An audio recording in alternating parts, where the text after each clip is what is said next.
Hello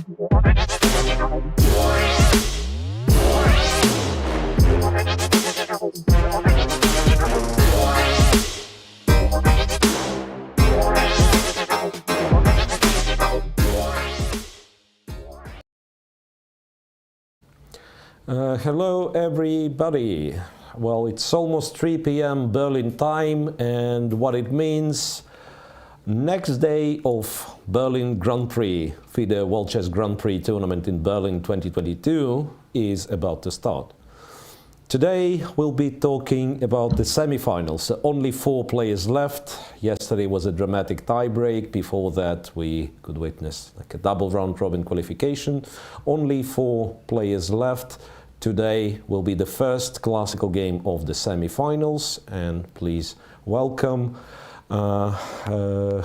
Jesse February, my wonderful co-host. Are you here with me, Jesse? Hello, how are you, Miro? Couldn't be better. I'm waiting for this 4 gentlemen. I wanted to say it's only 1 present as far as I can see. It's only Hikaru there, right? Yeah. So 4 players will battle it out today, tomorrow, possibly on the tiebreak, who will be the finalist.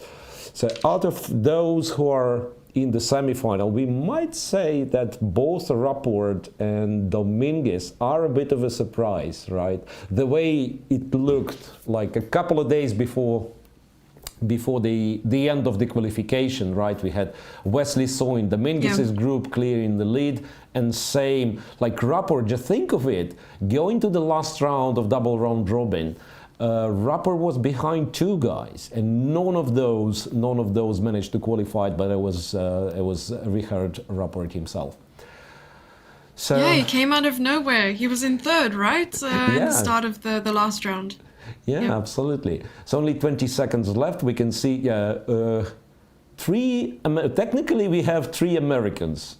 Right, from 3 Americans from different countries, technically. Right? How many originally from America? Right, so Levon Aronian will face Lenier Dominguez. First game for Aronian will be with the white pieces. Same white pieces for Hikaru Nakamura against Richard Rapport. I remember... A nice colorful shirt for Aronian, always keeping the colors vibrant. Yeah, that's what he usually does, right?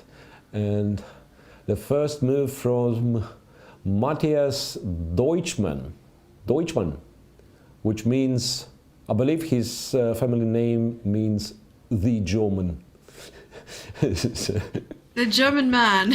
The German man, yeah, exactly. And he will play. I mean, I don't know if Hikaru keeps the D4 move. So, but for the time being, we have an information that, apparently Rui Lopez will not be played. Hikaru will open with 1 D4. Yeah, indeed. I don't know if it was his decision. I don't know if it was his decision or he felt obliged. But anyway, D4 played. The games started. No, I'm sure that if he didn't want to play D4, he would not have played D4. No way. No way. Okay. And and Levon and Lenier also playing something. Yeah, I mean, it's also started with 1 D4.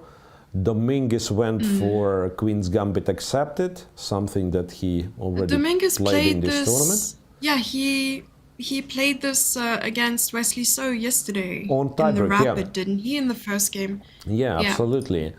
But the difference is that Levon went for the most aggressive, the most challenging system, which is E4 on move 3. And we'll see what Lenier is going to do. So B5 after. Okay. So now that we only have 4 players left, right? We're going to have to revisit the terms for this dab.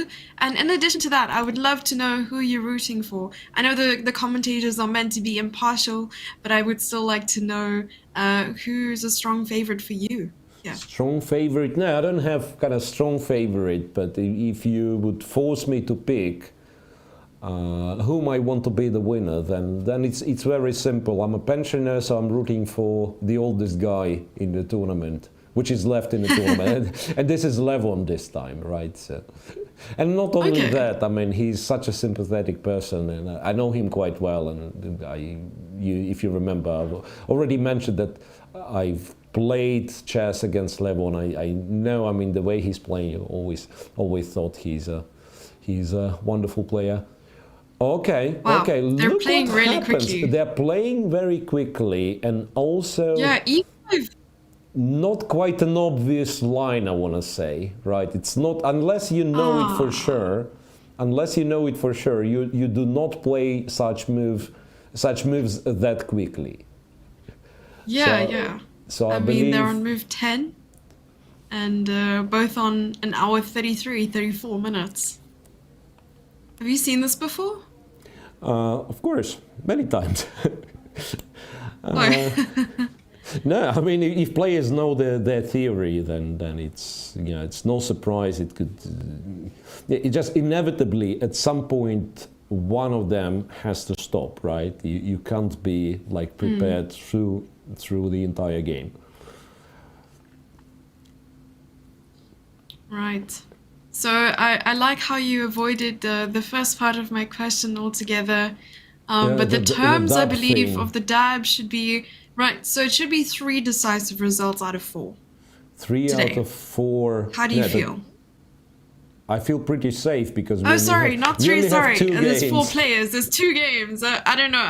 I'm obviously going crazy here. I meant like over 2 days, but today they will have to be both decisive results. Okay, that works fine with me. Yeah.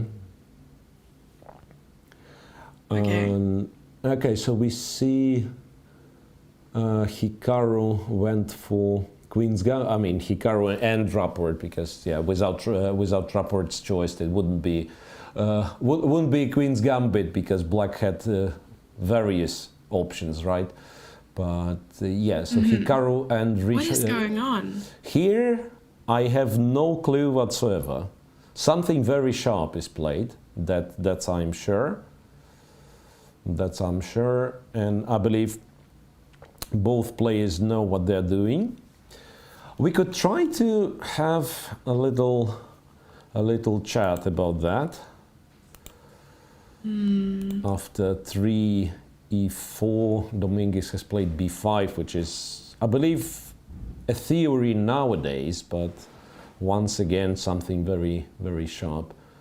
So as it looks of now, yeah, okay. So here's my analysis board, and let me try to explain at least some parts of it. So d takes c4 we are referring to as Queen's Gambit accepted, right? Then e4 is, well, an attempt to seize the center, and well, the most principled move. b5, very, you know, very ambitious. Basically, Black says, okay, I will not give this pawn back.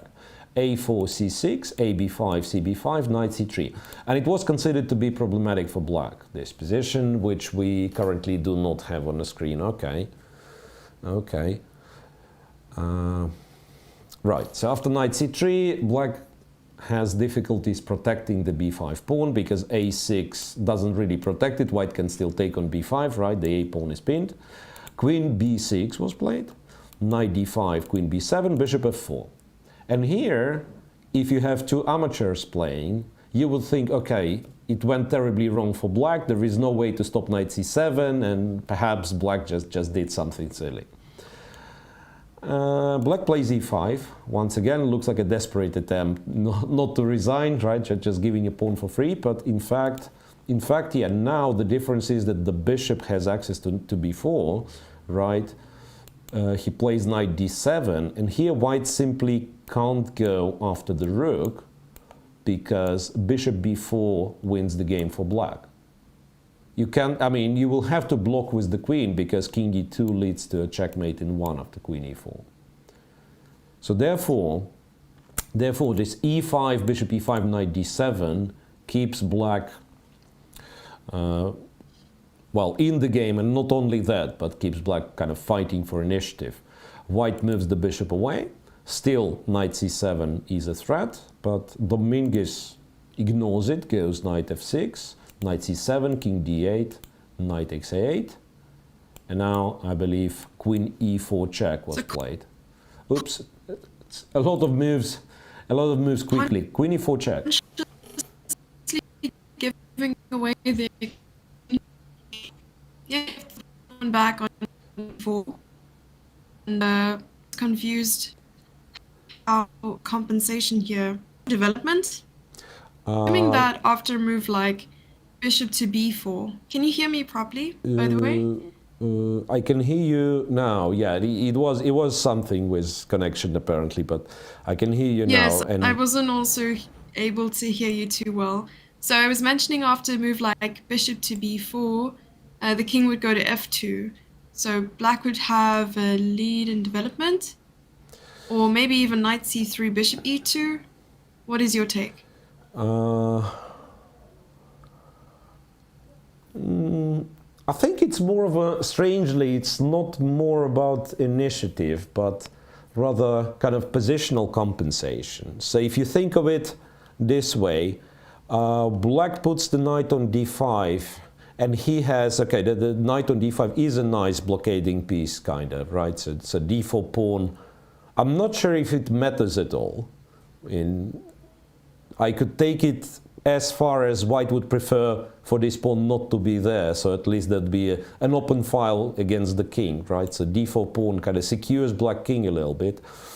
And if we look, it's the blockading knight on d5, very strong piece, plus a pawn is what black has against the rook. So it's an exchange for a pawn, slight material disadvantage, but a very nice outpost for the knight. And okay, it's of course very sharp position. It's a subject to, you know, the evaluation is a subject to change any time. Like you play an inaccurate move and all of a sudden, yeah, it's better for your opponent. But it kind of implies both ways, because white also has to be extremely careful.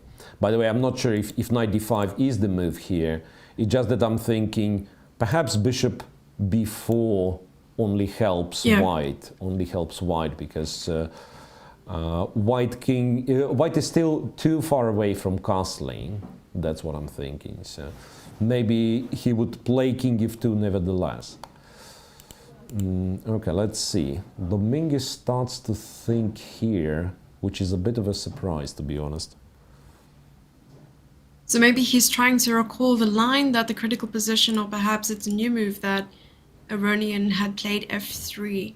Is this a common move? You said you've seen this opening before. You mean I'm not sure. I mean, I know this line exists, but I've never kind of taken serious analysis of this one. I'm guessing you can't really be unfamiliar with f3 for, I mean, if you've studied this line, because it's one of the few moves that are available for white. It's not that many moves. I mean, you don't have that many moves with white. You probably check knight c3. It's one of the things you check, and then f3.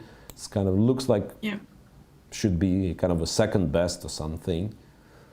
But yeah, but it could be that he was anticipating knight c3, for instance, and then after f3 he kind of double checks, tries to recall his lines and so on.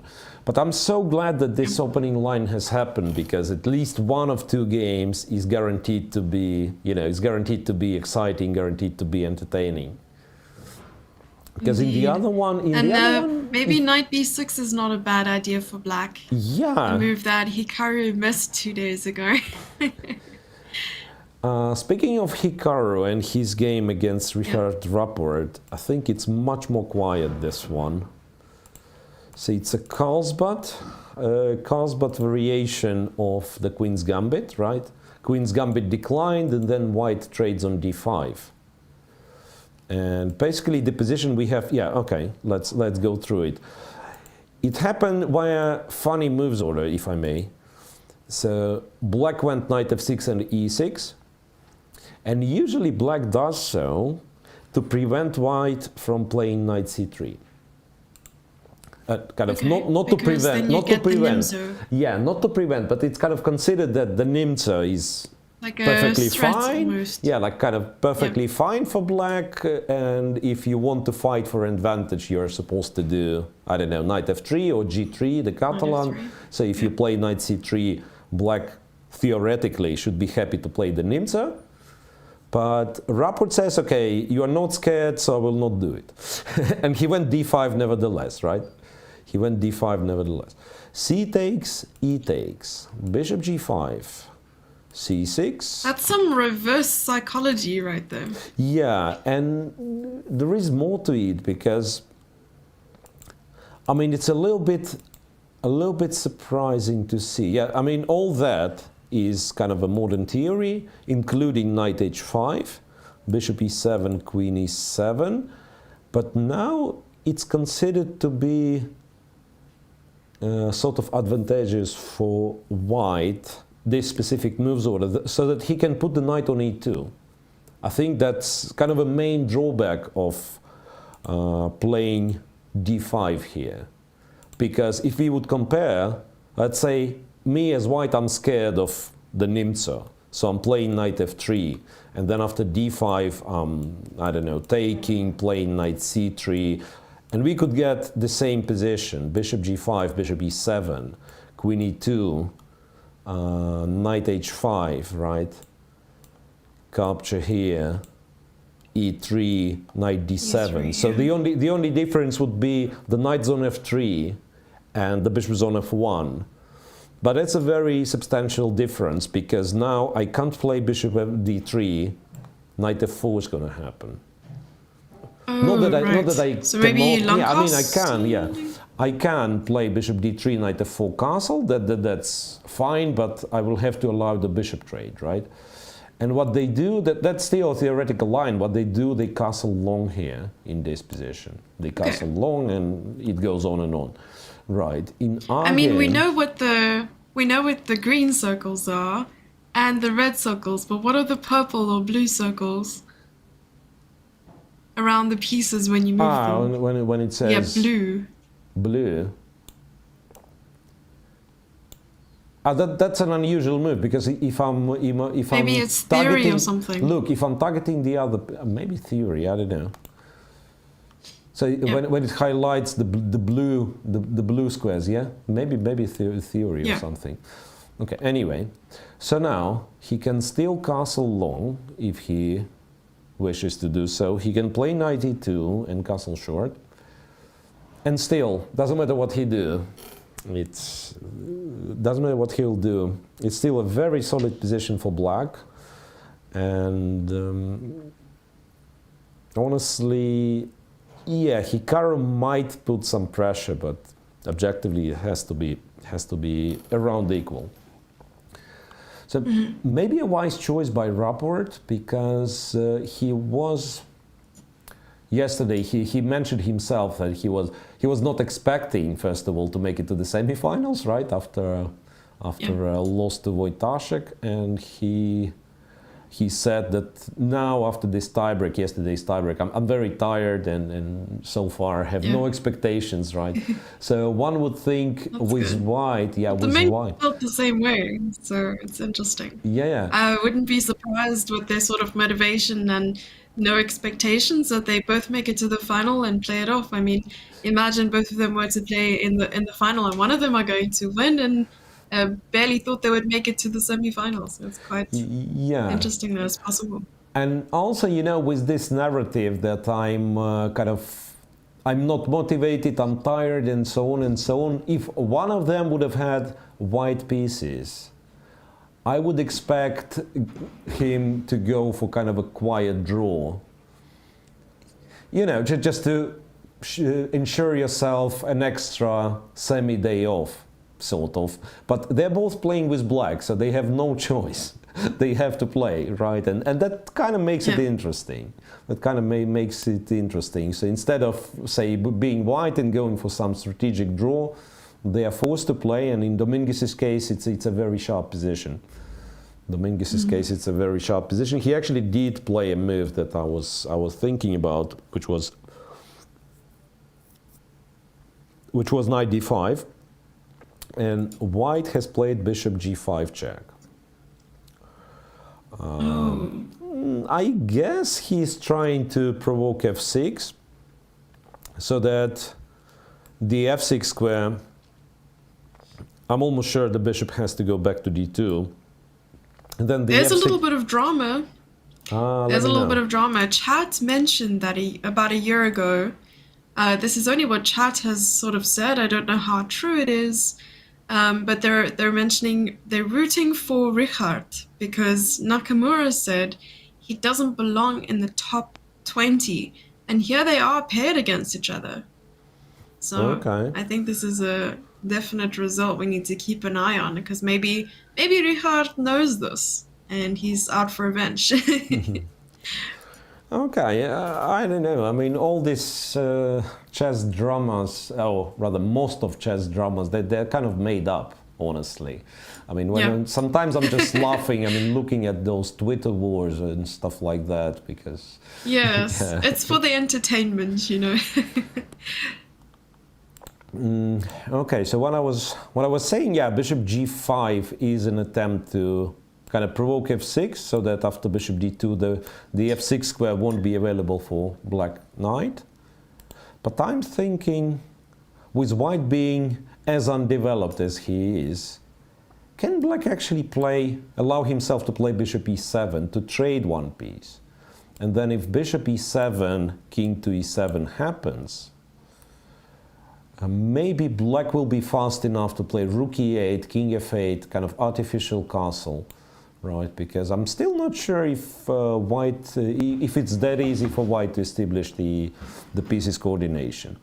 Like knight c3 perhaps, and then let's say I go rook e8. I don't know how serious that is, by the way, because maybe white just takes on b5, king f8, king f2 and says there is nothing. Right, so you don't have any kind of compensation. That king went on quite a journey. Yeah, but the king, yeah, black king, but also the white king, right? So now king is on f2, black will play some queen b8, you know, knight e3. I mean, it's very sharp. It's very sharp. And bishop e7 is, of course, an attempt to be kind of super smart, super original. You, by default, I believe you play f6 with the tempo, and then you continue from there. Yeah. Well, it seems as though that Levan Aronian is still in preparation. He has an hour and 36 minutes on the clock. I mean, you're starting with an hour and a half. So he's gained almost 7 minutes, and Dominguez has used 10 minutes of his clock. So he's an hour 19, and he's still thinking in this position. Yeah. So I wonder if he's recalling. I'm sure he's just recalling. You can't go into a sharp line like this and not know after a certain point, probably. Oh, well, I don't know. Seriously, I claimed like he has to have this f2, f3 analyzed, but now looking at him, I'm actually not sure. Because so far, what he played, I mean, he has spent some time already, right? So far, the move he played it's quite a natural move, knight d5. So he could potentially just look at the position, think, okay, I'm playing knight d5 here, and let's play it. Let's see what white has prepared, and then I'll figure it out from there. So might as well be that he's kind of out of book. So the position still has to be familiar. The ideas are still more or less the same in all those, because there are lines where black sacrifices in exchange this way or another. So it's not like the whole structure, the whole kind of character of the position is unseen. Yeah, obviously he knows what he's doing, but maybe this specific position with the combination of moves f3 and especially bishop g5 check, yeah, so he's trying to figure out what will be the most precise way of handling this one. By the way, I just paid attention to our on-air screen, and I have to say that can see quite a few visuals which are confusing, like what for do we have points next to players' names? And for some reason it says Dominguez has 1 point more, which is not necessarily correct, right? Because I mean that's a semi-final, so that's sort of a new tournament, if we are honest, right? Yeah. Oh, that's quite funny. Yeah. Someone is saying that the whole point of Levon's attire is to distract his opponent, otherwise known as the razzle dazzle. Okay. All right, so Domingue is thinking. I'm actually not sure if there are. So I've mentioned two of those, f6 and bishop e7, which are obvious. I'm trying to think of any other alternative too. Could it ever be king c7? Yes. Could it ever be king Someone c7? mentioned king c7. Yeah. But aren't the dark squares a little bit weak? No, but Would you play maybe queen don't, d2? Yeah, like queen d2, you're running into bishop b4, right? Oh, And right. then, but it's kind of running into, maybe that's a bit of an overstatement, because you still have knight c3, rook e8, you were going to play king f2 anyway. By the way, bishop e2 is a possibility as well, if you are planning to castle, but you can also play king f2, there is nothing wrong with it. Then b5 is currently hanging, so yeah. Yeah, and you're about to take the knight as well with check and take the bishop on b4, but then maybe g5 is hanging on it. But yeah, you're right.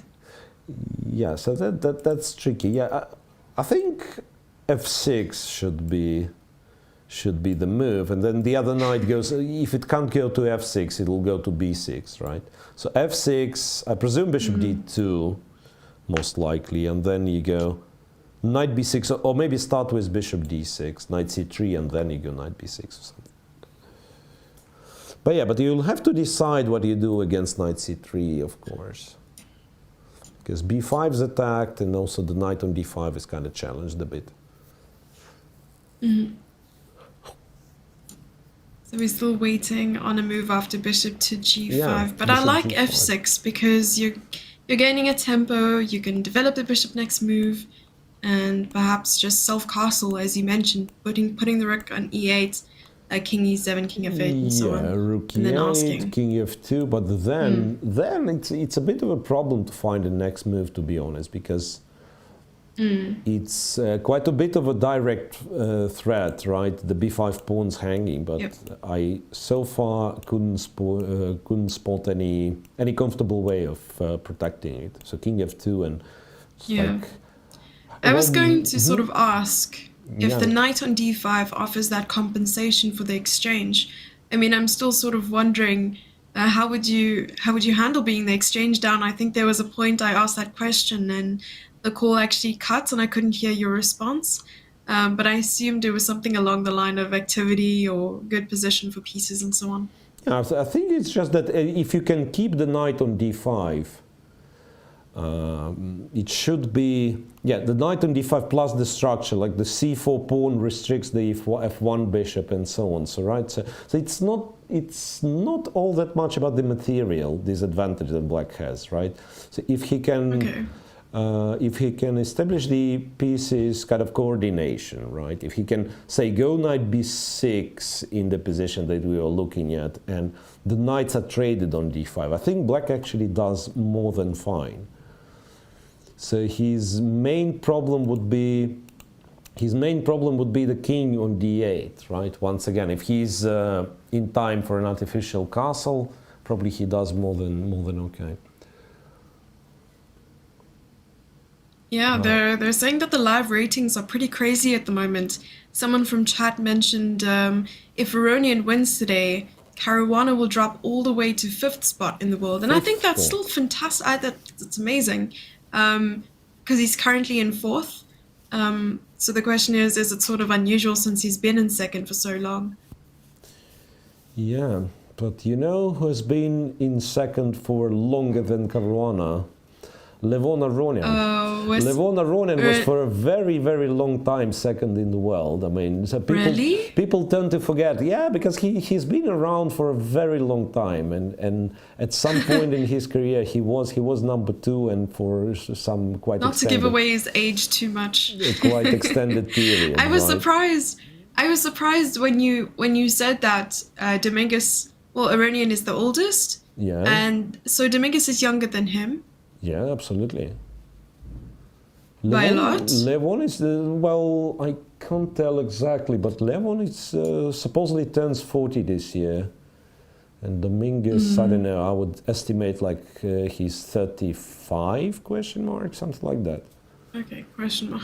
Maybe he's older, but yeah, but I'm sure, like I'm betting a dub on Levon being older than Dominguez. Okay, I'm doing a little bit of research. Yeah, just check it. Just check it.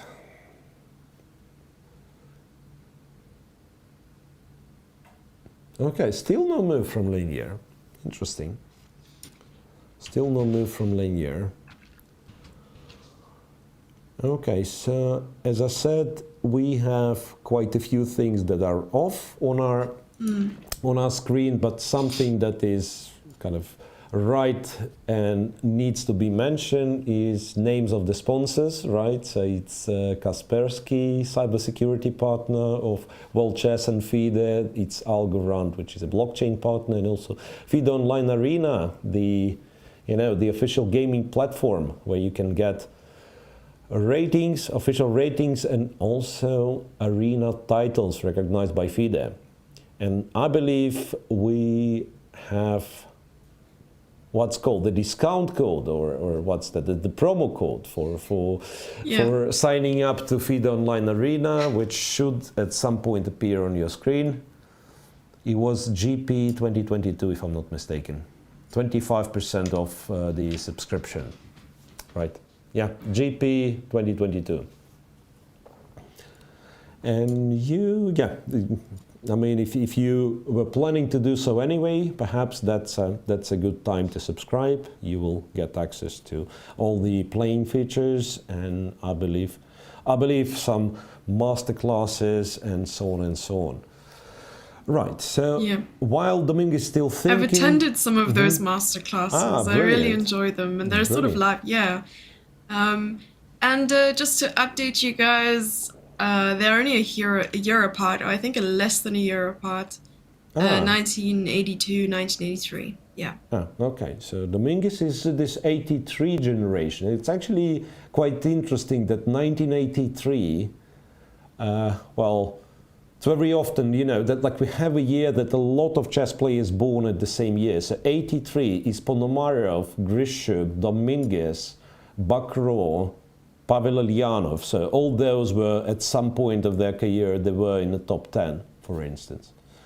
At the very least, so you can imagine. Same year and a lot of strong players. All right, I think since Dominguez is still thinking, since Hikaru's game is pretty quiet as well, right? So they've just, I can see his knight's on f3, so no big deal here. He didn't play 92. And he castled long. Okay, Hikaru castled long. So it's not as quiet as I've originally tried to represent. It's like a fianchettoed knight on g7. Yeah, but that serves its purpose. He wants to play bishop f5 and trade the light square bishops. That's in fact. So not f5 with the pawn. In fact, that's sort of a common maneuver with this knight on h5. I mean, when you go knight h5 in order to trade one pair of bishops, then very often you are not returning to f6, but you play g6, knight g7, and you intend to trade the other one as well. So now, white kinda has a choice, because g4 technically is a possible move, trying to restrict the knight, trying not to allow the bishop to go to f5, but then of course it sort of becomes, a target potentially, the h3, g4 pawn, so black will be looking at ways of playing h7, h5. Once again, this must be theoretical position. It's just that I've never properly studied this specific variation of Queen's Gambit. But this must be theoretical position. Yeah, having the Queen's Gambit and the King castling on the long side, you usually have, once you push the c-pawn, that the thought sort of leaves your mind. But I guess, it's possible. And it happened. So the king will probably go to b1 and then a1. I'm not sure. b1. Yeah, I mean, the king b1, rook c1 is very kind of very common. Okay. Not that much king a. Well, king a1. Maybe you'll need it later, right? But for now, I think it's a big debate for white now what to do against bishop f5. So you could think of, I don't know, playing e4 immediately is something that I would find interesting in this position. Playing rook h to e1 in order to prepare e4. Or, I don't know, doing something else, but obviously, like, the move you anticipate from black the most on the next move is bishop f5. So your play probably is this way or another connected with either stopping bishop f5 or preparing to meet it in the best way possible. Yeah. So we are switching from one game to the other. So those of you wondering where the other game is, you just have to stay a few minutes and then we will be switching. So don't you worry about that. And someone in chat mentioned that Levon has lost so many chances on the candidates, or probably in participating in the candidates. I don't believe he was in the previous candidates event.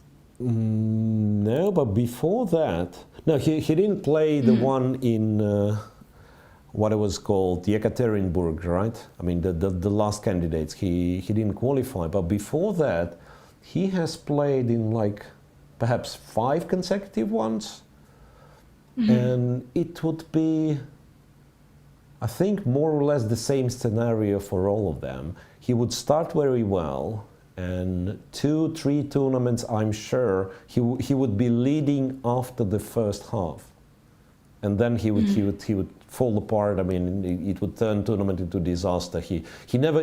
It's strange. I mean, he was starting very well. He would be leading after the first half, and he never ever came close to qualify. It's not like he loses the last round and doesn't qualify. Oh, yes. No, so I don't know. It must have been some sort of psychological barrier when you are in a candidates tournament, you start very well and you feel like the goal is near, and then all of a sudden something. I mean, you have some sort of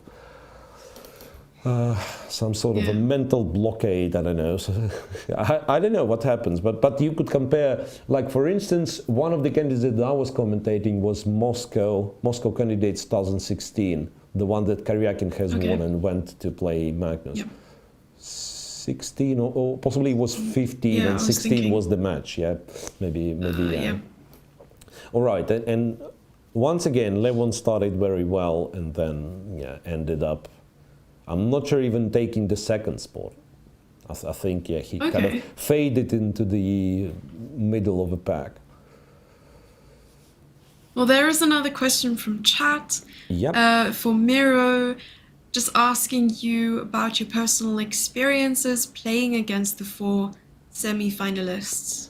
4 semi-finalists. Okay. Nothing has changed, I think, because a few days back we were discussing my results. We also addressed that. My results against players in Grand Prix, and interestingly enough. Yes. Now, I'm double checking, but I think it stands. Okay, Hari Krishna is out, so I'm in a little bit less favorable situation. I had +1 against Hari Krishna.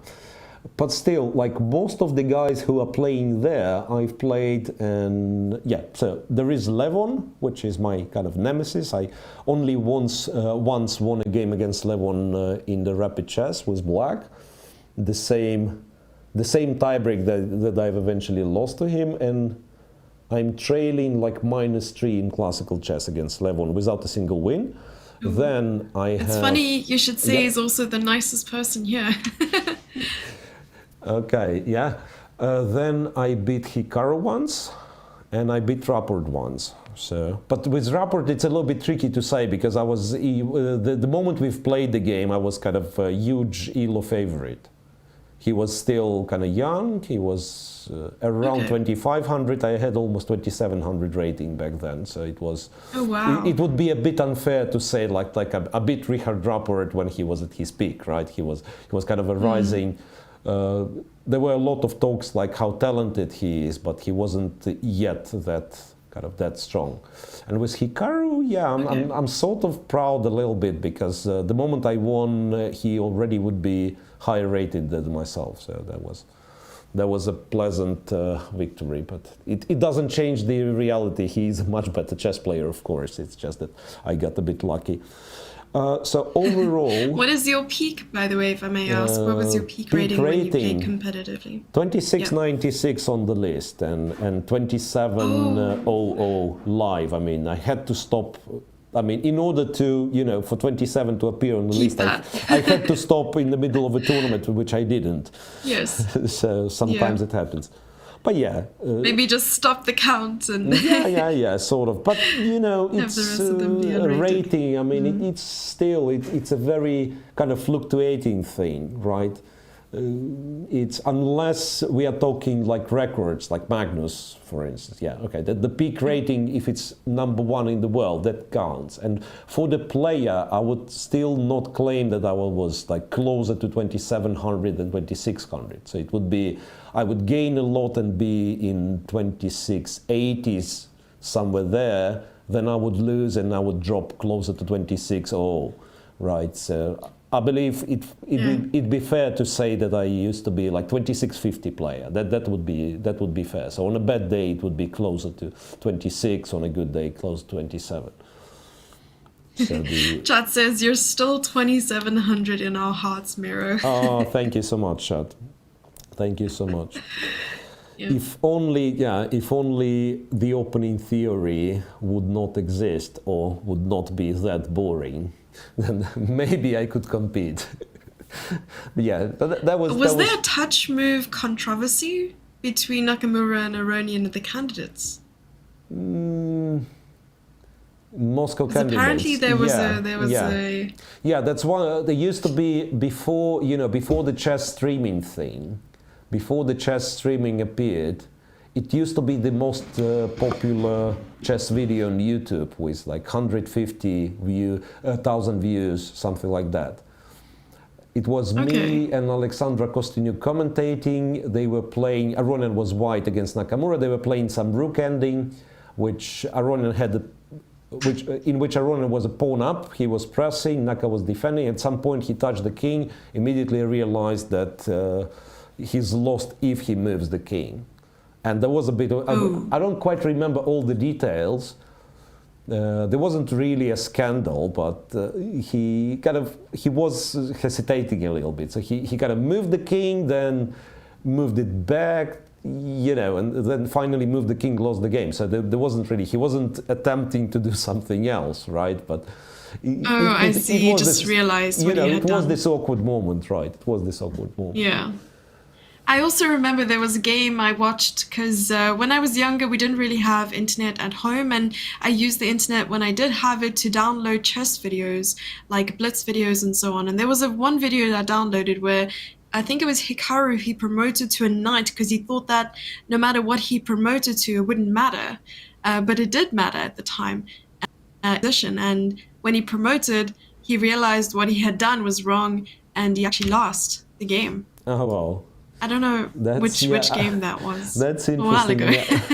Yeah, that's interesting. Yeah, sometimes it's actually cool to promote into knight, right? I mean, sometimes you need to kind of under promote your pawn so that it comes with a check or something, with a fork. But that's true. But I think he thought that his opponent was going to capture it, no matter what piece it was. And then he just under-promoted because he felt fancy, and he realized at the end that it was the worst possible decision. Yeah. So moral of the story, if you want to show off, do it right. So make sure that, that it's kind of allowed to show off, and then show off at your leisure. Dominguez is still thinking, and I believe the clock display that we have on air screen is not accurate. He has much less time. I think he just went below 1 hour, which makes me question his kind of the depth of his preparation a little bit, because he was the one to pick this very sharp line. And yet he's thinking, like Queen E8, 2 moves, or 1 move ago, let's say. As you said 57. that, he made a move. Yeah. But one Yeah. move ago, he was on 130 plus or so, basically even managed to Yes. accumulate some. Then he went this knight d5, and now he spent, well, up to half an hour on this f7, f6 move. So f6, bishop Do you to think d2. that Dominguez thought that with his own opening choice, Levan wouldn't have expected it and therefore been underprepared? Yeah, could be. But usually, it really depends on kind of the objective evaluation of this line, because it's not blitz we are talking about. In blitz, I can imagine you sacrifice an exchange, even if it's sort of not objectively sound, but you have an initiative and your opponent will kind of this surprise effect, so your opponent would not know what to do. Sometimes you can take this sort of a gamble, right? But for the classical game, and especially against such a strong opponent, you still have to be sure that it's approved by the engine. So it might be still a very complex position. You might still lose if you don't find all the best moves, but knowing that objectively this sacrifice is sound, the position is good enough, it actually helps a lot. Speaking of good moves, could b4 be a good move? I'm just thinking, it's sort of counterintuitive because I'm still not fully developed, the king is on d8, and all of a sudden I'm moving the pawn, right? And also weakening the c4 pawn. But I'm so annoyed with white's threat of playing knight c3, so that I'm thinking, could it be that it's of such an importance to go b4 early? Seriously, I don't know. Is there something that white could capitalize on? Possibly rook? I don't know. Rook c1, knight b6. No, I mean, I was worried about queen a4 is one of the things, right? So you attack a7, but I thought maybe I can sacrifice the a7 pawn even, and then think, because trading the queens wins me a tempo. Trade the queens, go bishop d6, go rook e8, go c3. Or, alternatively, I can try queen c6. Once again, I'm preparing to play c3. And I'm sort of claiming that the queen on a7 is a little bit offside. Once again, it's, it might be a terrible idea. It might be a good idea. It all needs to be checked at home. So that's why I'm somewhat puzzled with Dominguez's prep, right? Because I mean, if you enter such position, you should kind of know what you're doing next. Knight b6 could be another move, of course, postponing the bishop development. Knight b6, but yeah, like, unless it's b4, I believe any black's move is answered with knight c3. So that's why I wanted to play b4, it's kind of to stop white's most obvious idea. Well, once again, maybe it's nothing special. You just go knight g3, and you bishop b2, and so on. You wouldn't play perhaps something like knight c3, take the knight, and then try to direct the other knight to d5, or would the king just be very takes. I was unprotected? a little bit unhappy with white taking with the pawn, but once again, I'm not sure. He did play bishop d6, so we are about to find out. Because white kind of needs to make a move anyway. Bishop a5 is an option, kind of to disturb black king a little. But I guess black is fine going king e7. And remember, we were talking black is looking to castle artificially anyway. And then perhaps the bishop on a5 is not doing all that much, right? So I'm getting prepared for rook e8 and king f8 and so on. So I think knight c3 is what you do. Knight c3, and maybe you're right. Maybe there is no need to invent anything. We just take. If pawn takes, we have to be a bit careful with black, because some queen b1 might be annoying at times. attacking b5 and also keeping an eye on h7. Like, for instance, we go with a check, king f2, and say knight b6 already allows a double attack. Queen b1, attacking b5, and also attacking h7.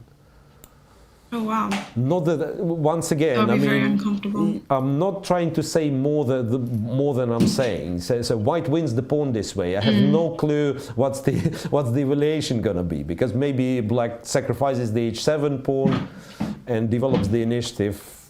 Don't know, goes queen d5, you know, you take, he goes, oops, no. You take, he goes a5, he goes b4, and it might turn out that black's pawns are very, very strong.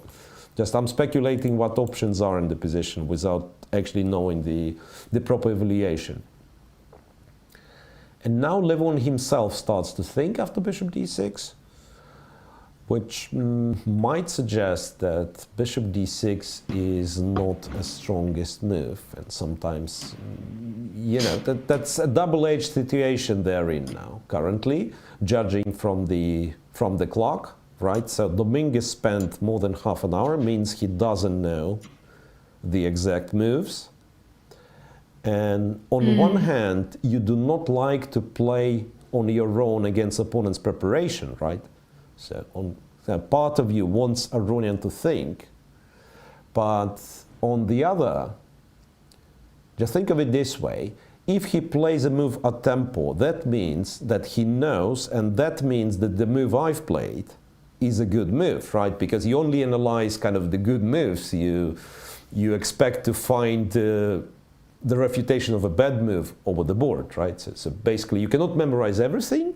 So you're trying to memorize kind of the best attempts from your opponent. So if Aronian would play a tempo, it would give Dominguez a confirmation, okay, this move exists, it's probably a good move. And now if Aronian starts to think, a part of you is scared that maybe I've already made a mistake. Why he's thinking? Maybe that's not, my move is not of top engine choices, which otherwise he would play fast because he analyzed everything.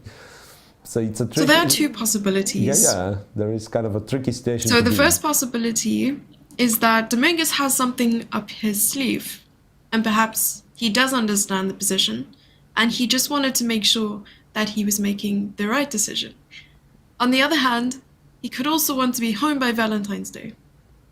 So okay, that's could be either. That's you know, I believe chess players have kind of special relationship to all those, not only specifically Valentine's Day, but all those holidays, like because it's very common to, okay, New Year perhaps being an exception, but other than that, like you can play chess on national holidays, you can play on your birthday, and so on and so on. Very true. But as we saw in the interviews with Dina, all the chess players, or most of them at least, consider themselves to be hopeless romantics. They pretend to be. They pretend to be. Knight g3 was played. Okay, which kind of contradicts my theory a little bit. So Aronian just wants to play bishop e2 and castle short. He doesn't want to trade the knights. Okay. So now, what do we do with black? It kind of gives black a little bit more time to consolidate on the queen side. I'm not even sure what's the move is. I mean, I don't know what exactly is the setup I'm looking for. But I'm guessing a6 followed by queen c6 followed by bishop b7 should be something that I'm not unhappy with. Let's put it this way. I'm not sure if it's ideal, but yeah, like let's say white doesn't interact with black setup, just plays solid moves. I go queen c6, castles, and I go bishop b7. So this battery of queen in front of the bishop so far doesn't do much. But maybe later on it will play a role, right? Because partially it makes sure that white's e2 bishop is not very active. I could have dreamt one day of playing f4 and bishop f3, right? Now f4 is sort of out of the question. Knight e3, knight c3, knight takes f4, yeah, a lot of options. Right, and also why a6, why queen on c6. I want to make sure that after b2, b3, I will have a proper response, which is c3 in this case, right? So that my b5 pawn is not hanging, and so on and so on. So ideally, okay, it's gone, yeah, knight g2. So ideally, it's something along those lines, but once again, who knows, maybe black needs to be a bit faster. Maybe he cannot allow himself to build the position that long. So there's queen to c6, and I love that idea because you're threatening a lot along that diagonal. But is there also queen to b8 trying to threaten the knight? Yeah, or perhaps taking the knight b8, first, I don't know. Yeah. Taking the knight first is actually an interesting take on it. Taking the knight is an interesting take. Yeah. But probably you don't want to exchange pieces because of the exchange, I don't know. You're trading queen b8, king f2, right? You have to. I think it's kind of, you're not very happy capturing right here, simply because white rook gets in the game without making a move. Because white was sort of struggling in this other line that I was looking at, right? Like when you start with a6, queen c6, and so on. So white needs to play bishop e2, then castle, and then still the rook is on f1, so you would probably spend more time going rook e1, bishop f1, and so on. While in this case, if you take queen b8, king f2, the rook is kind of already in the game. And the bishop, theoretically, the bishop on f1 also doesn't need to go to e2, right? So white might start looking to play b3 in the right moment, like give a check, play b3, trying to undermine. So while I'm not kind of against the idea of exchanging this bishop for a knight, but maybe not in this specific instance. To be honest, ideally, it's kind of, if you would ask me, what would you like to change in the position, kind of one thing to change in the position, and this is not a number of pieces, because otherwise my answer would be I want white not to have a queen, right? but yeah, like change something in the structure of this. Yeah, I would be dreaming of getting black's pawn on a4 instead of a7. Like if somehow I can play a5 and then I can play a4, that would improve black's position a great deal. Because b3, then you'd have to play something like bishop c7, a5, a4. Yeah, and that's possible. That's possible. You can do this, I believe. You can give a check, for instance, bishop e2, and then just play bishop c7. Actually, since you've mentioned it, it's not a bad move at all. Because after castles, apart from a5, which might be a legit move, yeah, a5, a4, there is also bishop b6. There is also an interesting option of bishop b6. Yeah, it's kind of targeting d4, and then bishop a5 is not really that clear because of knight e3. b6 is still protected with the knight. Yeah, you win the exchange back. So it's still, the position is very, very sharp, very, very complex. Some people in chat are saying, "Vamos, Lenier, make a move." Yeah. What else can he do? Just play knight b6, play, I don't know, f5 then, to cut off the f4 knight. Because you can, once again, it depends on white having or not having, some breakthroughs. Because if black can, interestingly, right, it's black who has the material deficit.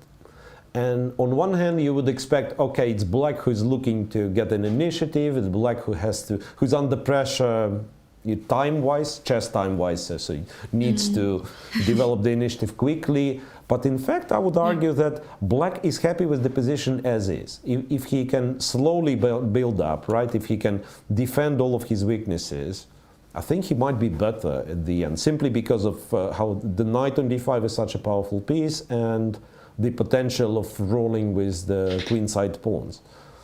So the real question becomes if he can keep all that, and if he is not falling apart after some b3 in the right moment. Like b3 here, for instance, is c3, you have a check, and then a capture on b5. which is I was still worried not- about b3 after a move like a5 actually. So if we Yeah, do yeah. get that bishop c7, a5, and you said the only way to sort of undermine the structure is to play b3. Yeah, castles. Yeah, something like this. B3. And Yeah, then but here B3. at least I was hoping to go C3 and Okay. Oh, there's no check. C3, bishop goes B4, yeah, connecting everyone, having a very strong passed pawn on C3. So here perhaps, objectively, you would have to sacrifice a piece. I think you would have to take on B5 and then take on D2, which might be still quite sharp, by the way, because the king on D8, right?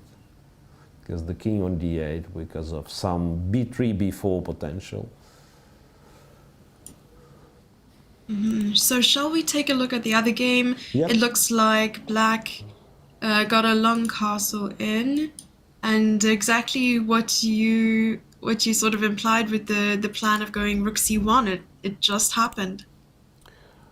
All right, so after knight g7 in Naka's game, yeah, g4 indeed was played, so he's stopping bishop f5 for now. Black went bishop e6. And he kind of has to, because even though I was mentioning h5, right, like an immediate h5 is apparently kind of too hasty. There is knight e5 after h5 and then some potential to sacrifice on g6, and you need to figure out where the king's going to be anyway, right? So bishop e6, after knight e2, black castles long, king b1 and rook to c1. Okay. So it's all about controlling the c5 square. So is it about c5? I was wondering what the point was to have both the queen and the rook on this file when there's no weakness on c6. Yeah, I think that they are trying to create some weaknesses. So it's like they later on they'll play queen b3, try to use c5 as an outpost, and then well, maybe not queen b3. Maybe actually you want to bring the knight to c5, knight d2, you know, d2, b3, c5. So use c5 as an outpost, and the only way of getting rid of this knight from c5 is somehow to organize b7, b6. At the moment you play b6, your c-pawn weakens, and then the alignment of those two pieces, yeah, on the c file makes perfect sense.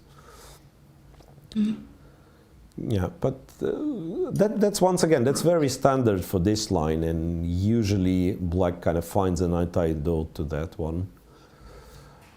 One of the ways, and that's kind of known for ages, and I don't have the kind of linear explanation, but in all those Carlsbad structures, the best square, they say the best square for black knight is on d6. So I'm just wondering which knight belongs here, because you can play knight e8 and then knight d6, or you can play knight c8 and then this knight goes to d6. So what does knight on d6 do? Okay, let's play king a1. That's our favorite move. Knight on d6 does a lot of stuff. So supports f5, controls e4, right? Ready There's to also a jump. possibility of going to c4. Yeah. You're Ready about to say. jump to c4 especially if, let's say, white starts pushing the b pawn too far. And also in some cases, like if we imagine white knight on c5, white queen on b3, b7 sometimes needs protection, and knight on d6 also does that. So it's really a very nice square. It's just that black has to decide. Do you think it would be a good idea, since one second, since there's no dark squared bishop, do you think it would be a good idea to push b3, and once the knight gets to d6, that it can't go to c4? Well, neither knight can. Yeah, b3 is what they do. It's just that you have to decide if you're going to c5 with the knight or not, because b3 takes away the square from this knight, right? So there won't be, this route, knight d2, b3, c5 won't be available any longer. So ideally, you would prefer, once again, now I'll be skipping the moves with black, because don't do this, guys, don't play king 8, king b8. But yeah, but if the knight ever gets to c5, Like, yeah, something like that. The knight ever gets to c5 and I go bishop c8, for instance. And then, yeah, then b2, b3 might be an actual idea.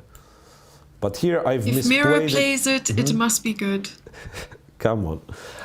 And I believe I've misplayed it enough for black to be in a bit of a trouble, because now something along the lines of a4 and then potential a5 is quite scary. So that's something to watch for with black. So when the knight gets to c5 and then a4, and if you cannot stop a5, sometimes it's problematic. And if you play a5 yourself in a position like that, then queen c3 or queen d2 targets the a5 pawn and black's in trouble. Oh, right. Yeah, but of course black will not be standing still, right? I mean, not will be that kind. Yeah, I understand. But also pushing pawns, well, your pawns can't go backwards, so it is causing a weakness somewhat. So either could take advantage. White pushes pawns, there'll be weaknesses for white, and vice versa. Yeah, yeah. I would love to know what the plan is for this knight on e2. Do you think it would be a good idea to get rid of the bishop on e6 at all? So like to go to f4 and capture. On the surface I want to say no, but sometimes they do this. Sometimes they do this because it's like one of the things that you can try is sort of playing against this bishop, right? So sort of declaring, okay, that's the piece that you will have passive till the end of the game. I'm never capturing it, I'm never trading, and so on. But sometimes they would just take, yeah, and still try to get the knight to c5 and so on. The knight on e2, once again, knight f4 is not out of question, of course. Sometimes would be knight g3, move the other knight, play f4, intending f5. And moreover, if the knight gets to c5, black knight is on d7 and we trade. Let's imagine. Rook c8, this, rook d8, once again, a set of random moves for black. Knight d7, knight c5, knight c5, pawn takes. And here the knight from e2 can go to d4. So that's yet another possibility, yet another square which might become available later on.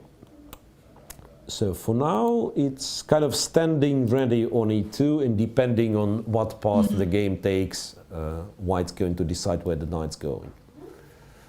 I do have a question. So the Olympiad is said to happen in person this year in Moscow. Who do you think is roughly the strongest team at the moment? But okay, there is no mystery. There is, I mean, since Professor Arpad Elo introduced his rating system, I mean, it's mathematically approved that United States of America is the strongest team on the list, right? The little thing to it is that it's been a very long time since the ELO favorites won the Olympiad. I believe it's been quite some time since ELO favorites won the Olympiad. So I'm guessing that's true. It will not be all that easy. Because if you think of it, it's a Swiss tournament, right? And most of the matches, if we disregard the rating, it's 4 grandmasters playing against 4 grandmasters. So you can, I mean, you lose one game, you make 3 draws, and alas, you've lost the match. So it's, I think it's got a lot to do with the team dynamic, right? Yeah, and someone being like I think the recipe for success is that you need to be one of the favorites, of course, right?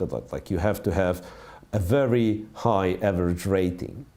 Then you need all of your team to be very solid, and then you need 1 or preferably 2 guys who have tournaments of their life, and this is how you win the Olympiad.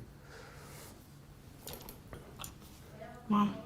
Yeah, because I mean, that's a lot to expect from your team. I mean, maybe you're in form, but your teammates aren't, so it's a bit rough. Yeah. Absolutely. That's what makes team chess very very tough sport, right? Because you need to make sure that everyone it's like it functions as the whole, like a kind of good mechanism, right? Because not to be confused, team chess, not to be confused with Bug House. yeah. No, because to some people it sounds silly, right? I mean, chess, you cannot pass to each other, you cannot substitute the guy during the game, right? Which, by the way, was one of my ideas. So we have to have different teams chess. So imagine we have a guy, yeah, like in soccer. I mean, you have sort of a role for each player. So imagine a guy who only studies openings with white. So we know we play MVL tomorrow. We get the guy who knows the knight off, and he plays the opening. And then we sub him for someone who is able to calculate, because the guy for half a year he was only solving tactics, right? And then we have someone who was studying the table base, and now he can convert this extra pawn that the previous guy has won. So that would be... Well, if you want to sort of make it very similar to football or some other, games like that, then probably you have to have your teammates work together. And it's very rare that you have chess players working with each other rather than with a second or a coach and so on. Maybe it's more common in the top countries, but at least from what I know.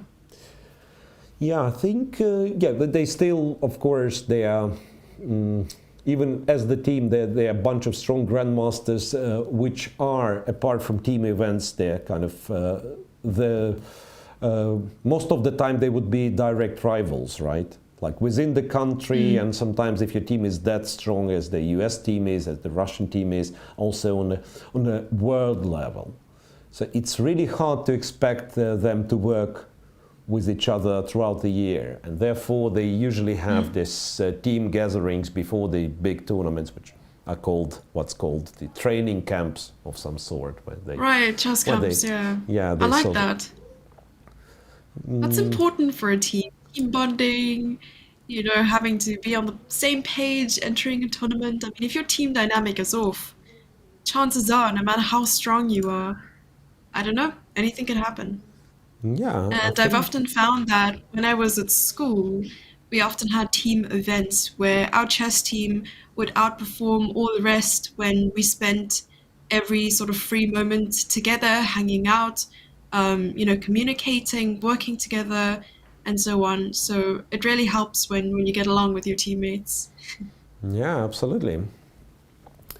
All right, Rapport just made the move, and once again I think our analysis, or rather live board, is a little bit off. It doesn't show the real position. G4 is already on the board, the knight is on G7, Rook C1 was played, and last move was knight from G7 to E8. So Rapport knows where the knight belongs in the cards, but I believe he's bringing the knight to D6.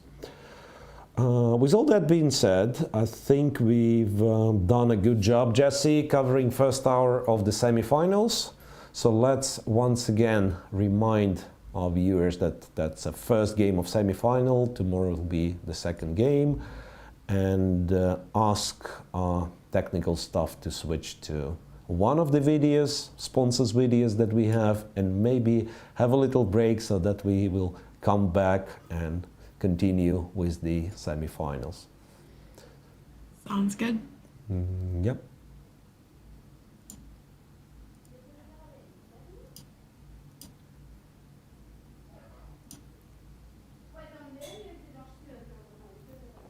I'm not sure if they hear us. There we go.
Okay, looks like we are back. We are back to the semifinals, and Aronian is thinking for the first time in this game. Levon Aronian, the reminder, a very, very sharp line against Lenier Dominguez. Till some point it was clear Aronian was the one better prepared. But now, finally, I want to claim they've reached a position that unknown to both players, right? And yeah, they're on their own, which is perhaps a good sign for Dominguez. Yeah, maybe he is just...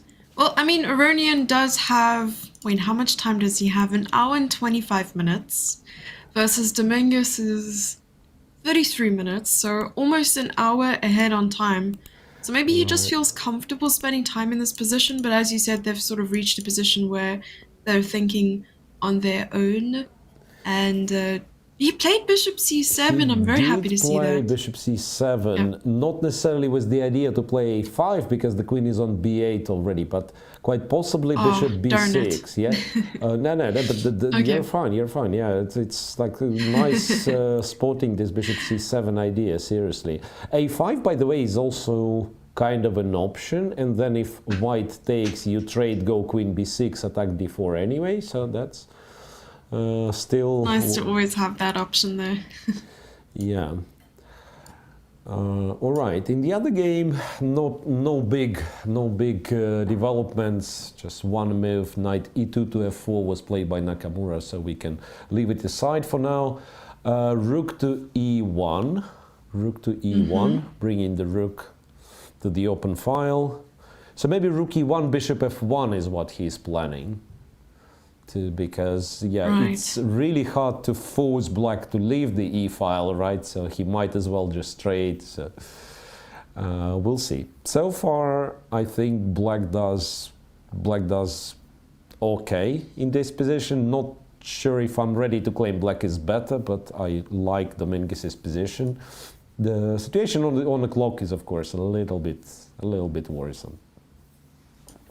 Yeah, indeed. And chat was actually during our short break discussing not chess, but rather which shampoo does Richard Rapport use.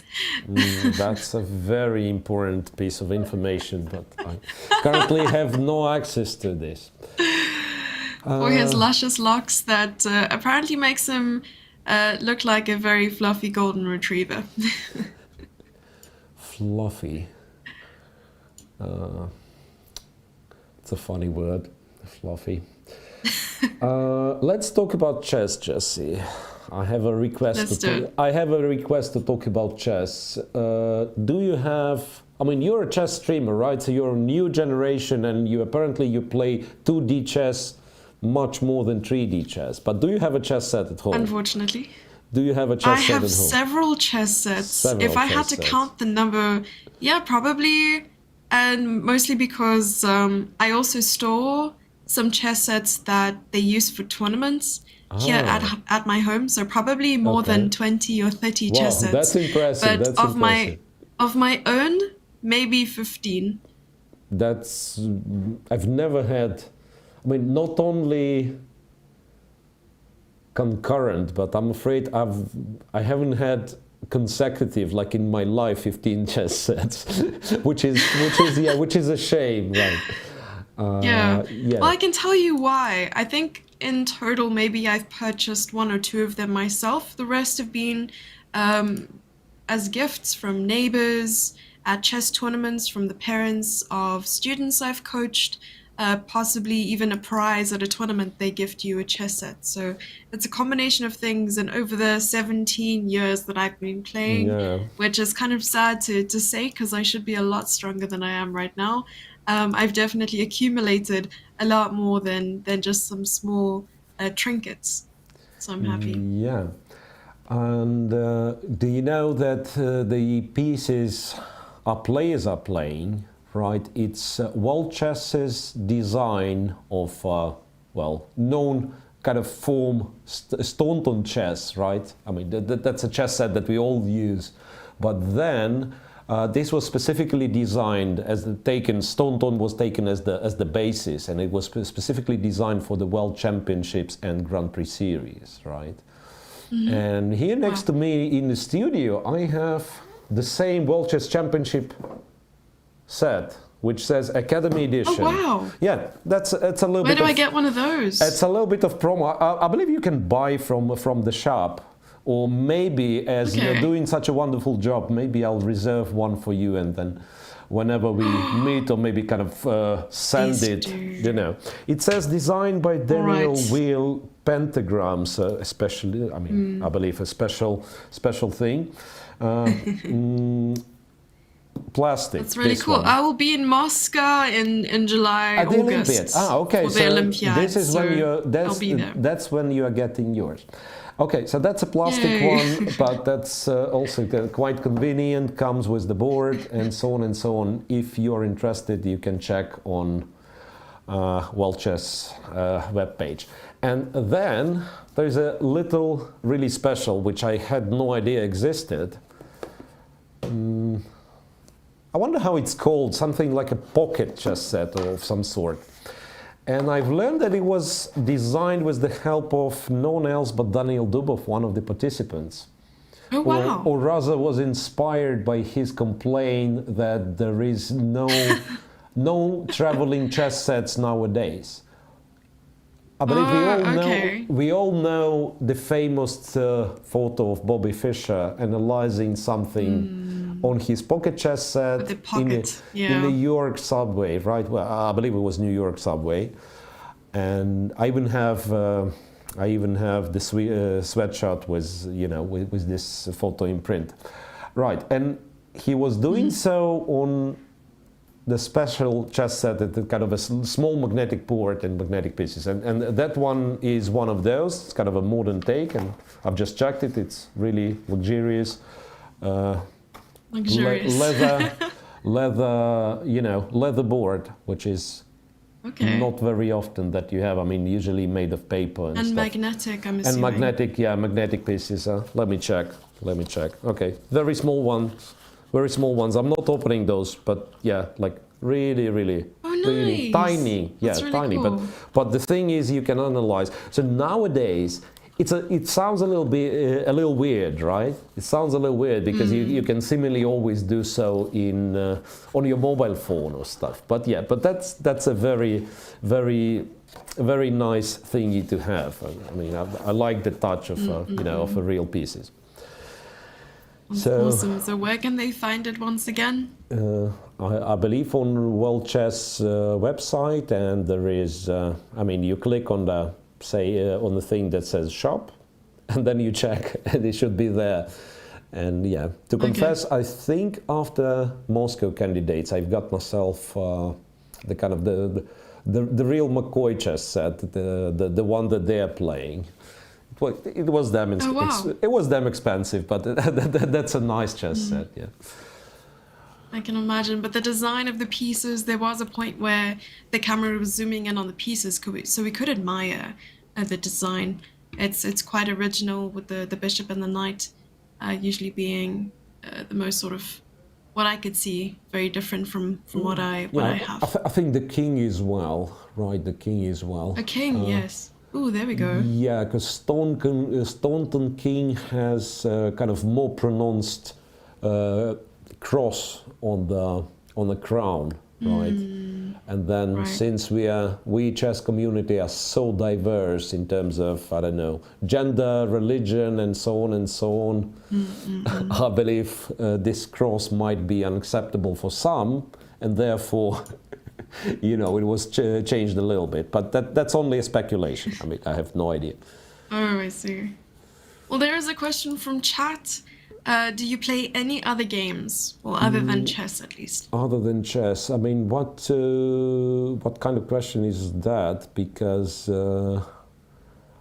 not checkers. You can't say checkers or Hearthstone. No. I mean, it's such a broad definition. Games. I mean, some people consider football or as some Okay, so there's the or physical soccer, sort yeah. of games or board games yeah. or any sort of Or thing. computer games count, I believe. So I Yeah. picked up Hearthstone at some point. I practically Hearthstone? quit.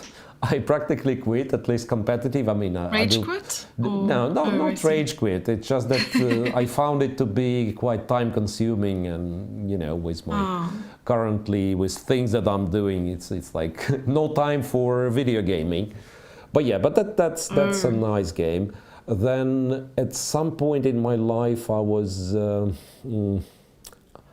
I kind of still am, but I was a big fan of various kinds of billiards. So there is kind of Russian variant, and then you have the pool, you have snooker. I played all Oh, three. yes. Yeah, Eight ball. I played all three. I Yeah. tried even like some one might call deviation, the billiards without pockets, which is known as carambol, right? The hardest perhaps. Yeah, so billiards used to be, and still it's kind of my thing. It's just that I rarely play nowadays. I mean, pandemic, everything was closed. I don't have a table at my home, so it was a bit problematic. But I'm promising to get back in form, and maybe one day there will be a billiard stream. That'd be awesome. I mean, you do get this online billiard, but maybe it's just not the same. That's absolutely. Yeah. I mean, it's like, let me put it this way. For me, online chess and over-the-board chess are two different animals, but it's still much closer on the spectrum than the online Very true. billiards and the real thing. Yes. Because there's a lot more sort of physical technicalities that you have to get used to. Absolutely. Yeah. So billiards, I mean, if played properly, I would not compare, because people nowadays, they love to make chess comparisons, like this. Yeah. What's it called? Curling is chess on ice, and then curling. You know what curling is? Curling? No, Curling. I've never had that before. It's an Olympic freaking sport. And you don't know what that is. Oh my goodness. And so on and so on. And they love making those silly comparisons. And it's like biathlon is chess on skiing and with the rifle. You mean and then, figure skating, maybe? curling? No. Yeah. No, that's okay. You can try to Google it. I mean, you've probably seen it. It's just not realizing the kind of name does not match the. It involves some stones. You throw in. Well, you know what pétanque is, the game of French pensioners, and you do the same thing on ice, and whatever. It's like polo on ice. Yeah, sort of. Yeah, well, actually, polo works. Yeah. No, but what I was somewhat raging about, that they love chess comparisons, right?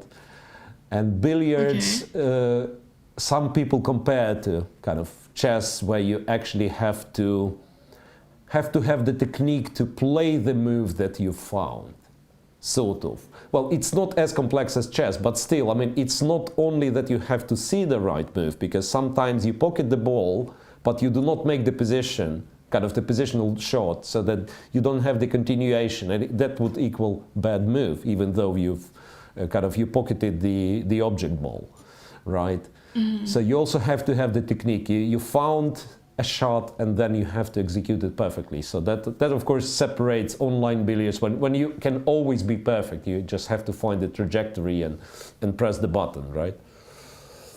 Okay, I do have something to mention about this game. So the last few moves were bishop to b6, attacking the d4 pawn, and immediately Aronian was like, it's fine, you can take this pawn I played, king g1, king Absolutely. h1, and so he just stood up and he walked off.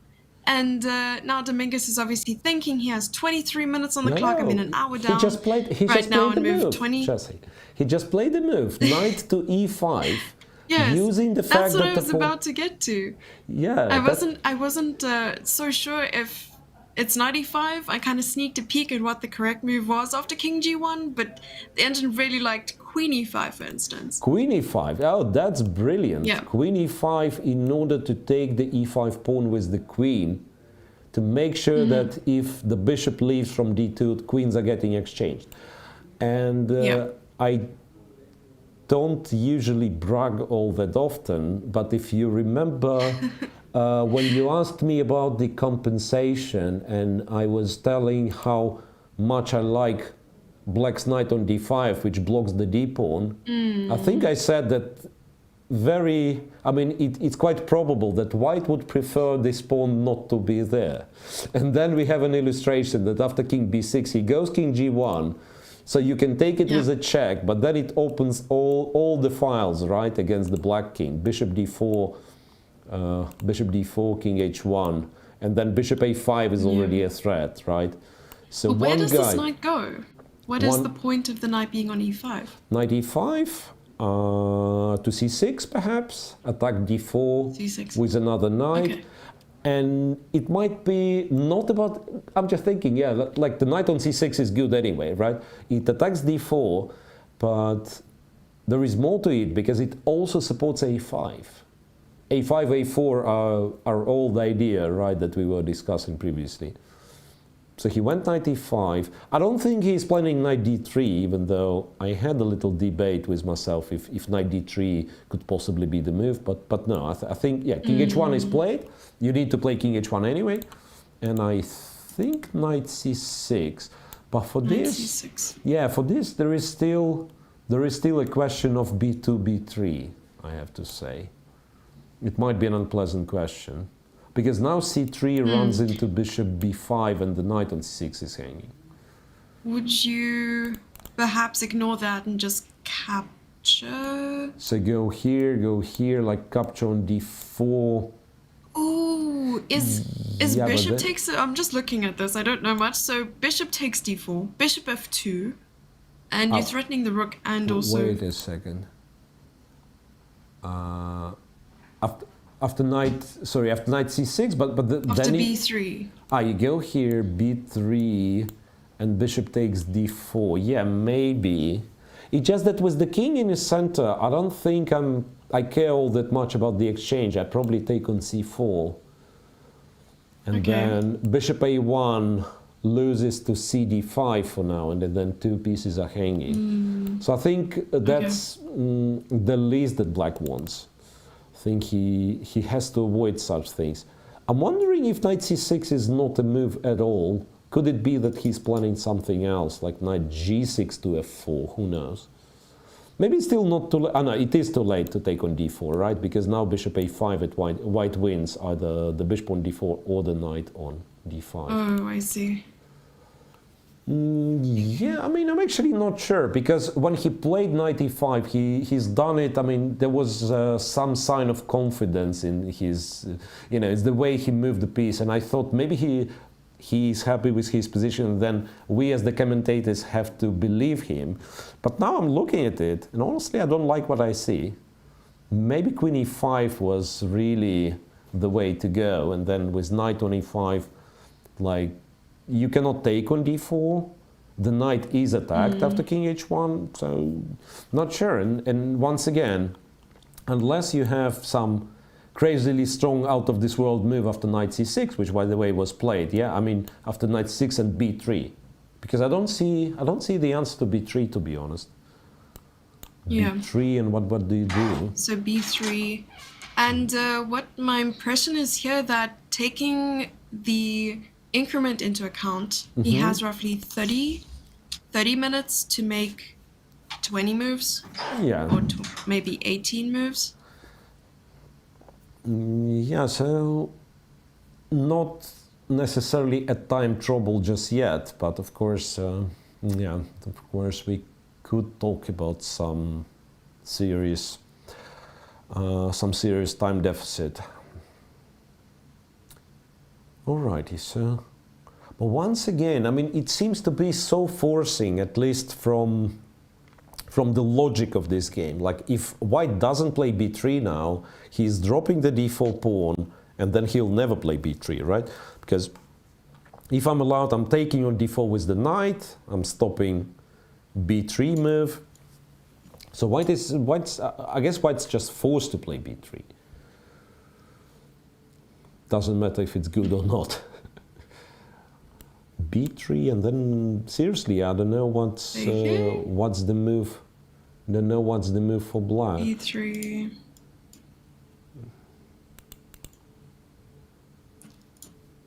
Oof.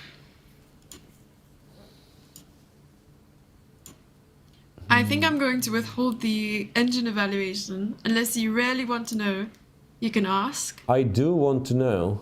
b3, white's winning. No. +4. +4. Okay, that's a lot, and it's on the board. b3, yeah. But I said, I mean, I had no clue if it's +4 or maybe there is like some very strong line for black, and then it's only +1. But it did look that white's kind of always better. So then it brings me back to a question: where exactly Dominguez went wrong? So bishop d6 was apparently fine if we kind of rewind the whole thing. We switched to Hikaru, so okay. Sure. We switched to Hikaru. So they engined in like the last two moves that black made with bishop e6 and knight e5, but more so knight e5 than bishop e6. And then perhaps after a move like queen e5, that was the only really the move at the time that I was looking at. That it seemed maybe slightly better for white, but not just winning straight up. Okay, so it wasn't that bad until he played knight e5, yeah. Seems. Right, Naka's game is much more quiet, if you will. Much more quiet. So black has brought. Did it become quiet when black also queenside castled? Because I remember when white queenside castled, you mentioned that perhaps it's not all peaceful. We were waiting for black to make a decision. It was so like over here after castles, knight b6, a3. We went all there. Yeah, like I don't think in this position makes sense to even to consider castling short, because it has the sense of like black castling into it. So white is already prepared, already pushed the g-pawn, right, and then all of a sudden you would castle. So apparently it was kind of on the cards that black will play bishop e6 and castle long. And usually, yeah, you'd expect kind of long castles to bring some extra sharpness into the game, right? But apart from the fact that both sides castled long, it's not much going on. It's still a long positional grind, so nobody's going to come with some all-out attacks of some sort. I said that, and immediately Naka plays a4, intending to push this pawn even further, like a5, a6. I believe black can try to ignore it by... I'm not sure what's the move has to be. a6 maybe?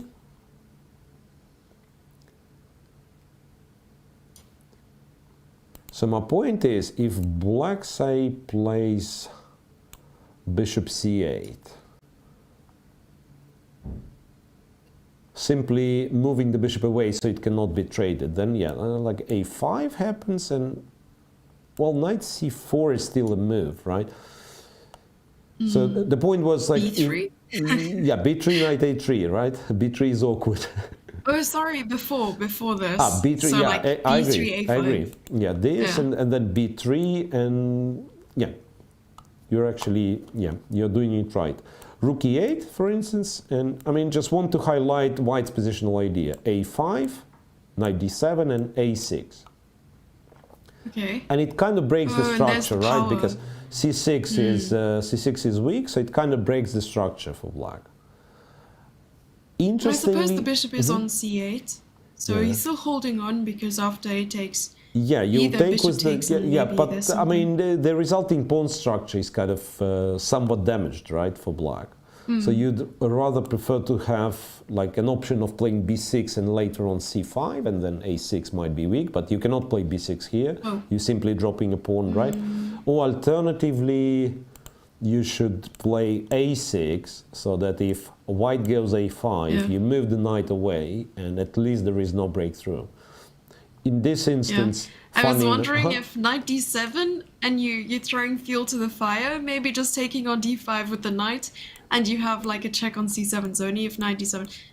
Yeah, but I don't know, it looks cool. There's nothing there, but it's I agree. And even, you know what, you have kind of a whole tempo in this position before black comes up with something, because the knight on d7 is pinned, right? So black will have to play something like rook e8, and only then he can move the d7. So maybe in the meantime we can go like knight e5. I know it looks crazy. Knight e5. No, it doesn't look crazy. It looks, in fact, looks pretty typical. But still, I failed to find how to develop this initiative, right? And moreover, after a5, it's not as unheard of that the knight will go to a8. Looks terrible, but in fact, if you think of where the knight's going, it's c7 and b5 is sort of an outpost, right? It cannot be disturbed with the pawn on b5. So knight a8, c7, b5 might be a decent idea. Not here though, not here. a4, but I guess, you know what, maybe you just play knight c4 here. That's what I'm thinking. Maybe you play knight c4 here before white goes with b2, b3. Knight c4, and I'm not sure, I'm not sure how exactly he's planning to make b2, b3 happen. I mean, you obviously want to play b3, but and like, king a2 is out of the question? King a2, not out of the question at all. Even move. But I'm a little bit worried about, you know, the opposition of this bishop and so. And he did play a move, but it was other knight to c4. Okay, makes even more sense, because now so now the queen is covering a3. Yeah. So you'll play king a2, but still you're kind of unable to play b3 because check. Yeah. So knight d to c4.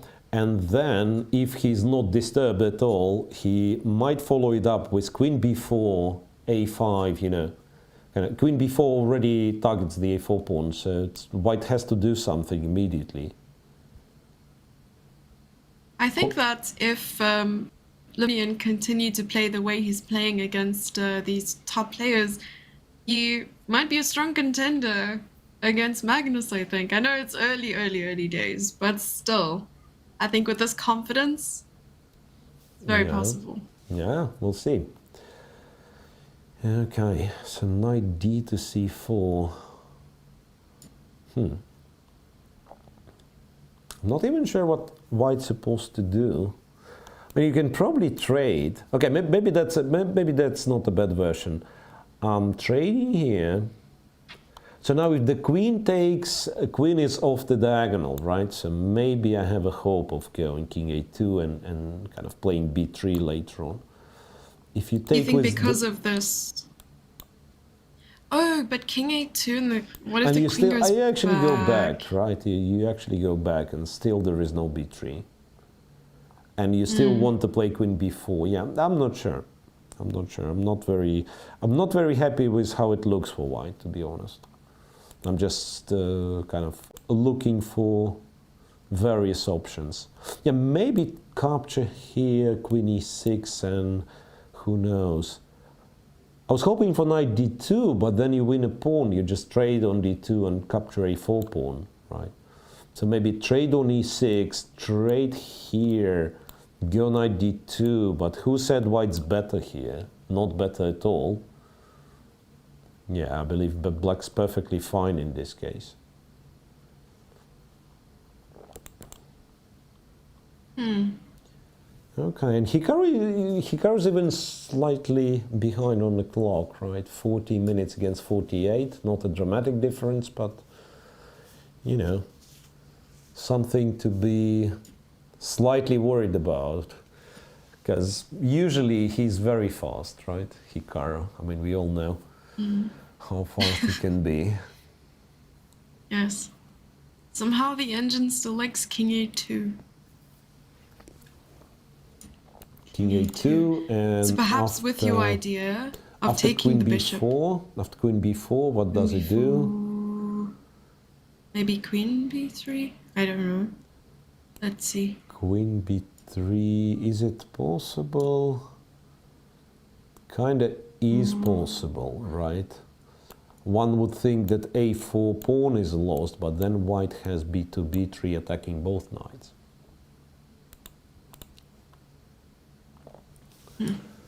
Okay, we'll see what Hikaru comes up with, but I want to say for now, this is so quiet, this position.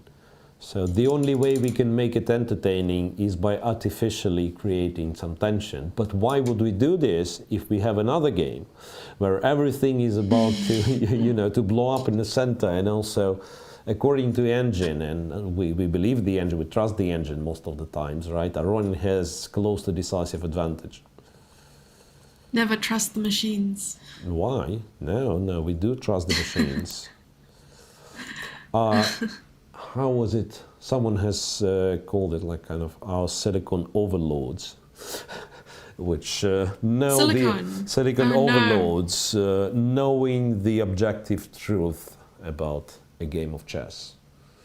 So we can only guess, like we think, we spend our time, we spend our effort, and we can only come that close. But this instances, right? These instances, I can't even call them creatures because they're soulless.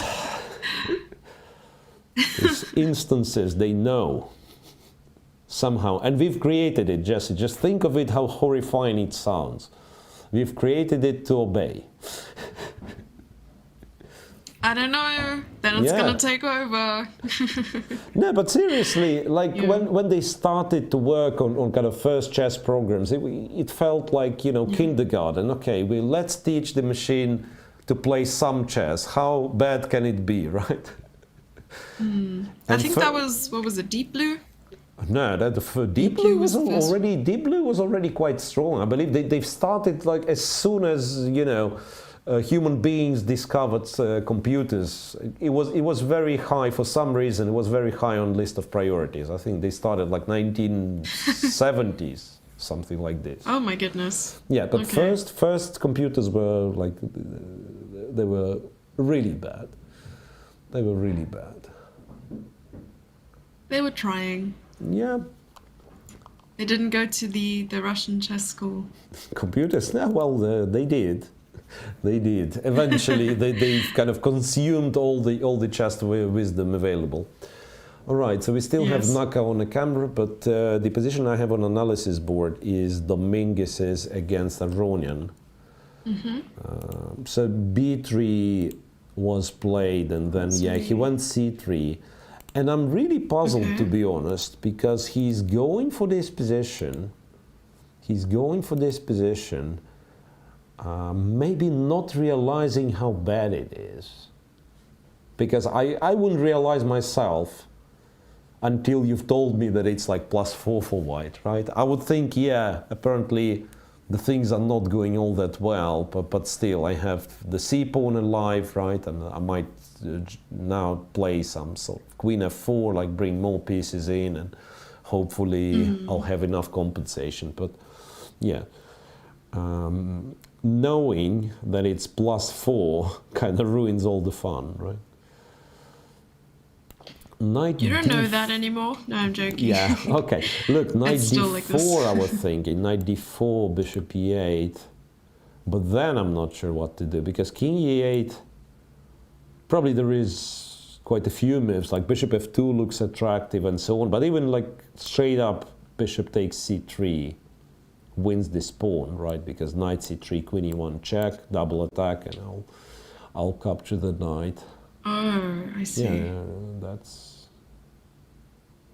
So seemingly there is no way back for Dominguez. I mean, he apparently misplayed it with this bishop b6, knight e5 here. So once again, back to move 20 here, he could have done something else, apparently, right? And then, yeah, bishop b6, king g1.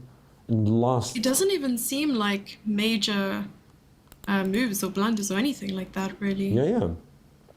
But that's, once again, that's the price you have to pay when you're playing such a sharp line. Yeah, the benefit is, like, if it works out, it works out perfectly well, and you might win a game with black against kind of unprepared opponent, or, like, if you remember everything start to finish, then you make an effortless draw, effortless, you know, like 10 hours of memorizing everything before the game, and then an effortless draw.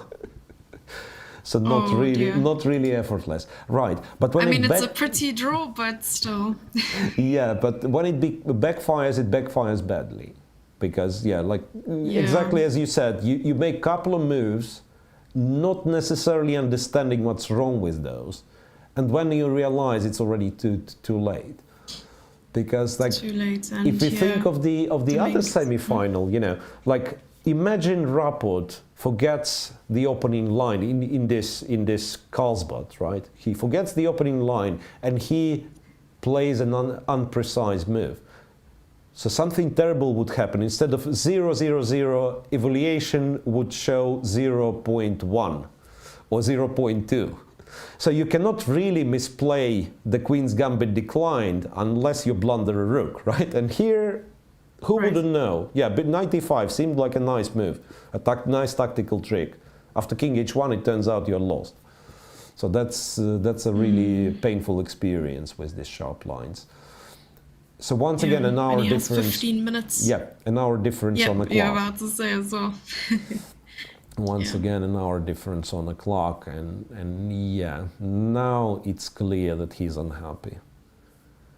And, you know, especially in a knockout tournament or in a knockout match, it gives your, I mean, first of all, it harms you a lot, but also gives your opponent such a boost in confidence. Like, when you win a game as easy as that, I mean, the game is not over, but yeah, we know Arona has a winning position with more than 1 hour on the clock. And then, of course, yeah, like he makes it appear effortless, but honestly, this is not at all easy. Yeah. At least in my eyes. No. I mean, it's, first of all, he had to go for this line. That means, once again, he spent quite some time preparing for this line. Yeah. Dominguez was the one taken by surprise, even though he had quite a decent position out of the opening. I mean, yes, he was an exchange down, but he knew what he was doing. Yeah, there was. I mean, I'm certain there was sufficient compensation for Black if Black would have done everything correctly, right? It's well, the problem is it's not that easy to find all those right moves over the board. So his clock is ticking down. Do you know yet? Let me know. Do you know yet if Ding Liren will be joining for the remaining 2 Grand Prix legs? I kind of lost the thread in this one. Yeah, I know he was supposed to play in the first one. He couldn't do it because of the visa, something like that. But then I'm not sure anymore. Okay. Yeah, honestly, to think about. You know, I'm looking for a move which would make Black's position kind of playable and still have no idea what this move is supposed to be. I mean, in Blitz, I'm probably playing some sort of Queen f4 with Black, just, you know, bringing more pieces in and trying to confuse my opponent. But I have a feeling that something will fall apart here. Like maybe just someone in chat recommends the Queen f4 attacking d4 pawn. Yeah, but that's the move I'm looking at. Yeah, and the Queen f4, and then I'm not sure, Knight e2 might be an option. Knight e4 might be an option. Knight e4, attacking c3, preparing bishop g3. Did he just take on d4? He took. He took, yeah, but I thought it loses to bishop. What's going on? Takes on e8, takes on e8, unless there is some out-of-this-world intermediate move, which could have been c2, but seriously, I just go queen d3. I think it doesn't really. I mean, it does change the position. Oh, you wanted to take on c3, right? Yeah. So my point was that if the king takes on e8, bishop c3 picks this pawn, and then it's just an exchange up for white with black king being in the center and no counterplay whatsoever. So it's just a lost position for black. Right. So I'm looking for some ways of bringing any kind of confusion. Right. C2, queen d3, king e8. But then once again, it's so hard to believe black will have enough resources. I mean, you have bishop f2, you have queen takes h7, you have this check, by the way. Well, check might be least clear out of them all, because now with the... Okay. Aronian captures on e8 and destroyed all of my analysis, but I'm not complaining. I'm not complaining because we are not complaining at all, because now I believe we will see one of those positions that I was analyzing. We'll see them on the board. It's not that many options for black anyway. He does play c2. Okay. I'm not even sure if queen d3 is the strongest. You might prefer queen d2 for whatever reason, because knight b3 drops the knight on d5 with a check. Maybe queen d2 just to control c1 one more time.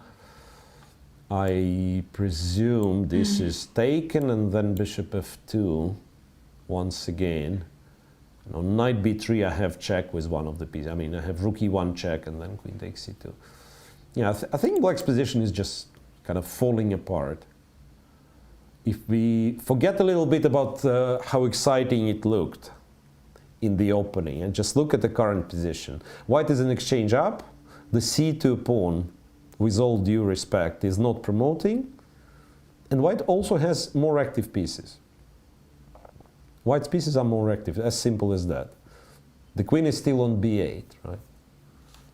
So queen d3, king takes bishop, and then bishop f2, bishop d2, whatever.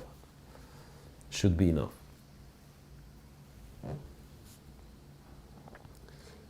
Aronian does the right thing, because very often a player, understanding that his position is winning, would try to, to show off a bit, to play it faster, to, okay, pretend everything's clear, but there is... Yeah, and just to answer Chad's message, Levon does have an hour 14 or 13 on the clock right now. Exactly. And Dominguez has 13 minutes. So he has all the reasons not to rush, because there are no extra points and no bonus points for winning the game quickly in chess. That's what I'm always telling my students. Like be concentrated, try to work out the best moves even in a most winning position, or the position that seems to be like winning in many ways.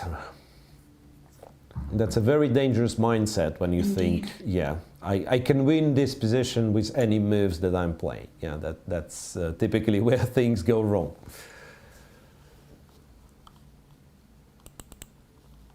So here he is trying to figure out which queen move. I don't think queen c1 makes any sense.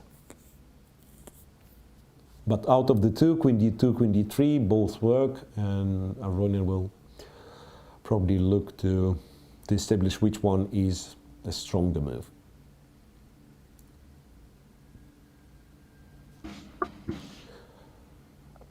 So very soon, Jesse, I believe, we will be left with only one game, this Queen's Gambit. Well, technically both of those are Queen's Gambit. I'm very concerned with this game.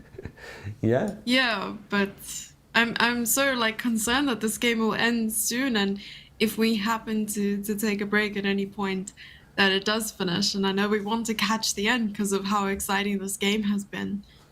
So I'm wondering if he will play queen to d3, because he also has that check. But somehow, okay, whenever you want, I can tell you what the engine suggests, but I am concerned about the c2 pawn a little bit. Yeah, I think but c2 will fall soon. Both queen d2 or queen d3. I think once again, I would prefer queen d3 without kind of looking too deep at it. Yeah, queen d3, king takes e8, right?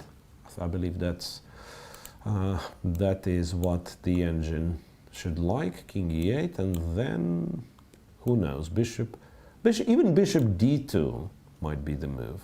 Bishop d2 might be the move. So, intending to play rook e8, h7, rook e1. Sorry, the pawn on h7 is hanging. Bishop f2 is a little bit more straightforward. Attacking the knight, once again planning for rook e1.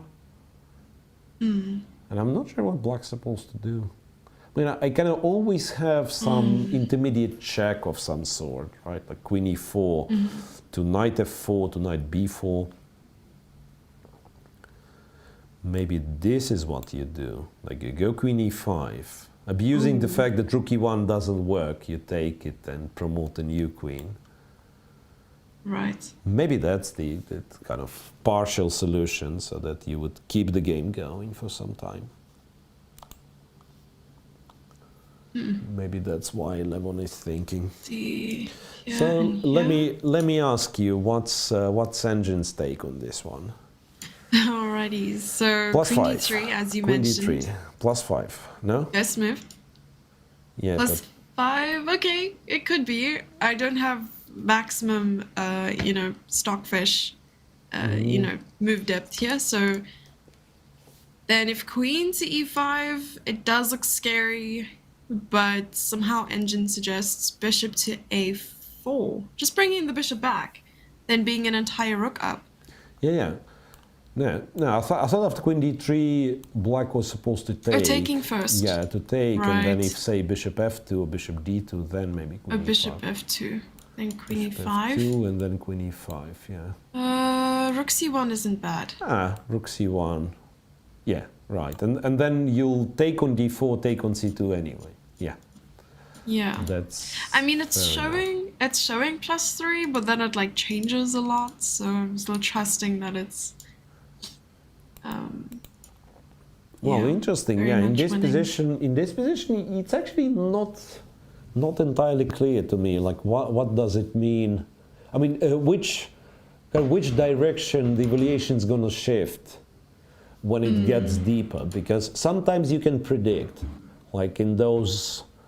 As an example, I can tell you, like King's Indian, some black's long-lasting attacks in King's Indian, like when the center is blocked and then black has this f4 pawn and he pushes the g pawn. And the moment Engine starts to like black is usually a sign that it's only going to increase, right? Because black's attack is not forcing, he simply brings more pieces, and eventually white is not able to cope with. And here it's just too tactical. So it might be like on depth 20, it shows one evaluation, and then kind of digging a couple of moves deeper, it will shift towards something else. So, but I still believe white should be winning objectively. Queen d3 is on the board. Queen d3 But is finding on the... those perfect moves, I mean, they're very possible, but difficult. Then at any point, things could also flip. So I think he's going to definitely focus his energy on the next few moves. And I mean, Dominguez doesn't have a lot of time left. Yeah, but to make the Aronian perfect has, moves right? too. Aronian has. Yep. So I wonder if this will... It's move 28 for Dominguez to make, so which makes it 13 moves in 11 minutes, 11 and a half minutes plus an increment. So roughly, what's that? 18 adds up to like 18, 17 minutes. So I'm wondering if this game ever reaches the time control, ever reaches move 40, or black will just fall apart before that. Because the other one, I'm almost sure will. And usually the scenario for Carlsbad's like Naka and Rapport have is to be played forever, to be played like a very long game, a lot of maneuvering and waiting for each other to make smallest ever mistakes and, to capitalize on those. So might be the scenario where we're deprived of, of the exciting game and we'll be staying with the quote-unquote boring game. Which isn't boring, of course, but like in comparison, I would rather look at something like this, of course, where you can, where you can blast a lot of variations here and there, indicating like nice tactical shots and so Yeah. Okay, the bishop Instead is of gone. a5, knight a8, and so on. Yeah. The bishop is gone, you said. Yeah, king takes e8. King takes e8, so now it's up to Levon to play his next move. Will it be bishop f2? Will it be bishop d2? Some people would consider taking the h7 pawn, which probably isn't that great. I don't think you should do this. Once again, I think the logic here is that, okay, you start calculating with something, with bishop f2, with, I don't know, bishop d2. You realize black's plan is to go queen e5. And that then you kind of look at it, you understand if black is to move. That's once again, that's the move he wants to play in the position, queen e5. And you go from there. And you're trying to find a move which kind of fights against queen e5 or makes it unattractive. And I'm still not sure what such a move is. We figured that bishop f2, queen e5, rook c1 is good for white. Yeah, but maybe there is something better than bishop f2. Just refreshing the page. Right, so there's bishop f2, and the point is to put pressure on the knight. Yeah, just want to take, give a check on That's e1 and take the c2 pawn. And knight e2. Ooh, Okay, bishop he d2 played was bishop played. d2, yeah, guarding both Yeah. b4 and b4 and f4 squares, and also the c1 square. Also the c1 square. So now maybe this queen e5 move Yeah, will queen happen. e5 still feels like the move, right? Rook e1 still doesn't work because of the same reason, takes and c1, promotion. Oh, that happened quite quickly. And they've made 29 moves. Ah, queen So e5 played, still right? 11 moves until time control. Yes. I see that Hikaru went for, is it a pawn sacrifice? Okay, let's switch to Hikaru quickly. Let's see what happens. Don't worry, I'll keep an eye on the other game. Yeah, let's see what Hikaru does. Ah, he went a5, which is quite interesting, I have to say, and a little bit surprising. How does he get the pawn back? Maybe the answer he doesn't. Could this be? Look, not only the pawn can be taken like that, yeah? Because here it's a little bit tricky. I presume b3 is what bothers him. b3 trying to cut off the a5 knight. And then, yeah, looks like queen a3 is very aggressive, and it is, but knight d2, and still, the knight on a5 is awkward. Knight on a5 is awkward. But black also has this move, threatening knight a3. And then I don't know. I mean, you could say I'm capturing c4 now and I'm playing a6, right? Ah, no, you can't play a6. The knight is still there.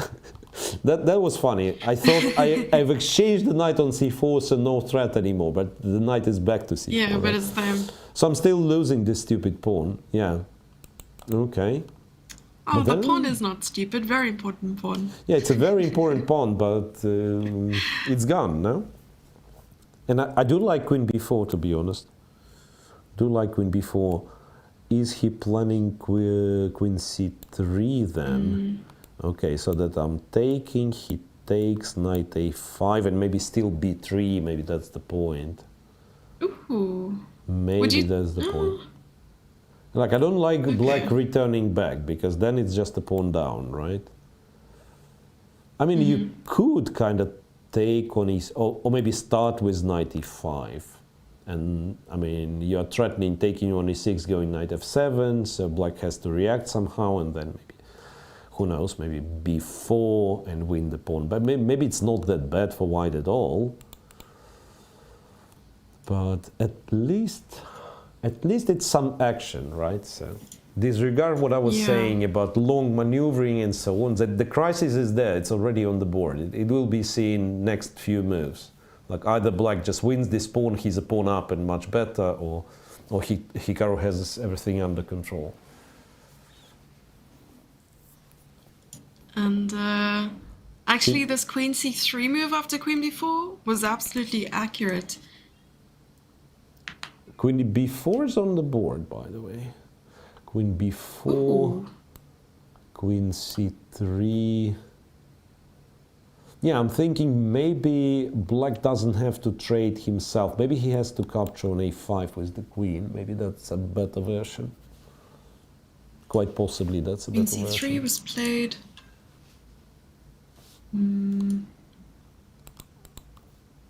Yeah, queen c3 is kind of an only move then. Yeah. Queen c3, and then it's a question. Yeah, queen takes a4. Sorry, queen takes a5 is of course one of the options. And he also played it. Yeah, queen a5, knight a5 is currently the position on the board. Traded everything, and Naka went knight g5 quickly. He went knight g5. So using the fact that the knights are a little bit offside, knight g5, and now he wants to take the bishop and then go knight f7. I mean, he wants to take on e6 twice, that's one thing, but also kind of trading on e6 and going knight f7. Winning an exchange. Black can keep his gains by going rook e8 now, but it's still very sharp then. It's interesting. I was about to criticize Nakamura, but now I kind of realize he does have at least some compensation. At least some compensation. Do you think some sacrifices could happen here, actually? Like what? Takes h7, or? Because I was thinking of this. Takes h7, then takes on g6. Black does something, say rook e7, take the rook. And then I claim that the knights and you are get like 2 pawns. Yeah, and also the knights are a little bit too far away, right? And then you rush quickly. You go g5, you go this rook to g1, and so on. You try to rush with the pawns. Maybe. So it's a good question. Why is it good for Hikaru despite being a pawn down? Yeah, this could be the case. Yeah, this could be the case. Knight g5 played, and rook f8 played by Rapport, which is clever way of protecting e6 indirectly. So now if e6 is taken twice, f2 is hanging at the end, right? So one more time, like takes over here. Now knight h7 is absolutely pointless because the rook is on f8, not e8. And if knight e6, he is planning to capture on f2. f4 could be the move though. Trade, go f4, e6 is weak. And also you have the potential of marching the h-pawn forward, like h4, h5. It's very tricky. I still think that white is in the business.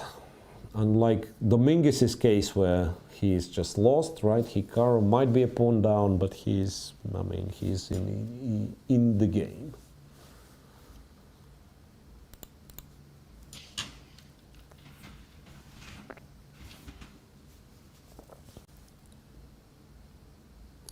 So, what do we do? Do we try to stay on air till Dominguez's game's over, or?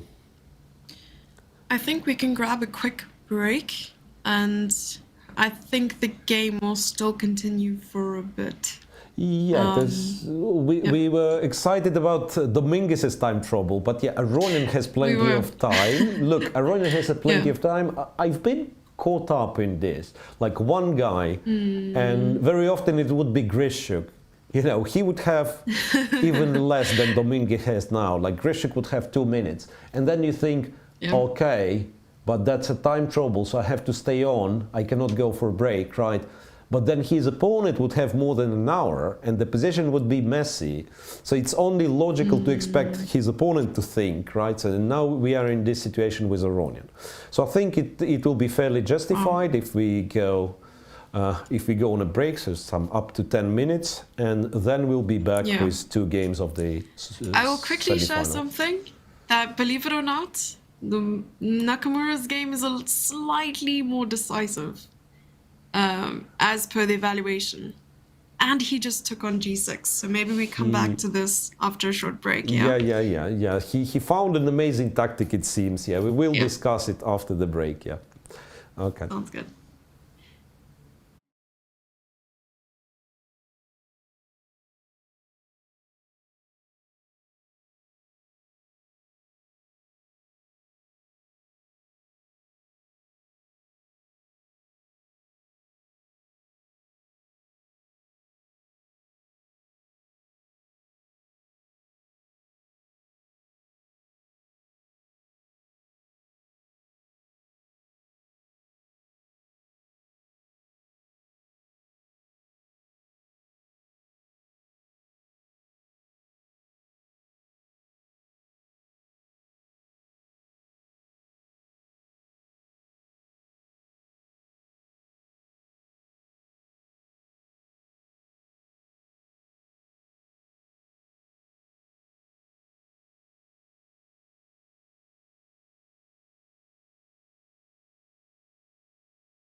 Okay, and we are back, and no confusion there. Both games in progress, right?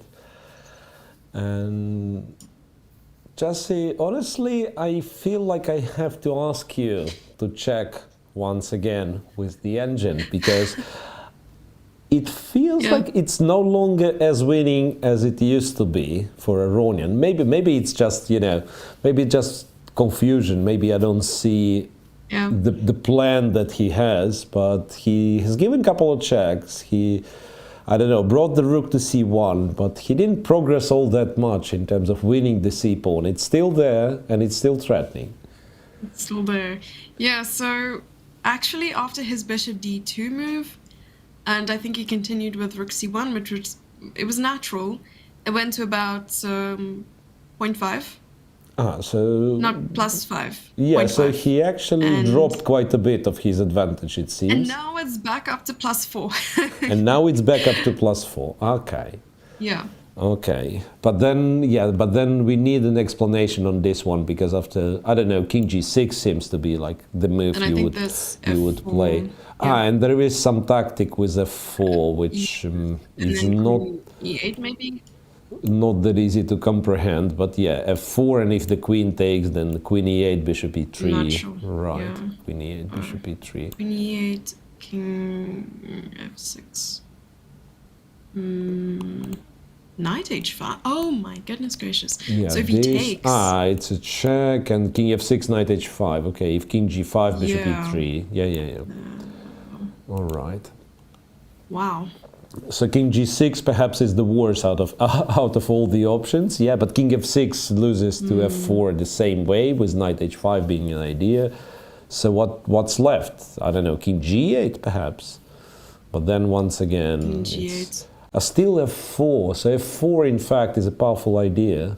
King g8, it's still f4, and if you take, it's queen e8 checkmate. Then Indeed, it is and he has 6 minutes. So maybe in fact he just wins. Maybe he just wins.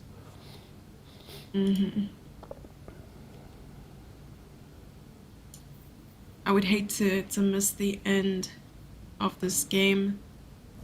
Yeah, I mean, we can stay... We were also talking about... We can stay with this one, yeah, because in the other game it's really exciting, but I believe the game will go on, will go on for quite some time. So it's an exciting moment when Naka captured this pawn on g6, which was protected by 2 pawns, right? You probably know what I'm talking about, but we will be able to show it, right? We'll be able to show it. Yes. So my point is, like, we will not, at least not miss the end of the game between Naka and Rapport. And here it can be finished anytime soon, it seems. Linear, of course, I think he's still trying to figure it out. I believe he will try to find. But he goes king g6, of course. So perhaps the last chance would be something like f4, queen e6. But then, at the very least, we can... Yeah, 4 is not played. I think f4, yeah, queen e6, then we trade e6, we trade e3, eliminate the c2 pawn. Maybe black has some, you know, some chances of survival. So grabs f4. Maybe if he can consolidate, it's not even all that bad. It's a pawn for an exchange with limited, with limited material on the board. But king g6 is on the board.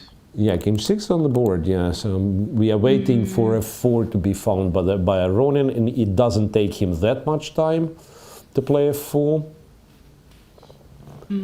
Yeah, so I think queen e6, and it doesn't seem...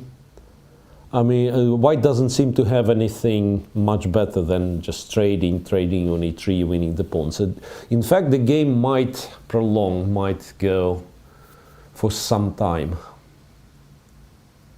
Even though there is little doubt that white's position is winning in this endgame. Yeah, queens are traded on e6. Could we go over that sequence again? Which one? That we saw. F4? I think it was just that endgame you were showing. Yeah, Yes. queen e6, but that's what we are getting on the board. So he traded on e6. I don't know if there is any chance that... Well, technically knight f1 could be the move, but why would you invent something like that when you can just, you know, just trade e3, capture c2 and be happy?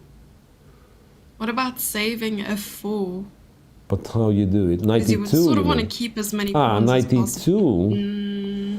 Knight e2, postponing a capture for one move. Yeah. But then this is, I feel like this is where it gets tricky. So maybe, you know, some jumping starts, like knight g4 and then knight f2 and then some discovered checks. Okay. I don't know. Yeah, if knight e2 is possible, then you're absolutely right, it needs to be played. Knight e2 and... Maybe it is possible, yeah. Maybe knight e2 is possible. And then it is the best move because, yeah, it's kind of simplifies your task a great deal. And this is exactly the moment Levon Aronian takes his time. Yeah, I can imagine so, because if you want to sort of confuse your opponent before time control, he has 6 minutes on the clock, then now's the time to do it, and probably coming up with something like that right now. He has 5 moves. Yeah. Brilliant. Knight e2. Yeah. Knight e2 played. And I just realized I was advertising some jumping, as I said, after knight g4, but if you are careful enough, if you play g3, there is not a lot of jumping. I mean, there is a check, king goes to g2, that's true. Knight d3 I take, and there is no knight e1. That's important, but that's the only... We can just get the knight a skipping rope. Yeah. Per knight. Yeah, so no knight e1, and therefore white's position is absolutely winning. Knight e2 on the board, right. And it's getting harder and harder for Lenier Dominguez finding those resources in order to fight for a draw. Is knight d4 an option? I'm asking myself. Is knight d4 an option? But then you can trade, right? Can trade. And you can even go g3, it seems, once again. So what I was debating with myself was this line. I take c2 and you take f4. And even though it seems winning, there might be issues. Like if I'm not winning a7 pawn immediately, then it's going to take me some time, right? The bishop will go back to e3, to b6, let's say. It might not be all that easy to convert. But I guess, once again, white is not forced to rush with the capture on e3. He can play g3, protect the f4 pawn, and then it's not running away. So I'm capturing next move.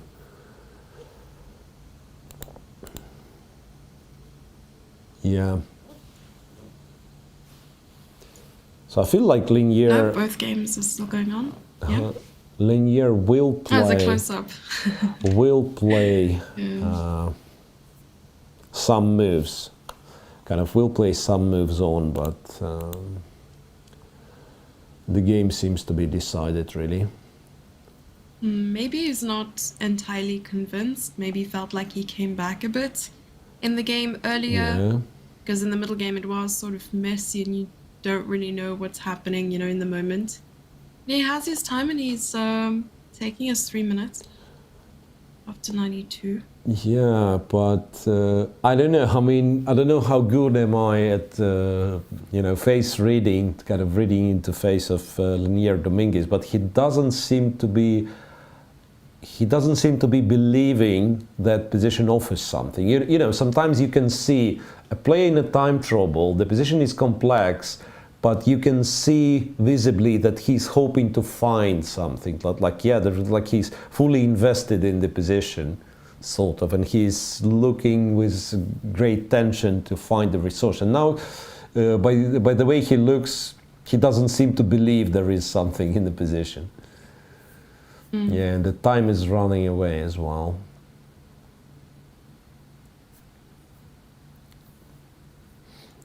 Oh. Shall we take a look? I know he has 2 minutes on the clock. Do you want to Yeah. stay here until they reach move 40? We can move to Naka. Yeah, we can move to Naka because there is still no Even if it's move. briefly. Oh no, he does Yeah. play. Yeah, he does play knight b3. So the tactical shot that we were talking about right before the break was this bishop g6, which is a beautiful move, sacrificing the bishop temporarily though. Both captures are not very attractive for black. F g6 for an obvious reason. You drop the bishop. H g6, then white captures. Oops. Yeah, if H g6, white captures this knight on e6, then the other knight on on g6, and gets more or less similar position that we were discussing, right? So say knight c4, and then you take one of the rooks, you push the pawns. It's a very, very sharp position. So after bishop Geez, that g6, the pawn on f2. Maybe you rook- mean at the end of this rook c2. line? Yeah. No, I don't think you need it because. Oh, but you can't actually. Well, okay. yeah, like rook g1. Maybe you can I just take thought. the rook on a8. I thought rook g1, but then it's still a mess, to be honest, because you can try to take knight h8. You're in exchange down, but you have kind of all the guys attacking the king. Who knows? Maybe this works. Like king c1, and then you go knight a4, and then you go knight c3, and maybe you're just in time to, if not to checkmate the white king, that at least to deliver perpetual. Yeah. So it's very messy. Instead, he went knight b3, attacking the rook for the moment. One of the options that white might have here is actually, I mean, unless there is an attractive move with the rook, another option could be sacrificing an exchange instead of the piece. So take on h7, knight takes here, king takes here.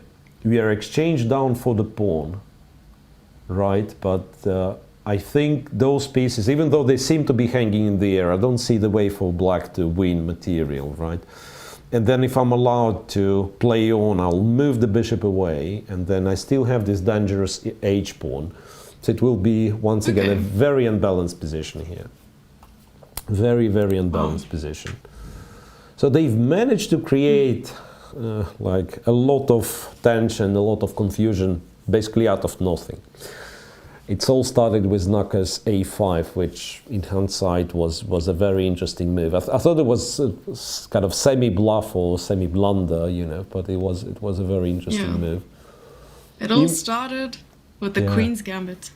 Yeah, you know, even if it's funny enough, even if it works for black somehow, even if black is objectively better, it still is a very, very impressive resource that Naka has found.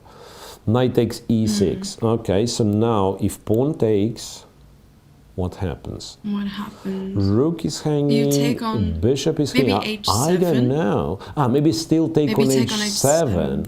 Knight c1. I reckon, yeah. Knight c1, king c1. Rook f2 though. Rook f2 though. So that is a little bit. Can you take on h7 with? With the knight. The knight. So that is what you want. So this, and then you take with the knight with kind of with a tempo, and rook f2. You have rook c2. You're right. You're right. Yeah, I have no clue why I was taking with the bishop. Yeah, you're absolutely right. Knight h1, knight h7 with the tempo. Now, if rook g8 is played, now this is the moment I'm sacrificing an exchange, right? I just move. Don't know, d3, c2, something. Let's say c2. You take a take. And I have two correct passed pawns. I have huge majority on the king side, right? And the h7 knight isn't, interestingly, isn't in danger, right? Because after rook g7, I mean, first of all, we will have to calculate if I can push the pawn, let you take on h7, and the pawns promote anyway. And even if not, I can play knight to f6. Protecting g4, so no rook g4, right? And then after rook h6, I can go knight h5.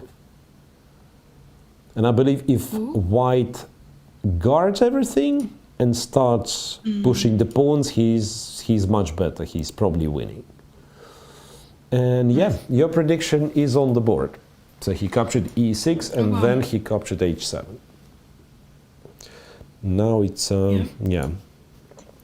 Now it's a question to Richard Rapport if he has what it takes to kind of equalize in this position. Wow. I mean, you could kind of not accept the gift. You could take on f2, kind of not going after this exchange. But I'm guessing this is pretty scary. Rook f2. I'm looking at knight d2 and I'm not sure. Check here, knight d2, right? Knight d2. King a2. King. Oops, king a2 and once again, like you have the other knight to c4. Yeah, the other knight to c4, attacking e3. So once again, it's very messy. It's once again very messy because for the time being, indeed, white kind of doesn't have the time to move those pawns, right? But Rapport already played rook g8, so we will see this position exchange up for Rapport and with strong passed pawns for Naka. And let's not forget it's only move 25. Somehow I got obsessed with the time trouble in the other game, you know, but here they might actually have even bigger time trouble, given that the position is that complex, all of a sudden became that complex. So bishop d3. I believe you take the rook. What else can you do? At least you should take the rook on c1. King takes, and here, well, maybe you start by doing this. Knight d7. Do you want to get rid of the knight? Yeah, I want to play rook g7 and not let it go to f6, right? So, like, for instance... Is there, like, f4 or something? f4, yeah, that's what I thought. Rook g7, knight g5. Yeah, and somehow I'm quite close to taking some of the pawns, like one of the pawns. Knight f6, I'm threatening knight g4, right? Knight e6 is like... Knight e6, rook g4. I thought that's acceptable because rook g4 using the pain of the h pawn. But there was some move. Let me see. Like moving the h1 rook all of a sudden might work. Like just move the h1 rook somewhere, or go bishop e2. Maybe just go bishop e2. It's a little bit kind of feels like a modest move, but I'm protecting g4 pawn in order to push the h pawn. So now I'll be able to play h4 h5. They still and the e6 pawn isn't going anywhere. So. Yeah, it's not kind of first priority to take the e6. Like I mean, if I get the pawn on to h5, I'm very happy normally. So feeling is so far that there should be the way for black to somehow minimize the damage, not to lose on the spot, but still white has to be better. White is certainly the side who is pushing. White certainly is the side who is pushing. Now, what really surprises me is the fact that Richard Rapport is thinking there. Because... could it be that he wants some knight d7 and leave the rook here? Knight d7 could be a tricky move in the position now. Not taking the rook on c1. But I guess he has to take anyway. I thought it would be a little bit of a trap to go into d7, and if white thinks, okay, I'll attack your knight and keep the rook, then knight d2 and knight e4, and the knight on h7 is trapped after this exchange. So that would be a bit of a trick, but knight d7 is not very good, I believe. Just don't play rook c3. Just don't play rook the c3. immediate knight d7. He just does not want to accept the exchange. No, he will. He will. Oh, he didn't. Okay. No, I was thinking of knight d7. No, I thought that was the live position for a second. No, he's still thinking there. Yeah, I guess he has to take, and then... has to take, and then look for the way to stop those pawns so that they are not running too far. So what do? Back to Aronian Dominguez, perhaps? Yes, please. Yeah, we have a lot of moves let's that go. were played, and Reach the time they made control. Time control. Yeah. Yeah. Reach the time control and take a look at their moves. yeah. So the trade happened. 92 knight g4 was played, and g3 and knight c5 and even b4. So he doesn't want to give away any single pawn. Knight d3. Sorry, he kept the pawn on f4. Yeah. Check and here. kg3. Knight e4 and knight to c1. Making sure that the d3 knight is getting exchanged, right? Knight d2, he has knight d3, and that has to be winning. I mean, rook c6 being the next move, and then knight e5 to follow, and so on. Yeah, they've made it to the time control, but then, yeah, still, it's not clear if black will continue after that. Yeah, I think not on that level, you know. I mean, miracles sometimes do happen and people don't win absolutely winning positions, but, you know, it's a clear exchange with no counterplay whatsoever. Someone in chat says that, Evgenij, your last name scares them. They're not sure how to tackle it. That's why I go by Miro. That's absolutely Miro. Absolutely Yes. perfect, acceptable, no problem. Yeah, you know, I wanted to rant a little on this computer evaluation thing and how kind of a new generation of not only chess players but perhaps more of chess supporters, chess enthusiasts, the spectators, how those got spoiled with this that you have engine evaluation at home, at hand, basically, right?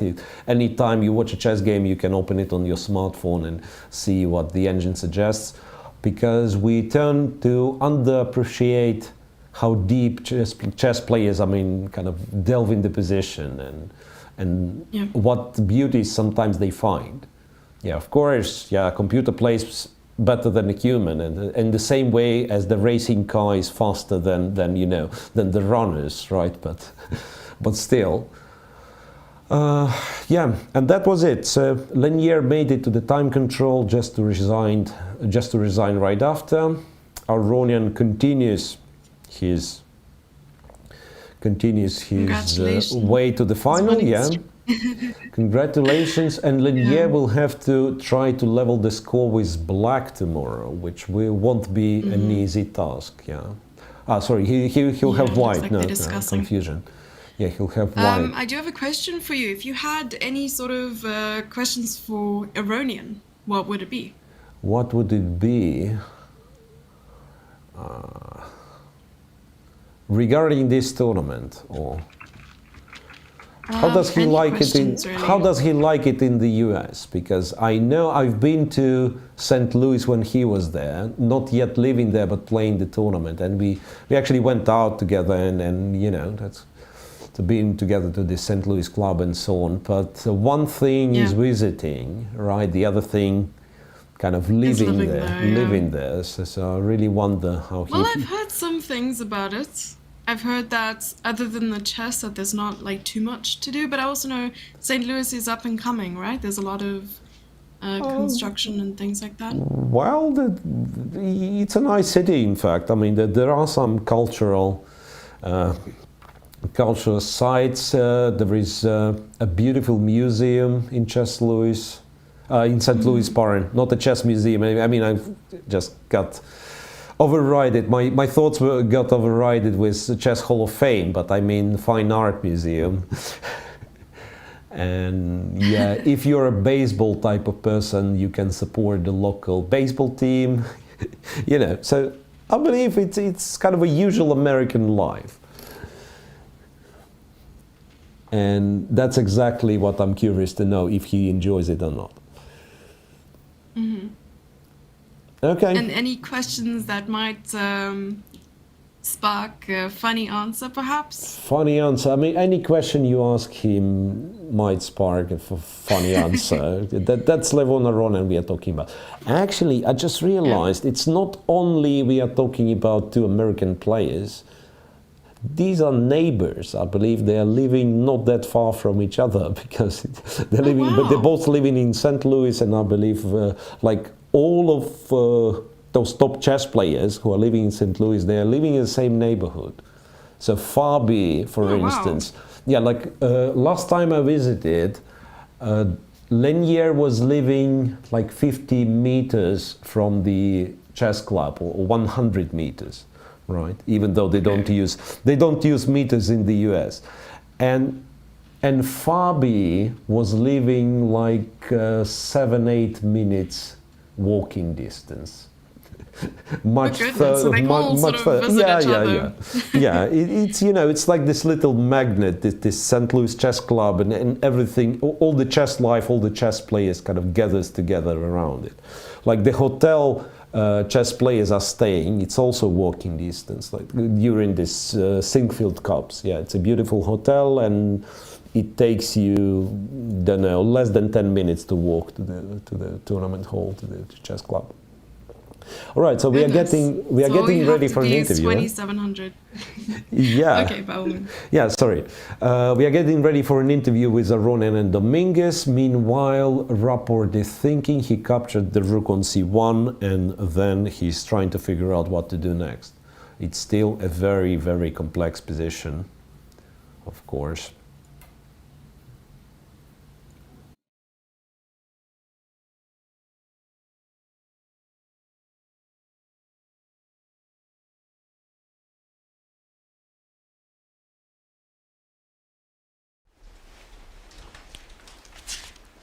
So I'm joined in the press room with Grandmasters Lenier Dominguez and Levon Aronian. They just finished their first game of the semi-final with a victory for Levon.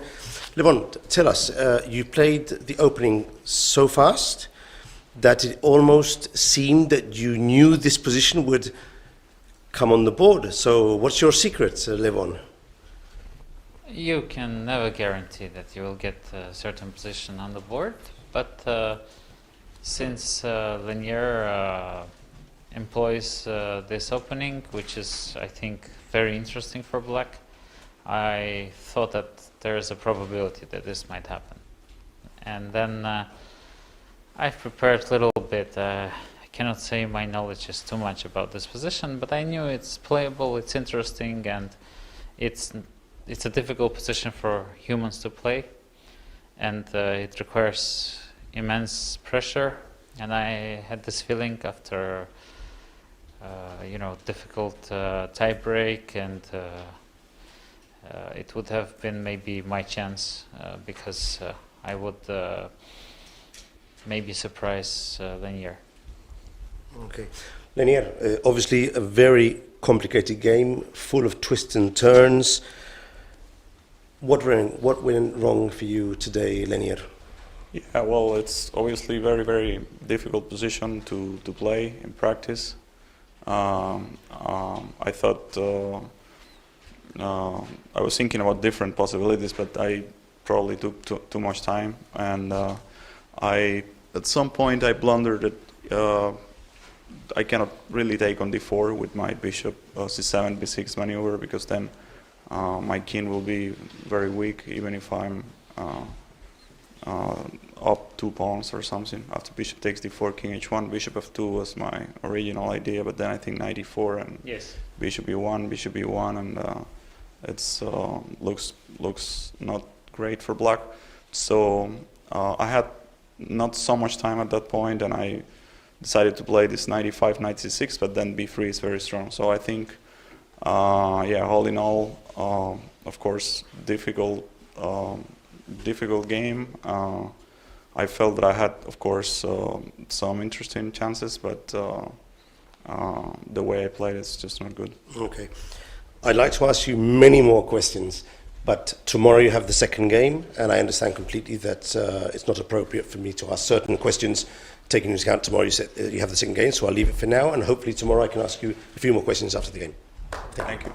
Thank you.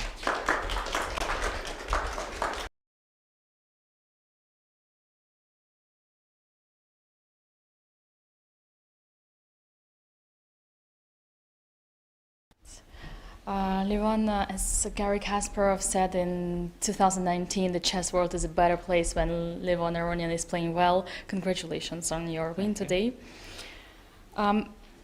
Did you start preparing to your opponent before yesterday, before the tie-break results were opened? Did you start to prepare to both potential opponents, or have you waited until the results were out? I more or less prepared my repertoire with black. And with white, I thought I will see depending on the opponent. Was there or is there some kind of a special time pressure strategy when your opponent is in time trouble? Is it worth playing particularly fast? Generally, it's not, and I try to be, to keep it in mind that I shouldn't rush as well, and I should keep my composure. And I think today I managed to get a solid play in the time trouble. On another note, if you were to pick 4 best players for the Olympiad team United States, lived alive or not, from any time, what would be your choice? Bobby Fischer, Fabiano Caruana, myself then, and then probably Gata Kamsky. Right. You mentioned Bobby Fischer. Now that you belong to 2 countries, who for you is a better player, Petrosian or Fischer? Tough question. Well, of course, for me, you see, I'm not really looking for the best, most precise play. I'm always looking in a player that is original, and both of them are very original, but Petrosian I think, is more original, because his moves, I don't think I can play like Petrosian ever, or anybody. I mean, his moves are unpredictable, and yeah, he's definitely one of my favorite players. Right.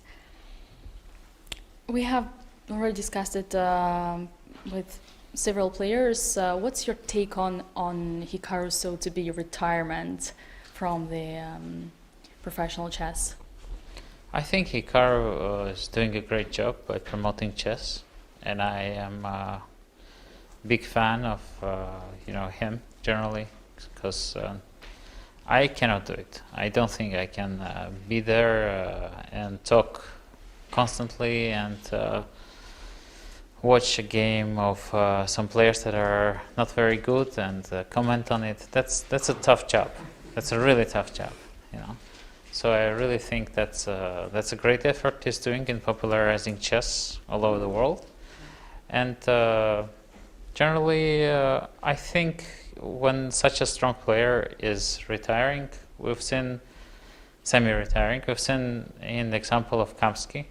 He's semi-retired, but it didn't stop him from winning tournaments, winning the World Cup, and continuing playing well once he came back. I think chess is kind of a skill that you get, your work ethics, your calculation, and even if you don't play for 2 or 3 years, you still are a very, very tough player, very strong player. So you're not taking it seriously either. The idea of him considering himself as a retired player. No, I think if he feels like he's a retired player, then probably he is. I mean, he knows more about what he's doing, because I can call myself retired and sit there and analyze chess for 7 hours. Bobby Fischer was retired too, but he was working very hard. So it doesn't mean that much. Yeah, I think he still he knows the openings. He surprised many people by playing Queen's Gambit Decepted here. So it means he's working on chess. So I think that's very good. All right. Thank you, Levon, and good luck for tomorrow's game. Thank you very much.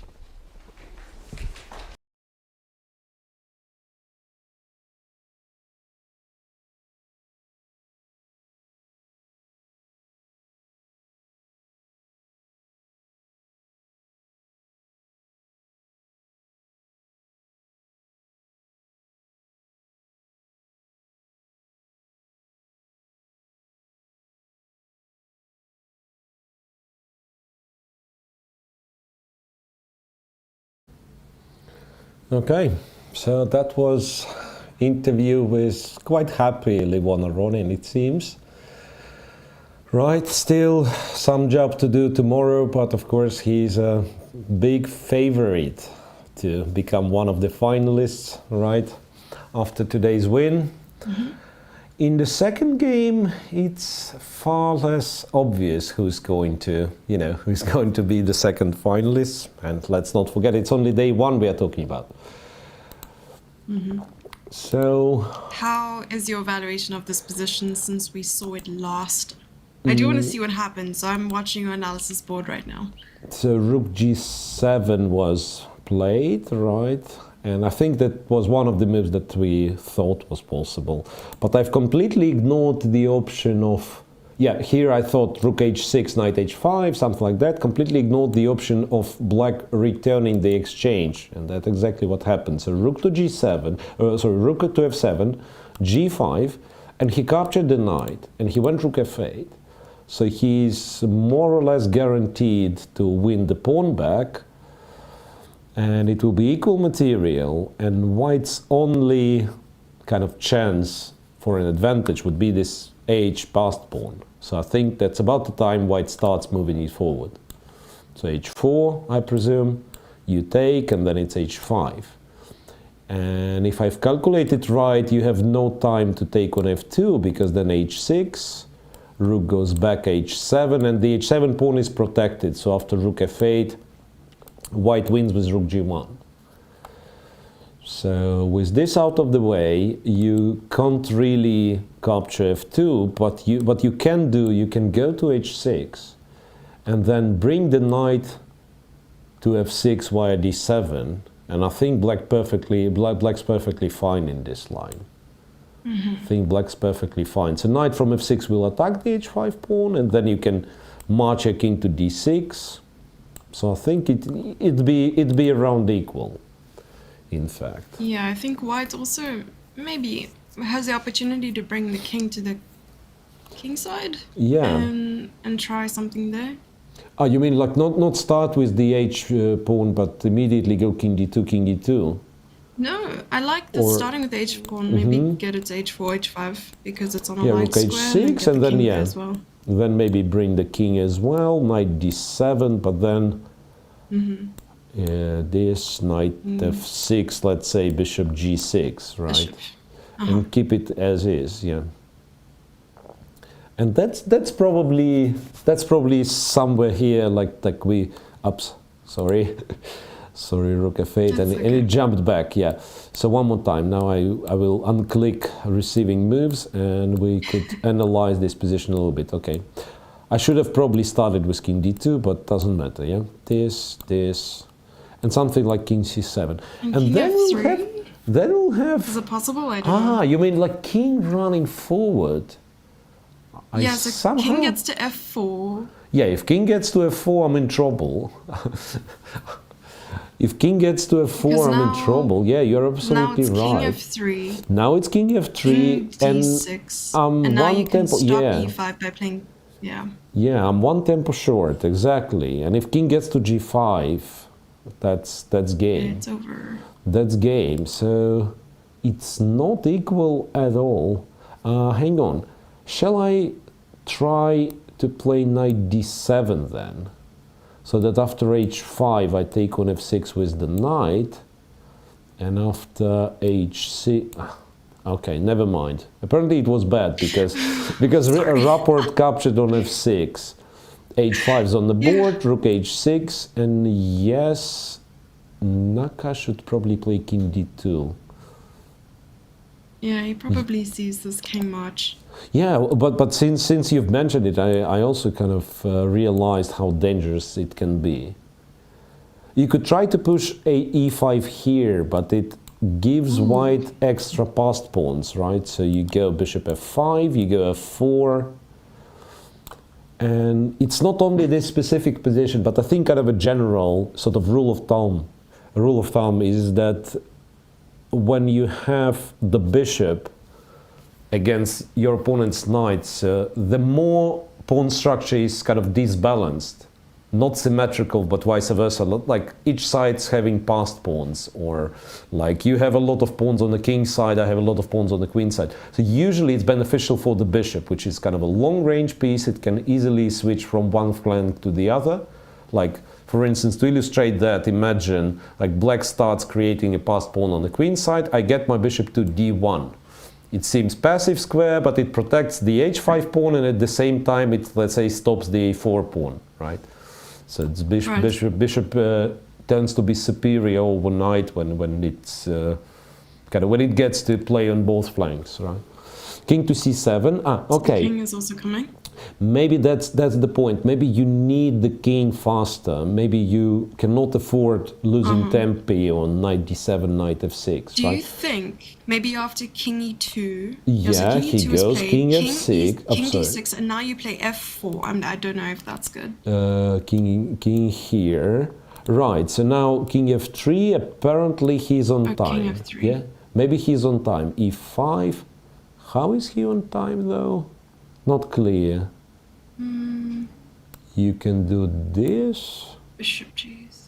Bishop g6 and king g4, king g5. I mean, that's actually no. He's not on time. It's still bad. It seems.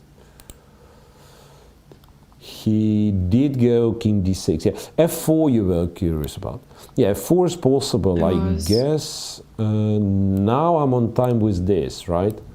Knight d7, king f3, knight f6. And now the difference is that you don't have this have square, to right?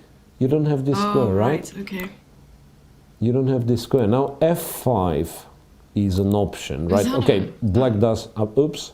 Oh, but there's knight e4 and the bishop is sort of blocked out, no? You mean one more time? So take. f4. Right. It doesn't let me analyze Sorry. for some reason. Yeah, f4. Okay, finally, f4, knight d7, king f3, knight f6, bishop g6, right? And No, wait, knight e4 I'll take, right? not knight e4 now, but perhaps when you want to play f5, so like I don't know, another a5 maybe. Okay, something. Yeah, Okay. just move it a little. And f5 you're gonna go e5, I'm guessing, and still cut off the king. Still cut off the king. And there's no way. Yeah. So it's tricky, but Maybe it's better for a knight. But this king f3 was clever. King e7, king g4, king f6. So Richard Rapport is running with the king here. So he will. But now you could leave the king there and go with the rook, maybe. Yeah. Because now Rook is free, but will it find a target? That's the question. Will it find a maybe target? rook a1 Yeah, rook a1 I was thinking of. Rook a1, a6. and then a6 and take it. Yeah, but how? No, maybe Let's say it's a how bit much. realistic is that? Yeah. No, it's You not. get I 3 mean, pawns. it did cross my mind that you can do Yeah. this. Like take here, Probably knight not. c4, Or the knight right? Knight c4. But usually the knight somehow is good fighting, especially with the rooks. Like if rooks are not on the board, let's say I'm taking c6, rooks magically disappear, and I do not lose the b pawn. I believe white would be winning, right? Because like one pawn distracts the king, the other one the knight, and you have the third one. Right, but with the rooks, knight usually is very helpful. There'll be some tactic. Now, oops, rook h3. Ah, he's going there. Look, he's going to f3, and then bishop just to g6 kick and the to king f7. away. Oh, Is Miro? it just... Ah, let me know. Miro, I Yeah. think you're in trouble. Why is that? Ah, because of 2-0. A lot of Ah, trouble. yeah, okay. It's not the worst. Not the worst. But seriously, does it mean that he's not holding at all? King g7, right? Just in case. So now I should be careful if I play rook f3. Now you can go. You have rook f6, You can go with the right? king because you want. Yeah, you go that king square g5. anyway. You go king g5. I go knight to d7, and then you play now rook f3. this move, and I play And this if rook, move. knight f6, then you play bishop to g6. I mean, maybe I should have but- started. Objectively, I should have started with okay. bishop g6 because in this case, I know rook f. Rook f6 actually loses. Yeah, okay, doesn't matter. So this, knight f6, bishop g6, and then some No, knight it's okay. Knight has to go e4. somewhere. Right, But and you then can something. take that, no? Ah, you can take, And then you go after the e-pawn. and yeah, because originally I thought rook f7 would be bad. Oh, that's would be also bad nice, because you yeah. have no, but you have A and B pawns. So black has a passed pawn of the his own. king. Yeah, Yeah, you the king cannot just do has this. to go to f6. Oh, it doesn't even have to, I You guess. you don't have to. Yeah, you just go Opposition. a5. You just go a5, b5, Yeah. and so on. Yeah. But the trick is, Nice. yeah, rook f7 is a terrible mistake, and instead, if you go rook f4, you're indeed just winning the e4 pawn and apparently the game, because black kind of needs both Yeah. pieces to fight against the h pawn. The rook is So really chat is saying we're incredibly finally passing. getting the cha-cha-cha. The Okay, Miro cha-cha-cha. cha-cha-cha won't be there, but a little Daberevsky might be. Yeah. So after rook Brilliant. h3, are there any Is options for black? Because it's really hard to. Ah, wait. If I get the knight to d6, I'm guarding f7. Maybe that's the way to go. So I do what? I do knight c8. You give a check. I go here. is there time? You go here. Knight d6. But still, I'm so tied down, right? So you probably will be able to break through. You'll go king g5. And then, well, rook f6 is then not there's rook yet a f6. threat. No, knight e4. You have to watch out, yeah. So something like that, rook f6 runs into knight e4, but I will play rook f4, that's like incredibly slowly, annoyingly slowly. Rook f4, then f3, guard e4, and then rook f6. Like this, this, this. Finally rook f6, and black's position still falls apart because how terribly the rook is placed. I believe you can't help it. Like b4 is the move, right? And the black's the move. b4 is the move. I take on e6, a3, and I'm still on time to stop the pawn. Just take the knight, give a check, go behind the passed pawn. Okay, so it's absolutely irrelevant line, of course, but it shows the dangers that Rapport is facing.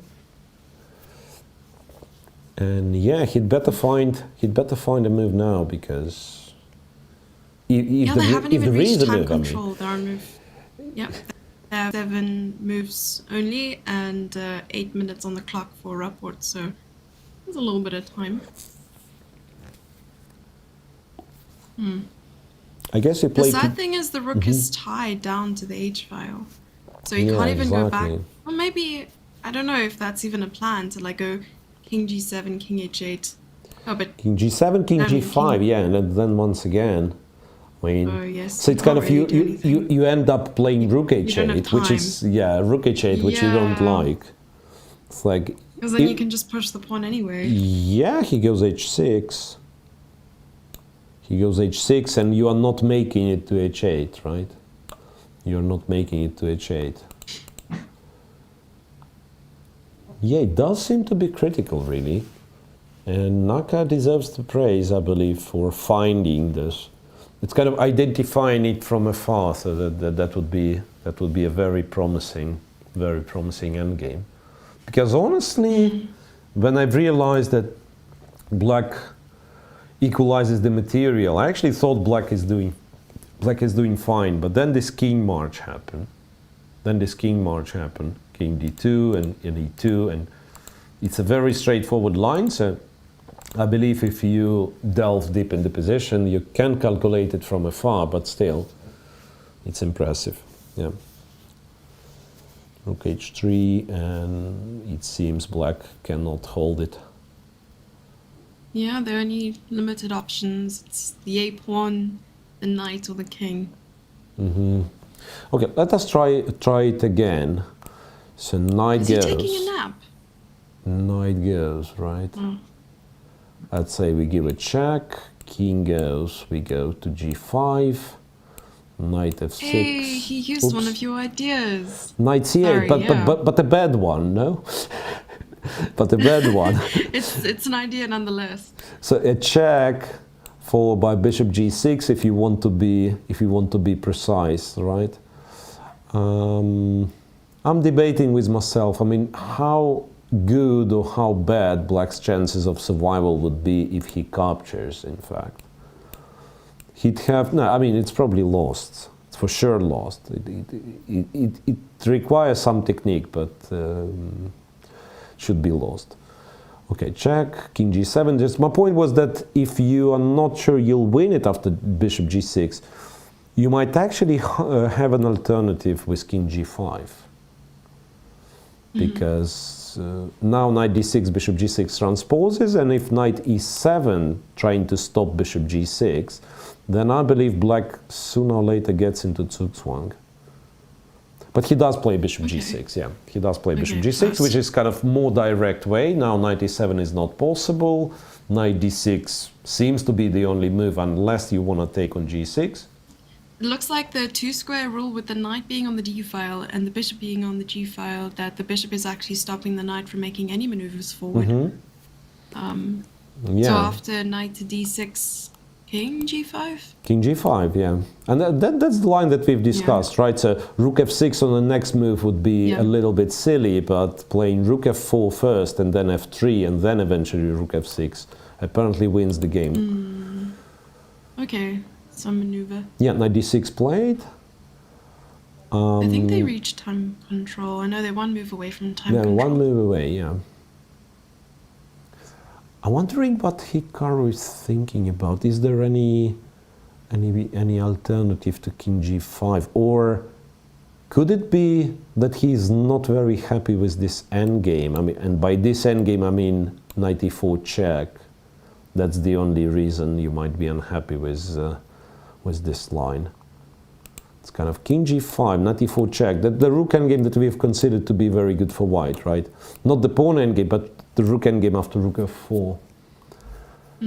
I wonder what black's counterplay should look like in this case. For now, you can't do anything. Hang on, can you do this and then this? Still looks pretty bad, if you ask me. Even this looks pretty bad. Rook e6, rook f2, just give a check, take on b7, 2 pawns up, you know, everything's active, king cut off on the last rank, yeah, it should be winning. Should be winning, just leave the h-pawn, walk over here, win the game. Now that's... Right, it changed somehow, once again, it's like in a way similar to Aronian's game. It's just that in Aronian's game, the crisis happened much earlier. But kind of the same thing. They were fighting, it was an unclear position, and then somehow you missed the exact moment where black actually went wrong, right? And you start to rewind, and you might go all the way back to, I don't know, to picking the a5 pawn. And that would be genius. I mean, if it would turn out that... That's rough. Taking on a5, you know, 20 moves back from the current position was the decisive mistake, after which you probably could have put up a tougher defense, but white was always better. That would be incredible. Okay, wow. so Naka's move 40, and I believe it will be king to g5. Not that he has to, on the other hand. I mean, he might start with rook f4 if so is his preference. It's not like black is threatening something. He probably push the king. Yeah, he does play king g5. Does play king g5. And it has to be said, you can't really challenge. You can't really challenge white on the f file. Like I was thinking, could it be that kind of rook h8 and then rook f8 would work? But it's h6 followed by h7 followed by trade the rooks followed by h8 queen.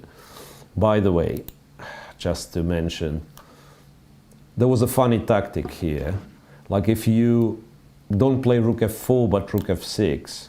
I think there is a funny tactic for black, which is rook takes h5. And then if the king takes, I take the rook immediately. If the bishop takes, it no longer controls e4, and there is knight e4 check. So that's, I mean, possible to miss in blitz, but not obviously not for this kind of players, and not in the tournament of such importance.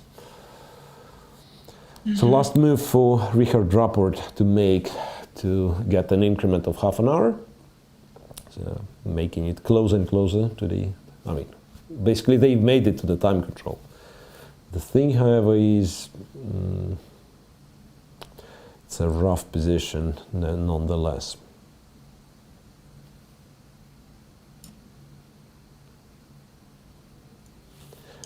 And honestly, I mean, he packed him in such a way, himself, I mean, black, so that he cannot move the knight, he cannot move the, I mean, he can move the rook back and forth, like rook h8, rook h6. He can't move the king. It's almost stalemated. So it seems knight e4 is sort of the only reasonable chance. Otherwise, it's not clear what to do at all. Knight f5. Is knight f5 some sort of an alternative? But once again, we are talking rook endgame pawn down in all of those lines. All of those lines. Is it enough to be a pawn down? White could possibly force an exchange and have an outside pass pawn, maybe? Exchange of rooks? So let's imagine I go a5, you go rook f4, as we agreed on. And then maybe, I'm not sure if I have to include b5, f3, maybe it will not work. Wait a sec. Yeah, rook f4, and let's say I go knight f5 here. How bad is that? So I presume bishop takes, pawn takes, rook takes, and say I go b5. And rook e5? Rook e5, and yeah. Maybe I should, hang on. Maybe I should play rook e6. But then you still win with rook e5, yeah. You still win with rook e5. Because if we trade, yeah, it's just white is much faster by a mile. Yeah, h6, e6, and so on. So it's too much, really.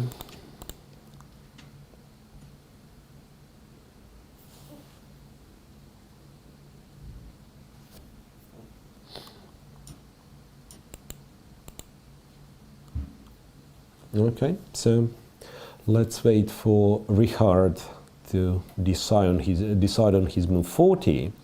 And I think since we are left with only one game, Jesse, since the game looks, at least for now, looks more or less decided, and to add to that, since they are getting extra half an hour, so there won't be any time trouble, I think that's a good point to ask the chat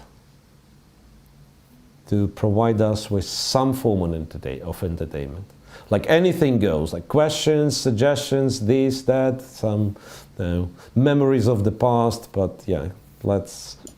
Memories of the past, they were requesting stories earlier, but it was more when we were still talking about the opening and all that. So perhaps we could come up with an impromptu story, since today is the day that we'll need it. Yeah, but yeah, I think it's more of a chat's responsibility to ask questions, and then maybe. I do have a question actually from myself. Okay. Yeah. When was your first sort of commentary gig, and what got you into it? Are you enjoying it? Is it a passion of yours? And did it sort of take you away from the competitive side of chess? Yes and no.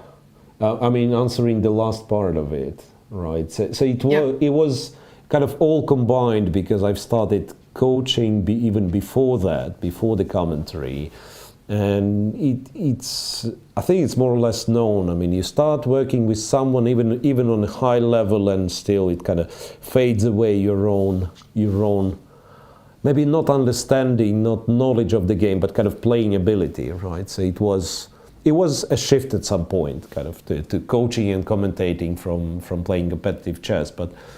Yeah, and on the first live commentary, it was quite a funny story, in fact, because before actually going live and talking, like becoming a talking head, or back then there wasn't even a camera on the commentator, so it was rather, you know, wow. rather a voice behind the kind of behind the video feed from the playing hall. Right, so I've started to do post-game reviews. And it would be that I would come to a tournament, so, well, perhaps it's called kind of chess journalism of some sort, right? So I wouldn't ask players questions, but I would just annotate games and being at the tournament. So it was a strange activity, but I've done that for quite a few tournaments. And then we are talking 2012 Olympiad in Istanbul, where I arrive with full confidence that that I'll be doing exactly the same. So writing post-game reviews for the Olympiad, you know, it's a lot of tournaments, a lot of journalists, and so on and so on. And then all of a sudden, the day I arrive, it's a couple of days before the start of the Olympiad, they tell me, well, we like the way you annotate games. How about you'll be doing this live? Yeah. And I'm like, what? So I was absolutely unprepared. I had no idea how it's done. And then, yeah, I mean, okay, I've panicked, but what to do?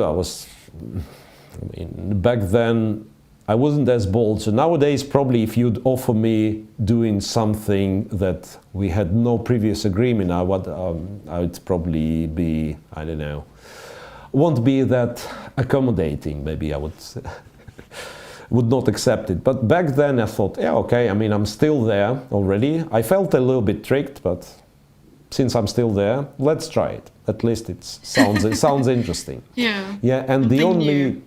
yeah, I had no experience whatsoever. The only kind of idea on how you commentate on a chess game, or not a chess game, but game period, I had from watching a lot of snooker commentary. And snooker, you know, in a way, yeah, it's many more things happening, but in a way, like a session of snooker, which is 8 frames, it is comparable to length of a chess game.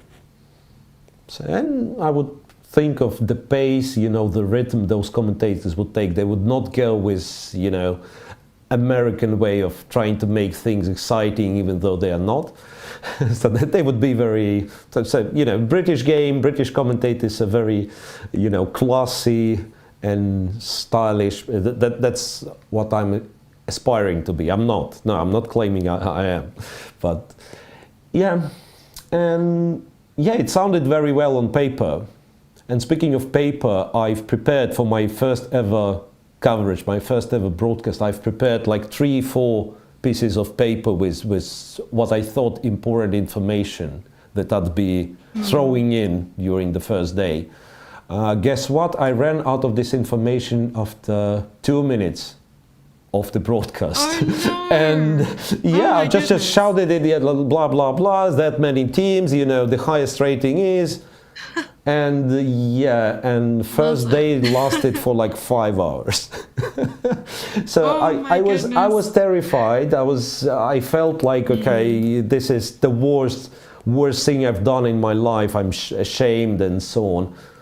But okay, but you can't really change horses. I mean, the race is on, right? So next day I show up, and the day after I show up, and then all of a sudden, one day someone's walking by and says, do you know, I mean, is it you commentating? Like, yeah, I like the sound of your voice, and it seems that sometimes stuff that you're saying makes sense. And I thought, oh, okay, maybe it's not bad. Maybe I'll try to do this for a living. And that's what I ended up commentating chess. Yeah.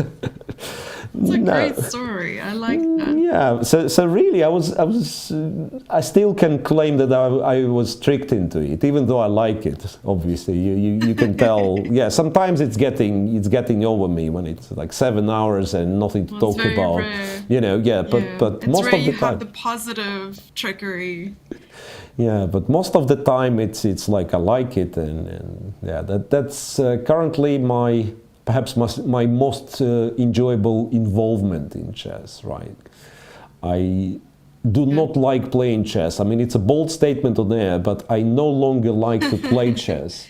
And that's a very simple explanation, because nobody enjoys losing, right? And then when you used to do some stuff good, and now you sit at the board, you play, and you're asking yourself from time to time, who was the idiot who put my pieces in such a silly way?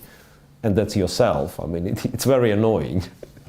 So that's why, I mean, I rarely play, and when I do, it's still a lot of struggle.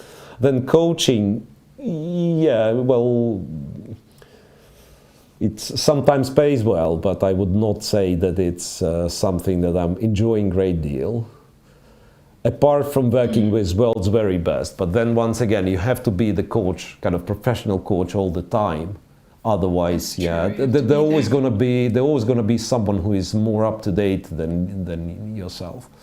Yeah, so commentary is kind of a perfect fit. And as you, Jesse, and as I believe the chat guys could have figured by now, I like to talk. So that's it. So that's it. It's a good quality to have, yeah. So how was it co-commentating with Nigel Short for the World Cup? With Nigel, last World Cup. Yeah, I love Nigel. I mean, it's his, his sense of humor, but I think even for a British guy, he's sort of on purpose abusing those, like, two British words that no one else in the entire world has heard about. So sometimes it would be a little bit tricky, because first of all, I understand I'm not kind of educated enough in terms of vocabulary, right?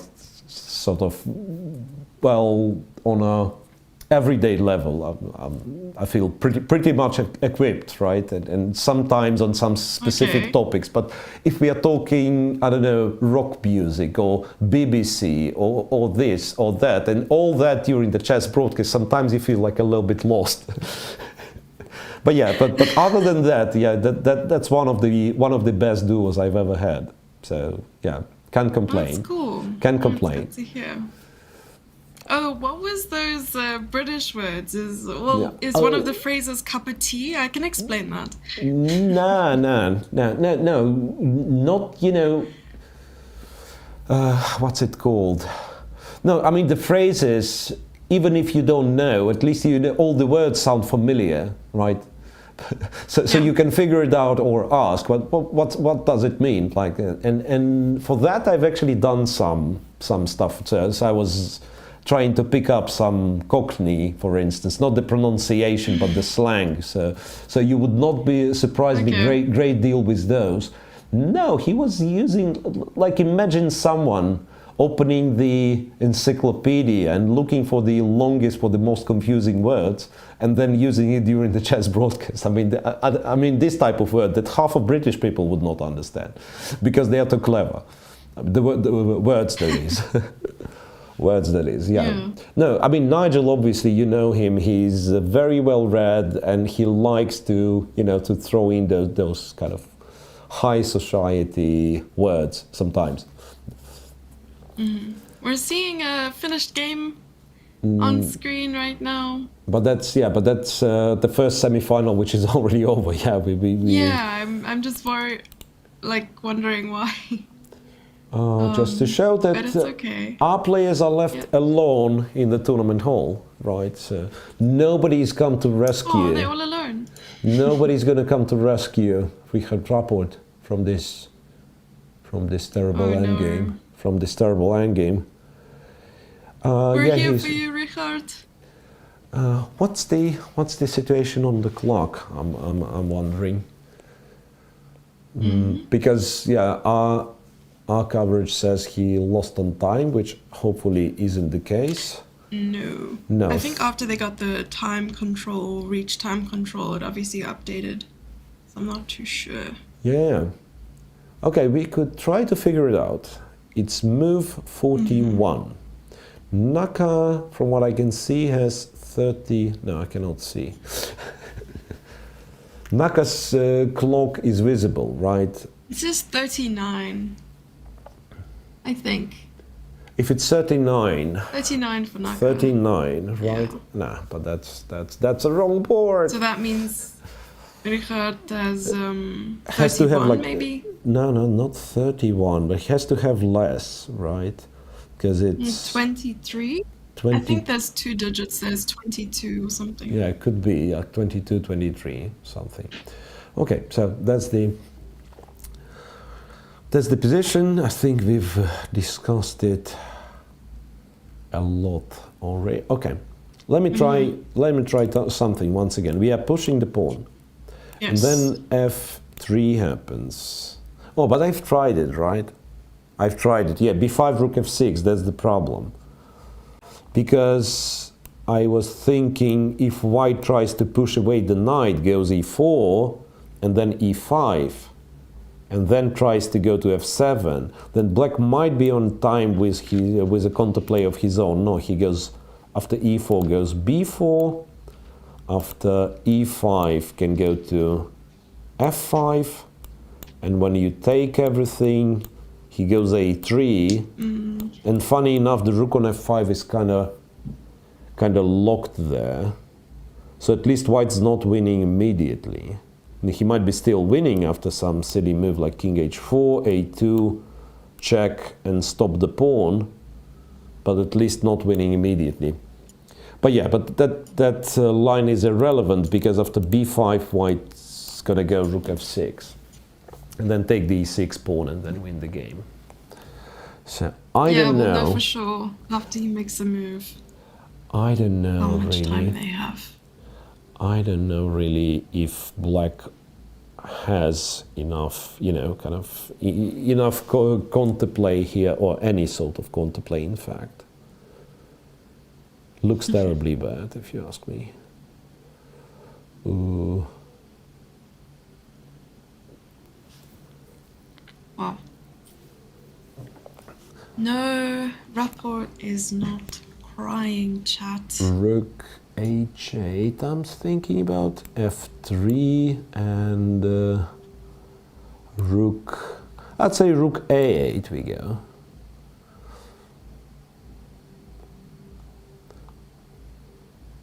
But still, yeah, that's like white does everything exactly the same. Goes to f6, and you're nowhere near close to be on time. Yeah. Rook e6, rook e7, and this king is getting checkmated somehow. Yeah, I think Perhaps it's done. he is in that stage of acceptance. Yeah. He'll probably find some way of continuing the game. Maybe indeed going knight e4 and trying to play the rook endgame, but once again, it's very, very hard, at least for me, to find counter. Ah, wait a sec. Maybe I'm too pessimistic. What happens if he does this? What happens if he does this?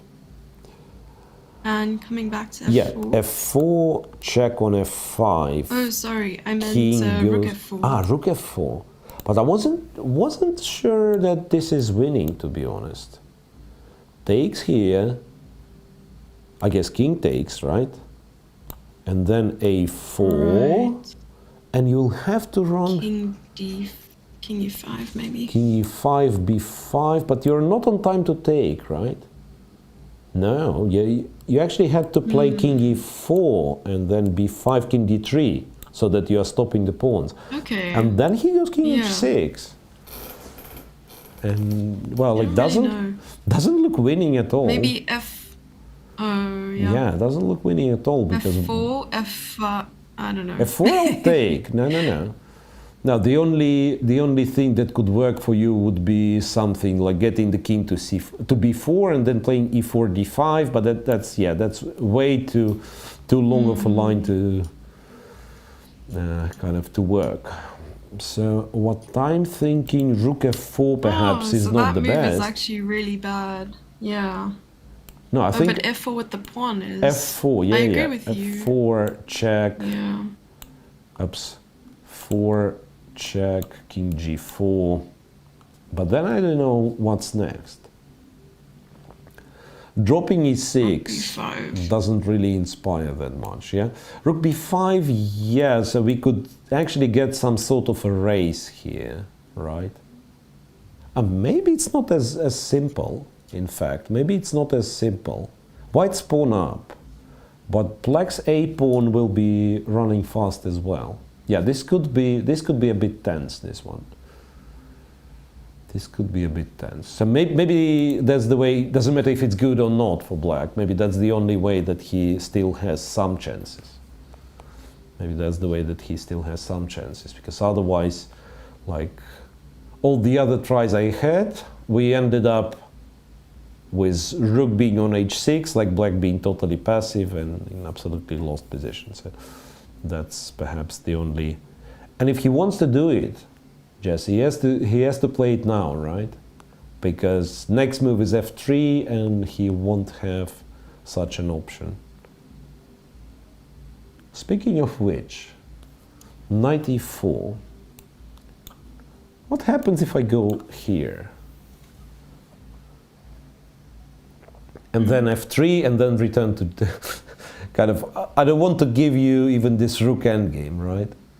Check, go here and then f3. But then probably with the knight on e4 with pawn being advanced, maybe rook g6 becomes a thing.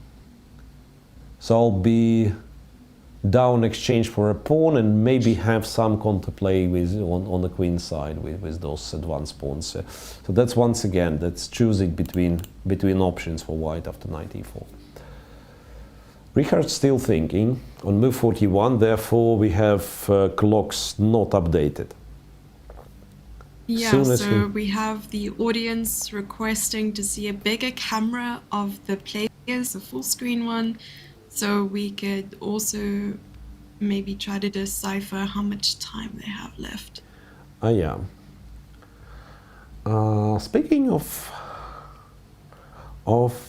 this strange. Speaking of this strange occurrence that one of the players has to lose on time. I mean, not to lose on time, but his time has to run out to figure out if there is increment or if they made move 40 or not. Why is that? I mean, it's so stressful and it's also confusing. They still required to keep the score sheet. I mean, before that, in kind of mechanic clock era, it would be logical.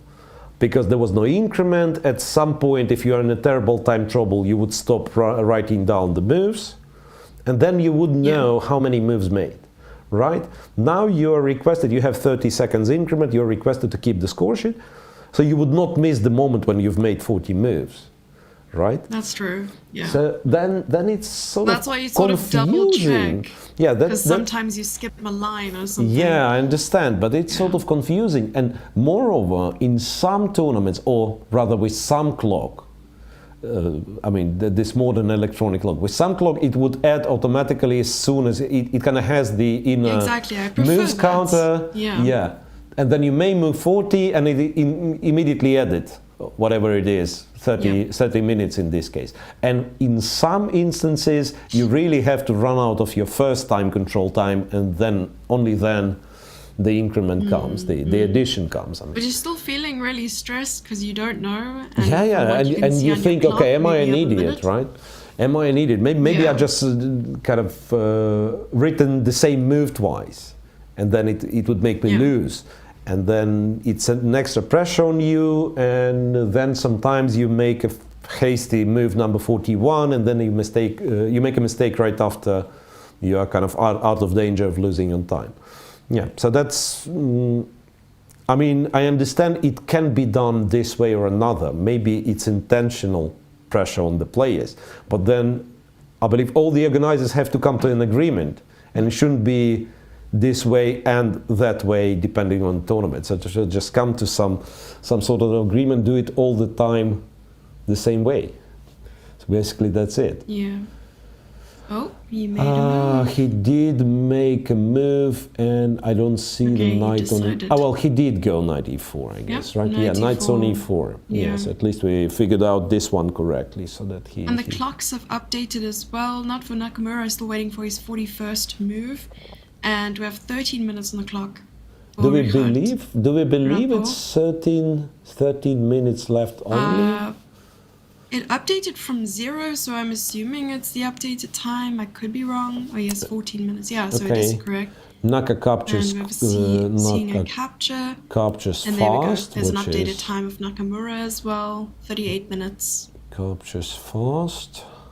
Pawn takes, and now he'll probably start. Nah, he won't start thinking.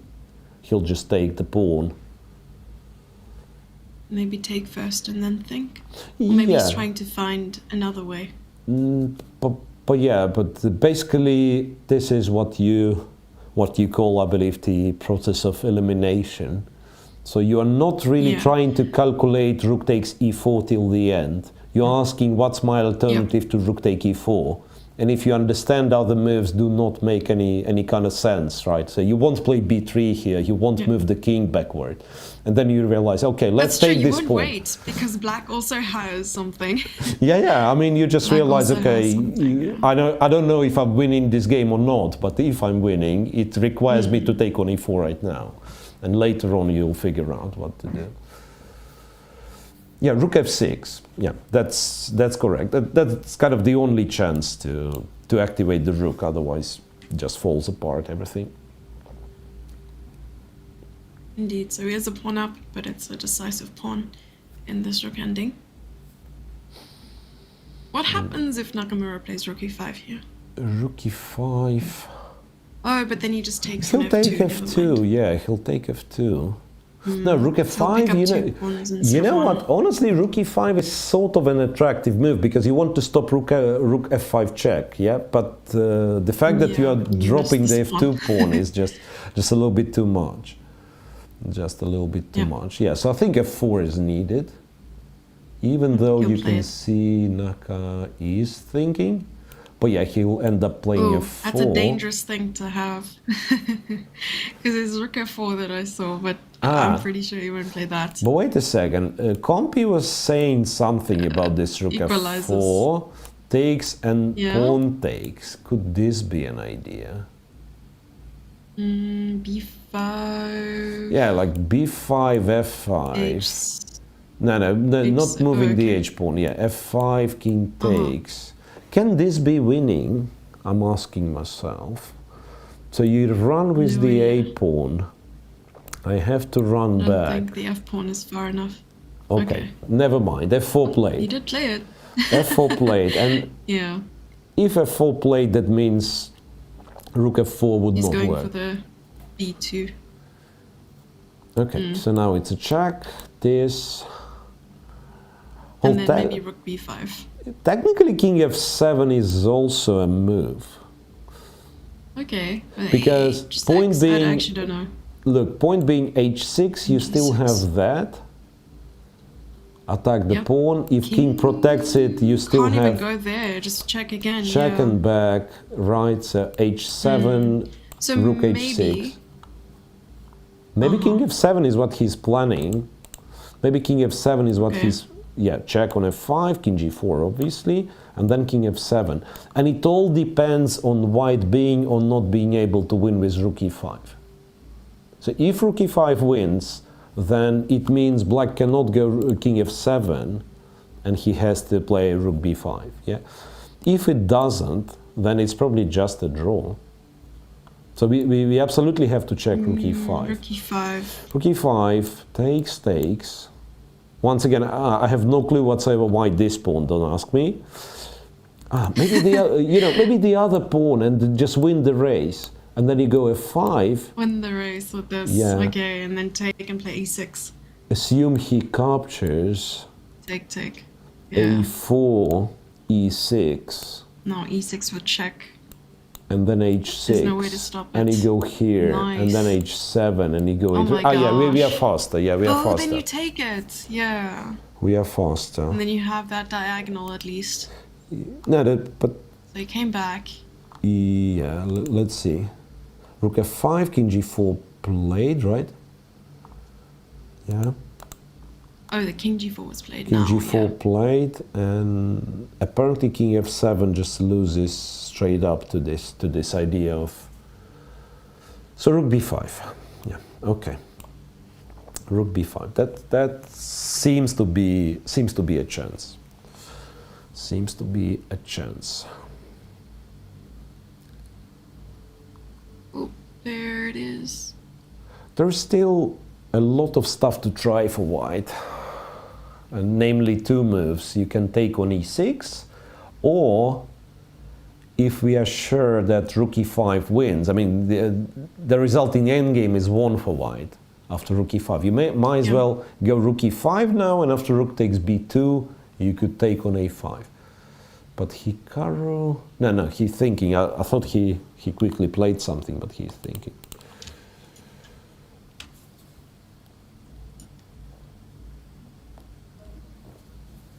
Maybe just wrote down the move.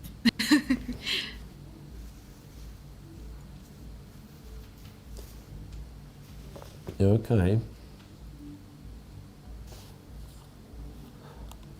I mean, capture here would be a sort of a more straightforward attempt to win, but I'm not sure how, to be honest, because this a pawn is running pretty fast. I understand white has kind of more pawns, right? And Yeah. but those are not very... You want to start with a check? I'm not sure. I'm not sure what to start with. That's exactly my problem. Oh, h6 maybe. H6, king h7, and yeah, the thing is, like king g5, you always will be checked from the second rank. So I don't want to play h6. No, ideally what I want to do is to give a check, and the king needs to go to the 8th rank, okay? But I have no clue whatsoever how to do it. Like king g5, you're always going to give me a check from g2. I mean, I could do this, go here, check, and go here. But then once again, whenever you give me a check, black goes king h6. So maybe there's a threat of rook g6 now. In that position, sorry. Yeah, but black won't So blunder it, king right? g5, You mean we go there, check, and rook go g2 there. check, king f5. There is a threat of rook e7. And now I mean, there is a threat of rook there's rook e7. e7, rook Yeah, g6 as well, I thought you go here then.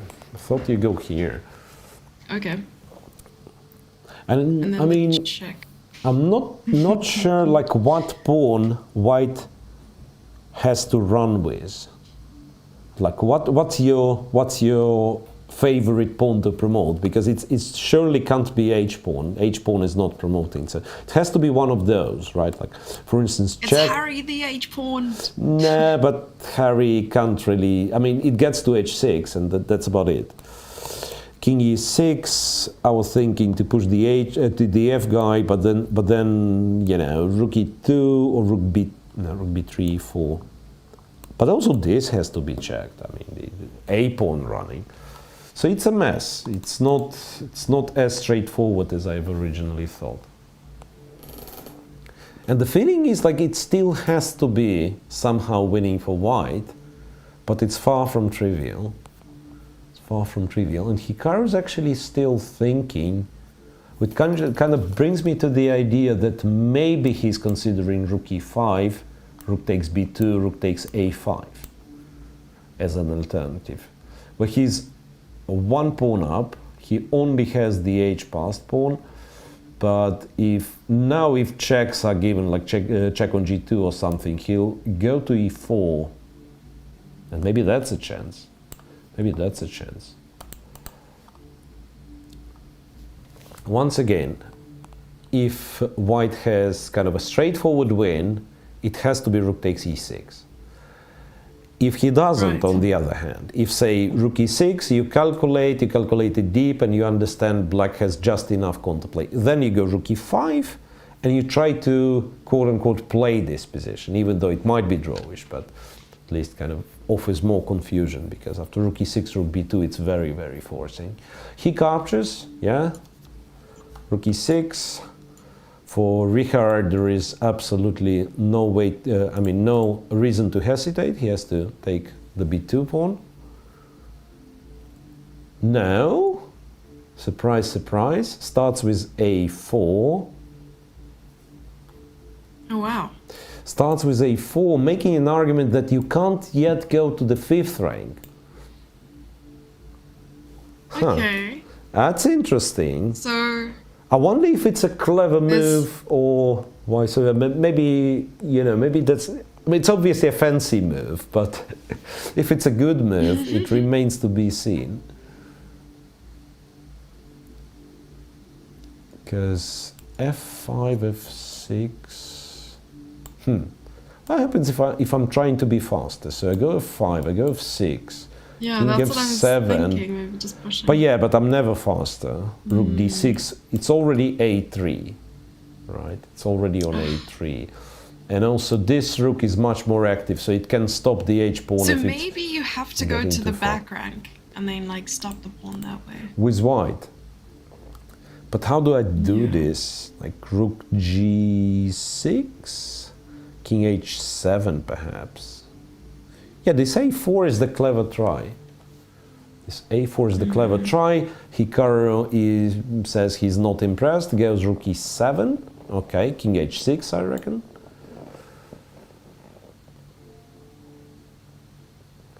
Ah, and hang on, and could it? No. Once again, I'm like, and then immediately realize that something's wrong. I thought now, since the king is on h6, maybe I'm running with the f-pawn now. Rook b2, f6. But then what ends up happening, you play rook to f2. Oh,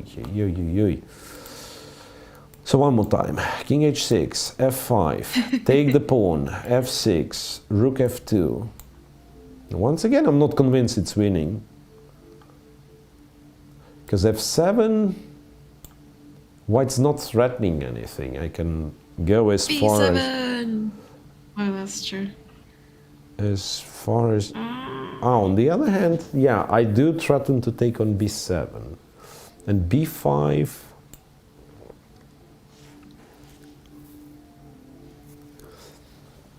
It's very weird. It's very weird. King on g4 is incredibly awkward.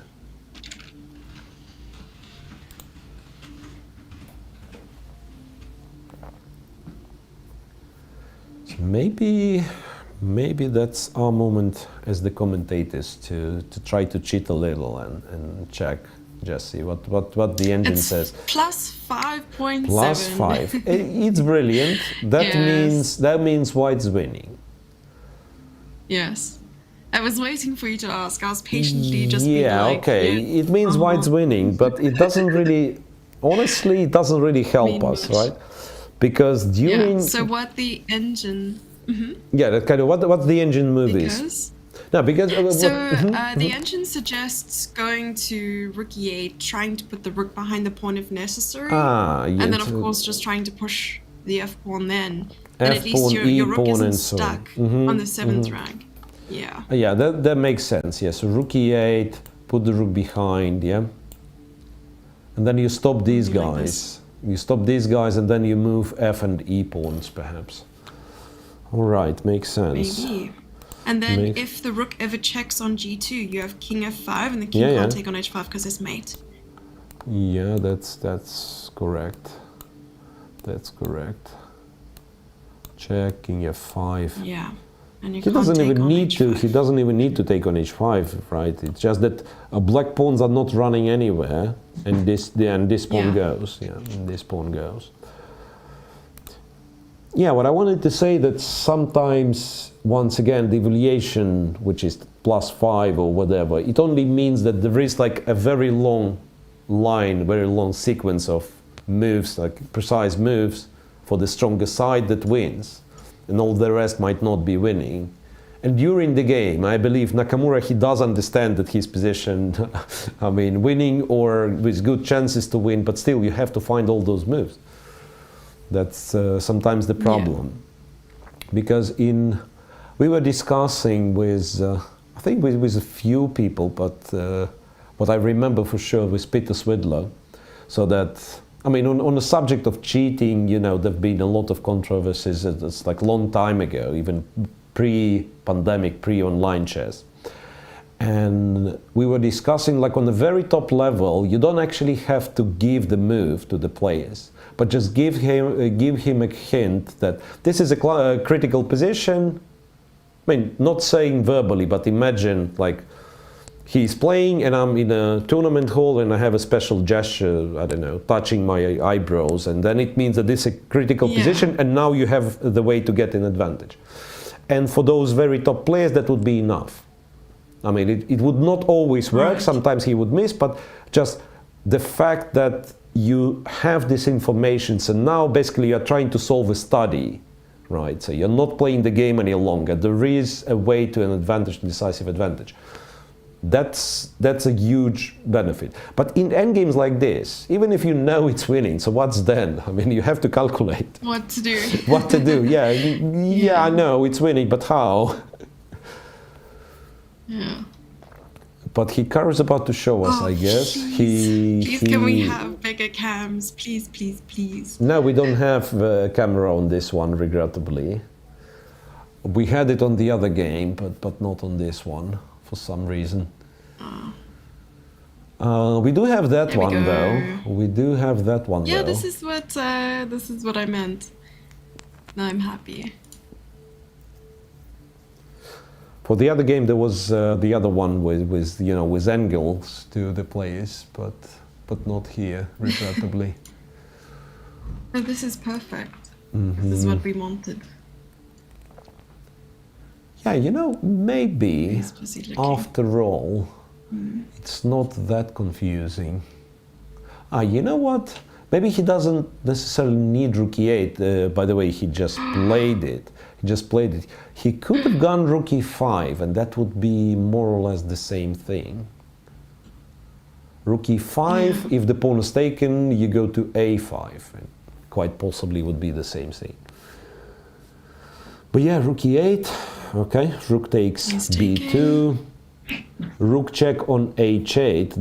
That's well, I don't think it's wrong, but this isn't what we were told by computer, right? That's all right. I think it's still doing pretty well. Yeah, I think the main the main point wasn't that you play this specific set of moves, but just that you need the rook behind pass Did you pawn, see right? that confirming nod from Nakamura? He just nodded away. Yeah, He's yeah. like, all right, I got this. Yeah, I got this chat. Yeah, now I'm winning chat. If we recall Hikaru streaming, yeah, that's something what he would say. And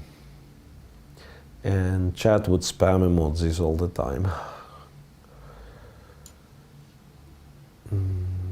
Yeah, you found the win. So what's the point now? So now that the king is on g7, what is the difference between it being on g7 and h6? Well, maybe in some cases, you know, like rook a7 and b7 falls with the check. I don't know where it matters, but maybe there is some case where this check is actually important. Like I was thinking rook e2 and well, maybe it's not important after all. Because say after rook e2, you're probably winning with just going king f3, forcing the rook to a2, right? But even this seems to be winning. Rook a7, black takes, you take that one.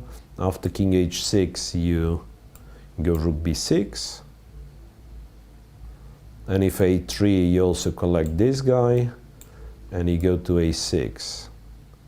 And I said it's winning, and just realize that black is very close to rook d3, rook d4, swapping the a pawn for the d pawn and getting f and h pawn, which are known for, you know, not necessarily a draw, but it can easily be a draw with f and h pawn, right? So you have to be careful. You better preserve the chain. So the e3 pawn is very important.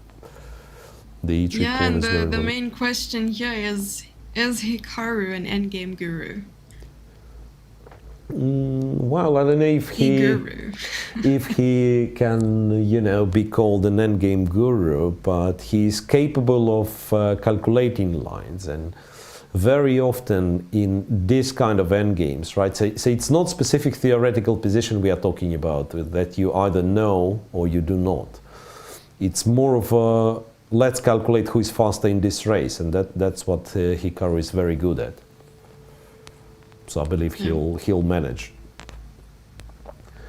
Up on time by quite a bit, and Robert is approaching 10 minutes. Yeah, so far it looks like both players will win with the white pieces, right? And tomorrow we'll be waiting for once again for one of those two who lost today to make a comeback, or alternatively, if nobody makes a comeback, that would mean that and kind of an extra free day for the finalists as well as for the commentators. Surprisingly, it will happen on 14th February, which some people celebrate. Of course we have to celebrate this day. It's very important for friends and family and the likes. Friends and family? Yeah, you gotta celebrate the love. It's the day of love, and you gotta spread the love. Yeah, but it's actually kind of a legit question. I'm not making fun of because for, let's say, our area, sort of for the country, it's a little bit new addition to the calendar, and it always felt this kind of a romantic holiday. So I was generally surprised, like with family and so on. So I thought, like, shall I greet my granddad, for instance? You're wearing red. Ah, okay. So that's No, you're wearing red and pink and white, and you're just like celebrating it together, I suppose. Okay. Okay. So that's a little bit different from what I've imagined. Yeah. But yeah, it works.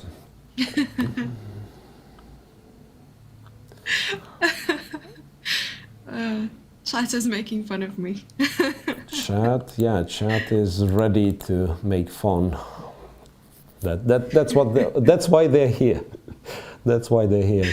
I'm not blushing. To make fun of us. Ooh. Okay, so what do we do if b5? Okay, let me ask chess questions so that the chat will chat attention will switch to this beautiful pawn race here. b5. So what maybe do we try to King G.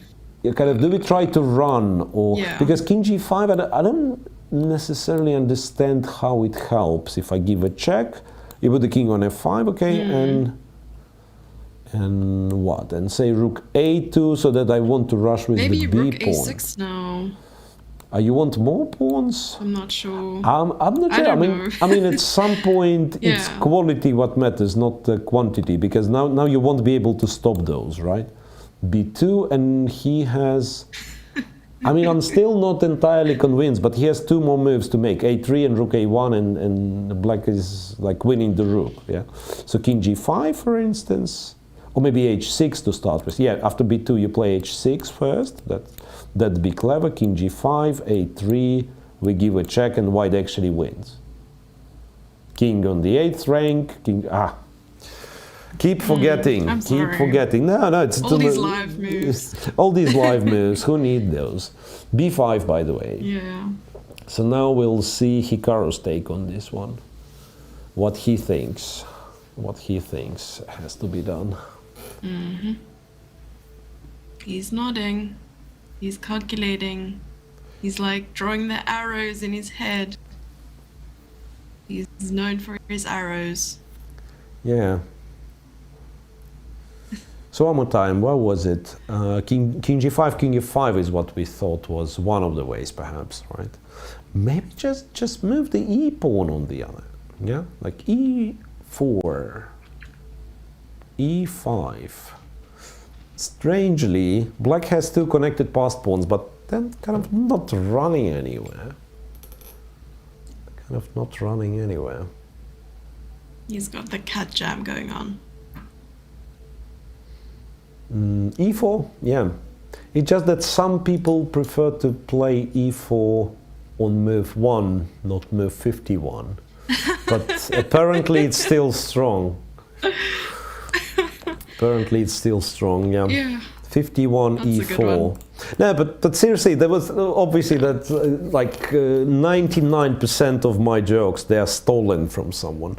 And then it was, I mean, this specific one, this e4 thing, it's not that I'm not able to come up with such stuff myself, but there was a very funny, I mean, first of all, it was a game, and then it was a very funny annotation to the game.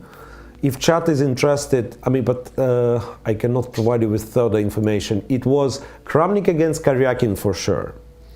I think it ended in a draw, but it hardly narrows, you know, the search. And the end of it, it was an incredibly long game, more than 100 moves. The end of it was white having the rook, black having the dark square bishop, white having the e2 pawn against black's d4 pawn.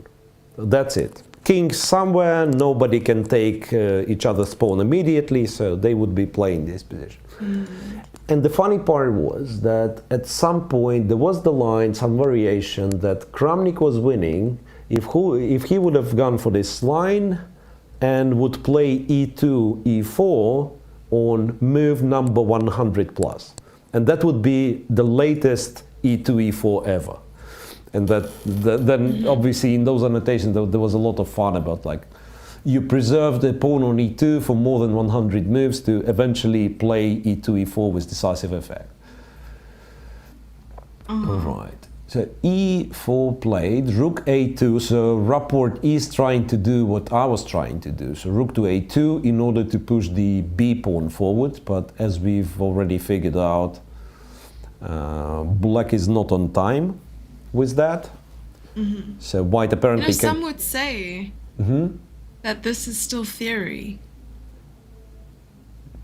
This position. Yeah, cool. Cool. Okay, rook a7 or what? Or a5 or e5? Yeah, I mean, anything goes apparently in this case. Anything goes.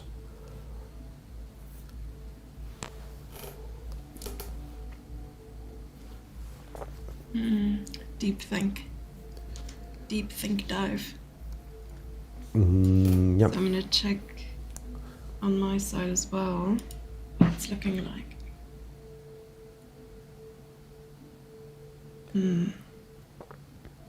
Yeah, so Hikaru obviously doesn't want to spoil the advantage, which is quite understandable, right? I mean,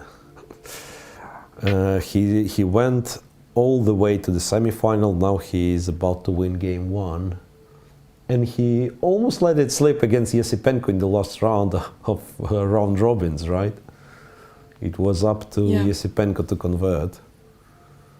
So now... Oh yes, very true. Yeah, and he was winning. He was completely winning. winning. He was winning, yeah. At some point he was winning.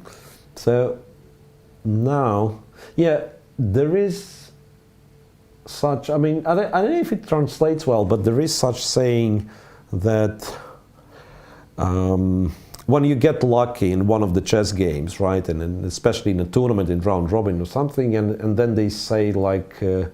you're getting lucky, or he is getting lucky as the potential winner, or to be exact, as the first prize winner, something like that. They say this guy is lucky as the first prize winner or something. For the winner. Well, they say luck favors the better player as well. Yeah, but that's not exactly that's not exactly the same.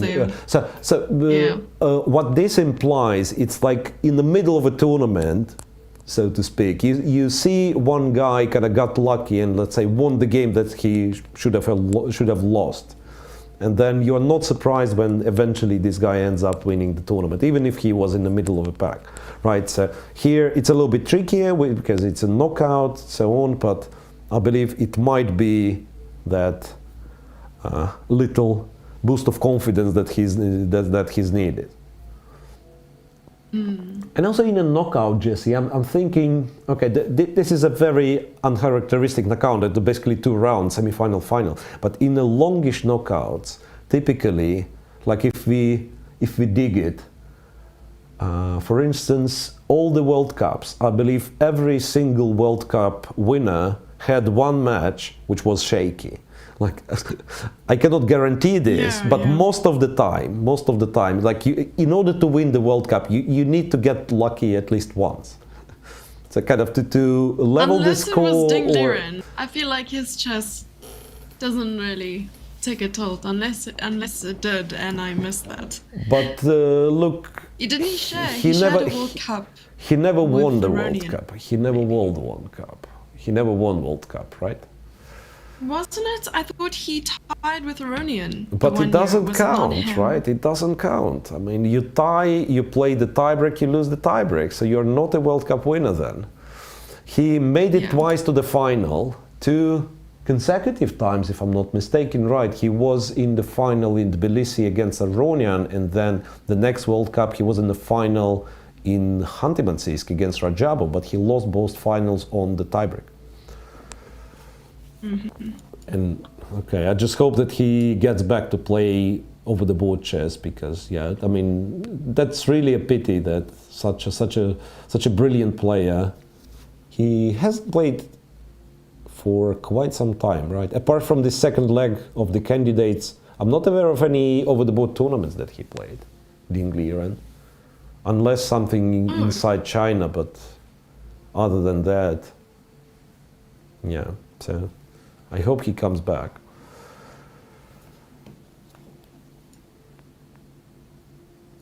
There we go. Alrighty. Deng was runner-up twice, says chat.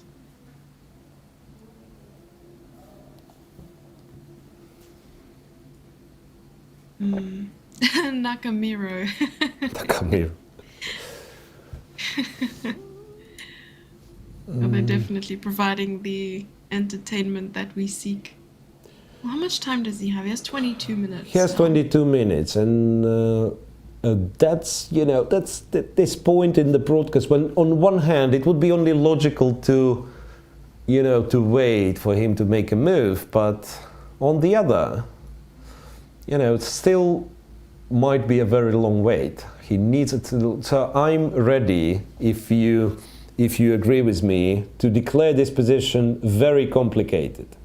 When Naka needs to spend a lot of time, then to remind our viewers once again about the sponsors of this tournament and the Grand Prix series, which are Kaspersky, Algorand, and FIDE Online Arena. So once again, I believe maybe tomorrow I will kind of be in good kind of memory-wise. So today it was my task, honestly, to one more time to talk a bit more in detail about the sponsors, but I keep forgetting. So pardon me, guys, and thank you very much for supporting chess. So Kaspersky is, as we all know, cybersecurity firm, and they declare themselves cybersecurity partners of FIDE and World Chess. Then Algorand is the blockchain partner. FIDE Online Arena is the official gaming zone for FIDE. All right, and with all that being said, I think we deserve a little break before the final moves of this second game of first day's semifinals. So we'll be back shortly. Okay. Stay with us, guys. Yeah.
we are back, and this rook endgame is still on. Only a couple of moves being played.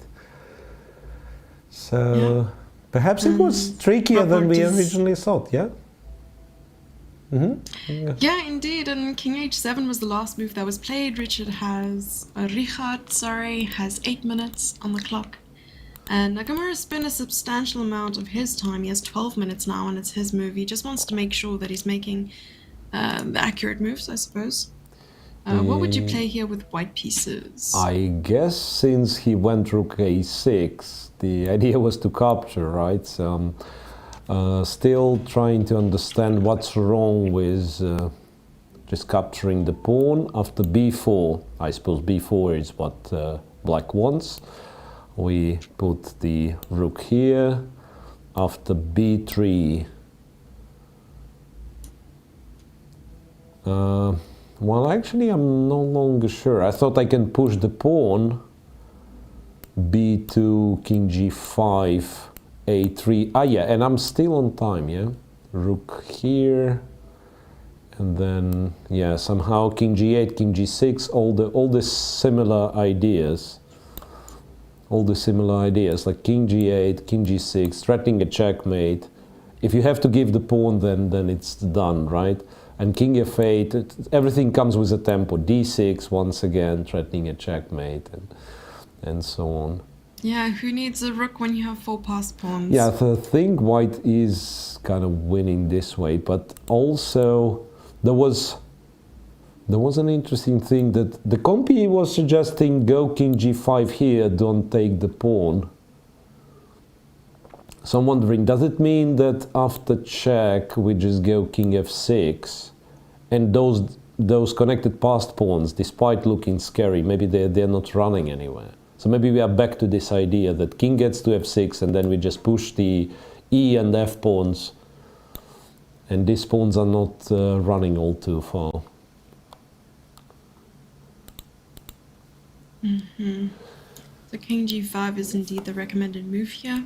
Yeah, king g5, and then b4 is kind of easy to refute, I believe. Now you can give a check, and when you make when you can make sure that the king has to go to the last rank, then you're absolutely relaxed. You just push the e pawn, you push the e pawn once again, and whenever it's b2, just put the rook behind.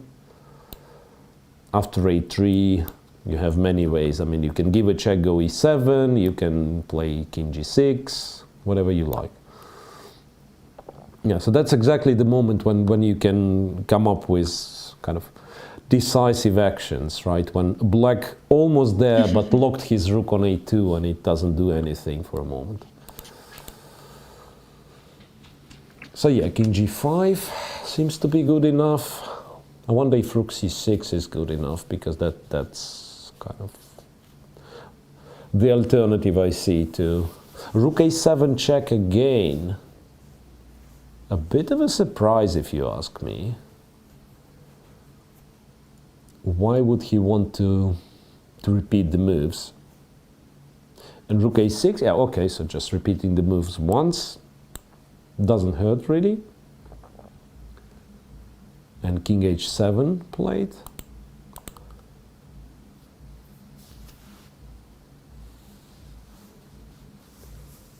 But now rook a7 is no longer possible, right? So he needs to decide now if it's king g5 or... Is there a check after king g5? Probably that's the only move that's sort of stopping him from going there immediately. Yeah, check on g2 and king f6, but that's exactly what... I mean g2, yeah. What I thought was the reason black shouldn't play this check. Yeah, king f6, and then in order to move the pawns you actually have to go back to protect the a pawn. So feels like you're wasting time. Yeah, king g5 seems convincing. King g5 seems Hikaru is busy stretching his back. Yeah, I mean, it's tough when you're sitting for 5 hours. And honestly, I didn't pay Really, attention all that much, but I think they are not they are not walking all that much in the playing hall, because there are examples of players who are basically never there when they are not to move, like Peter Swidler comes to Well, I mind, mean, it's nice to stretch your legs. Yeah, I remember seeing Peter at the World Cup, and he was sort of in and out of the room the entire time. Yeah, he's walking all the time. Yeah. And you know, especially if it's a big tournament, some sort of Olympiad or something, I was wondering if it's possible that, like, regrettably, players cannot have electronic devices with them, because I wanted to attach, like, you know, something that would measure the distance he covers during the game. He's walking a lot. You should wear like a Fitbit or something. Yeah, but you some can't sort even of wear those. one of those fit bracelets. E5, which probably doesn't spoil anything. Seems more or less, not quite the same. Okay, let's try. So E5, B4. What do? Let's presume we push. B3. And what we do, E7 is rook E2, so E7 is not in our best interest. F5? So probably king F. Or king F5, or king G5. Maybe king G5 would be silly, because it's a check and B2, so I'm kind of helping black. Maybe not even E6, but maybe king G5 is what I do now. So that after this check, I go to F6, you go A3, right? E6. Yeah, white's still faster. White's still faster because A2, I play E7. E pawn needs to be stopped. And that means I'm taking A2, right? After rook E2, for instance, I'm just taking A2 pawn. Yeah, so white still has everything under control. B4 played, by the way. Yeah, black, even though Richard Rapport has the time, but black has no other reasonable moves, so he decided not to overthink it. Just played B4. And up to Hikaru. Yeah, well, the feeling is like Hikaru is not comfortable with one of those lines. I don't know what's wrong, to be honest. I don't know what's wrong, but he kind of, well, sometimes it happens that you are kind of afraid of ghosts and you see like more contemplate that it's available for your opponent. Okay, he goes E6. Now, what was my concern with E6? I thought B3, right? But then you go king F5, make sure that this one's protected, make sure that there is no check. And if B2, you're probably doing the same thing. Yeah, you go rook B, I. So one more time, E6, B3, king F5, B2, rook B6, A3, E7, and you promote next move. Yeah, so it's still winning. B3. So the arbiter came to give them new score sheets because their score sheets max out at 60 moves, and then they'll have to start a new one. Yeah, but if this line that I thought will be played will actually be played, king F5, so I think they might not need new score sheet. That's move 59, A3, E7 is move 60, and that's probably where you resign, to be honest. So what Save the planet, save the trees. Yeah, save the trees, right, exactly. So what's the big plan after king F7? Who can, after king F5, who can tell me? B2, rook B6, right? A3, king F6 I can play, right? Oh wait, maybe A3, so that E7, no, E7 will be stupid. This. Okay, that makes sense. King F6, B2, rook B6, rook A1. Yeah, so now I wasted my time, and now I'm no longer sure if I'm having a draw here. Okay, king F6 is really stupid. How do I win then? Do I win? Was e6 a mistake? Yes. Was e6 a mistake? No. No. How do I win? Wait, what this was here? wrong with king f5? King f5, I thought a3. What do you do then? Then rook b6, I guess. Oh, king f6 was fine, it seems. Ah, rook b6. You're Because if absolutely you right. You just push- played rook b. You just played rook b6. B6. Yeah, rook b6 is clever. The e pawn Apparently, is still king f6 is just as good, like what you played. king f6, but I was I kind of want to see worried. where that goes. B2. King f6, B2? No, I think it's not. b2, and e7. Apparently just Come go for on. it. Okay, this is something that today I had a chat And something with. else. There's no check. There's no check like for queen, black. queen, and no check for black. That's something Oh. that today I had a discussion with one of my friends. Like, what separates computers from kind of human brain? Because it's not such a complex line when it's on the board, right? You see, the king is on f6. yeah. We promoted. Black has no checks, so he's But you have getting to see checkmate. it. Yeah, but when you Yeah. calculate, you avoid lines where black promotes, right? You simply kind of no, this should not happen. And then here comes the confusion. Yeah. Well, quite possibly Hikaru will go after this line, by the way, but because it's also spectacular. So it's a little moment to show off, you know. Yeah, you'll probably find this. Why is he shaking his head? But I believe Or king dramatic f5. effect. Can you tell me if king f5 is the only move to win? We do not count the check. Maybe check is the same, but King f5. Actually, rook b6 is no good. I think there's rook e2. rook b6 is not good. Yeah, rook b6, rook e2, king f5, b2, You and said then instead b. of king f5, or Yeah, instead I was of asking. Yeah, I was asking king if f6? there is another move after king f5. after king f5. Not for after, black. pardon, but instead of king Instead of, f5. okay. So in that position, so king f5 we know for sure is winning. It doesn't look like there is. So see now, with all that, Even rook takes c6 is bad. yeah, Well, there's a check. Rook a7 is fine. yeah, rook a7.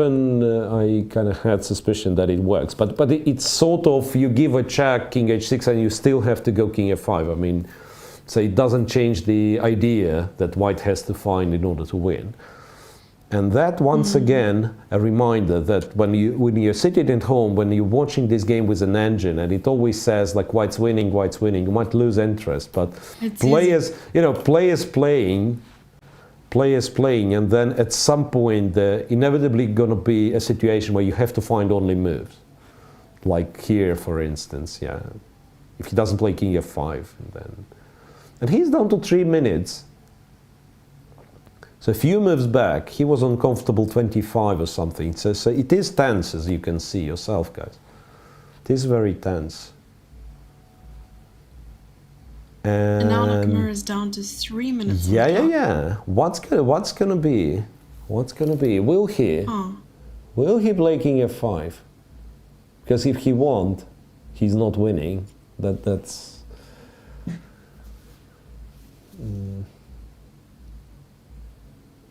And he played very good game, I want to say. So first finding this bishop g6 sacrifice, then finding the king march, then finding a lot of other stuff, and then he just played. He found king f5. He just played king f5. So okay. Then it means he probably has it. He's got it. And Richard is putting his hair behind his ears. If he ever wants to avoid peripheral vision, all he has to do is take it away, like this, bring it forward a little bit, and then he's got blinkers on. Totally works. So that's how you concentrate Free on a blinks. game of chess, right? Yep. Okay. So what to do for us bold guys? shall we wearing some Oh, sort of no. a, but yeah, but on the other hand, We'll get you a hat. I can guarantee that I can see, like, you know, rook shifts from A file to H file sometimes. Sometimes those are important. Like, you know, That's you important, leave the yes. rook A3, and then all of a sudden it's on H3, and then you're attacking. Yeah, but I get distracted by movement outside of the board, so people walking by or photos yeah, being taken and stuff like that's- that. It distracts me quite a little bit. Sometimes, yeah. And I remember playing in those, like, really overcrowded open tournaments, you know, and sometimes not in a very spacious tournament hall, when that's your board and that's the clock and that's the board of your opponent, right? And sometimes it's not very easy to make a move on somebody else's board, but it's quite tempting to press someone else's clock, you know. So let's say you're playing yes. white and your clock is here, Like, but no, wait. you move with the right hand, so it automatically goes there. Yeah. And you bang, you know, the clock from another game, which causes a lot of A little bit confusion. awkward. Yeah, causes a lot of confusion, Yeah. and especially if we are talking this. Move number count, so that you pressed the guy who's playing the game, he automatically presses back, and now it's, yeah. So it's better to have only one chessboard at one single table, exactly as our guys have in Berlin.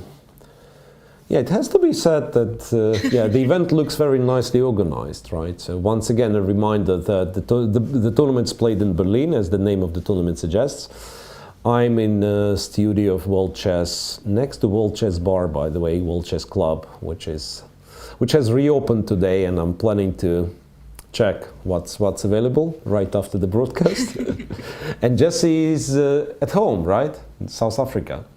Yes, I'm in South Africa, on the coast of South Africa, and very, very far away from all the action, but I'm still happy to be a part of the event. But better weather, Jesse, think of it, better weather. For sure that... It's so hot here, Oh, though. stop I prefer complaining. the cold, and we're Stop sitting with complaining. like 30 degrees Celsius. No, I prefer the cold 100%. Well, Don't you? No. You prefer the tropical climates? No. Humidity? No, that's also not very good. I think kind of if we could achieve, you know, the average temperature would be perfect, because you have plus 30 and it's okay. Indoors, of course, it's warmer, but outside it's below zero. So on average, we get something along the lines of 14, 15. You know, so kind of a warm jacket weather, so which is ideal. All right, so a couple of moves followed. King f5 was rook a1. Yes, and now he's intending to play b2. Okay, rook to b6.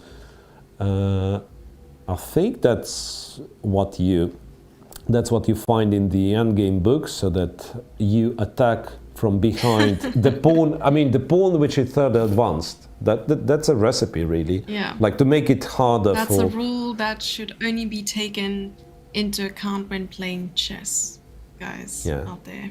Yep. All right, so rook b6, and then what? Is there a move for black? I'm asking myself. Let's say plus 12. Oh my Yeah, gosh. yeah.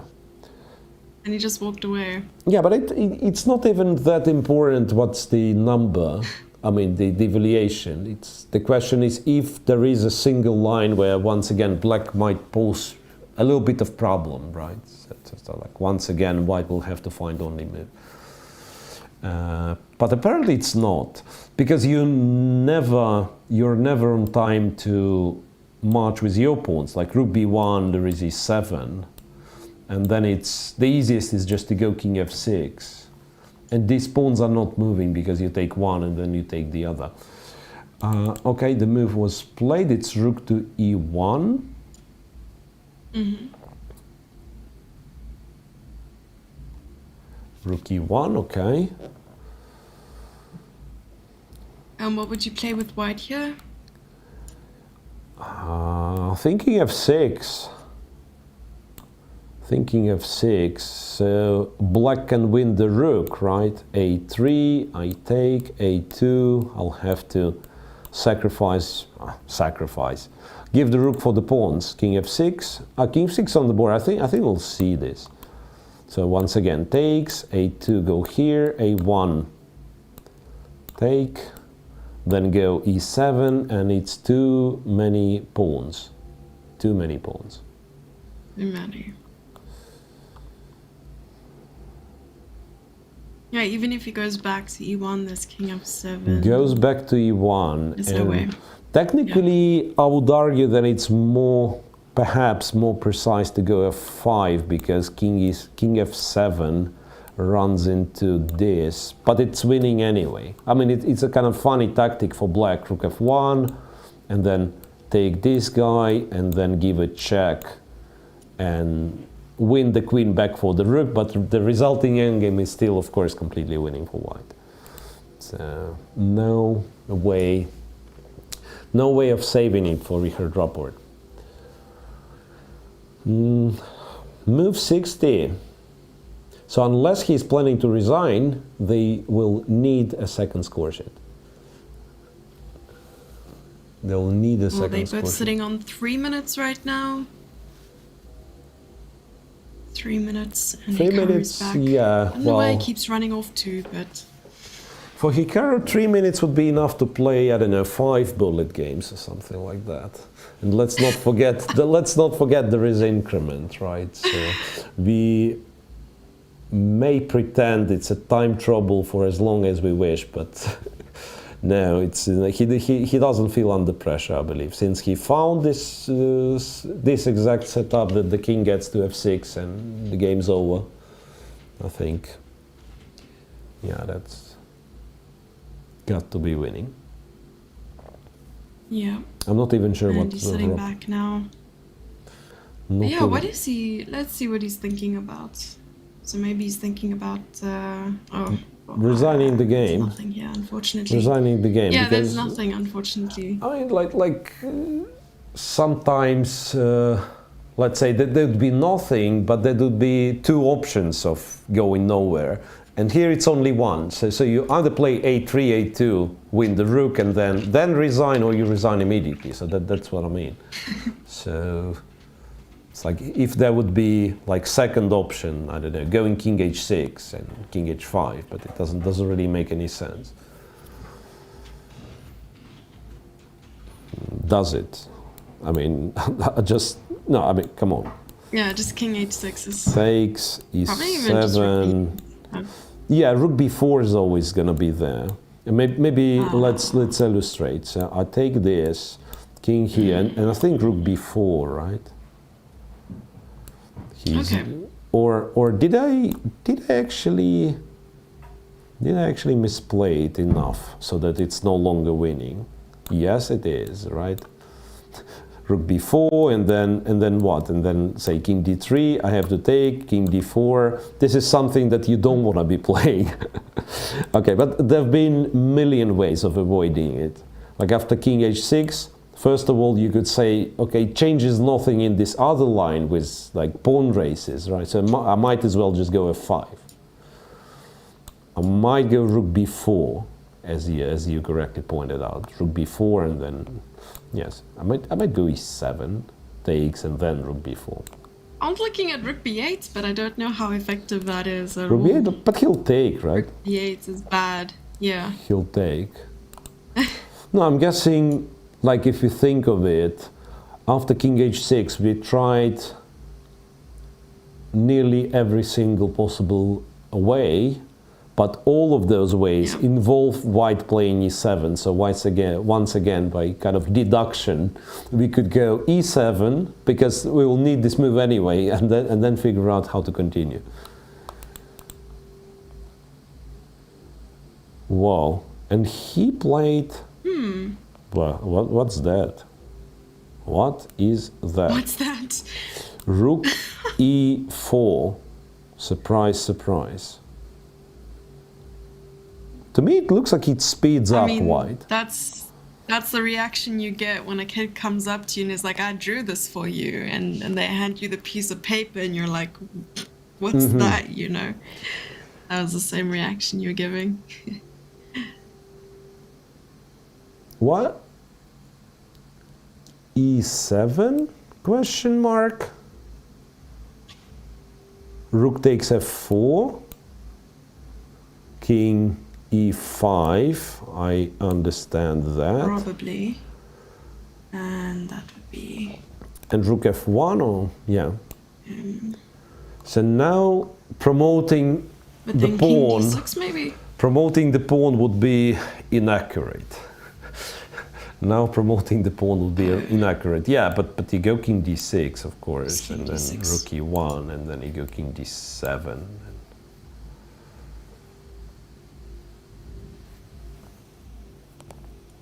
Yeah, king Rook d6 f1 was played.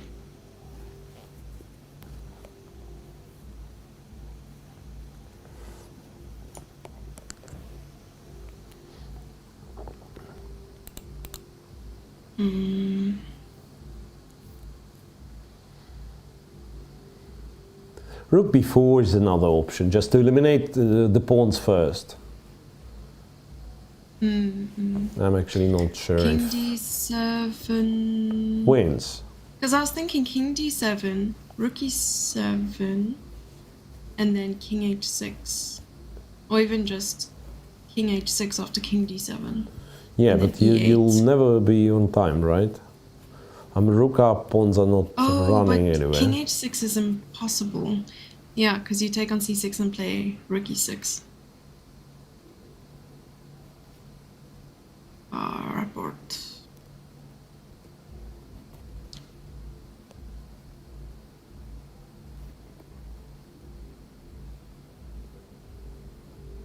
Yeah, but really it's up to Chat is asking Hikaru. when... Sorry if I may. Yeah. Chat is asking when you'll be streaming on Twitch again. Oof.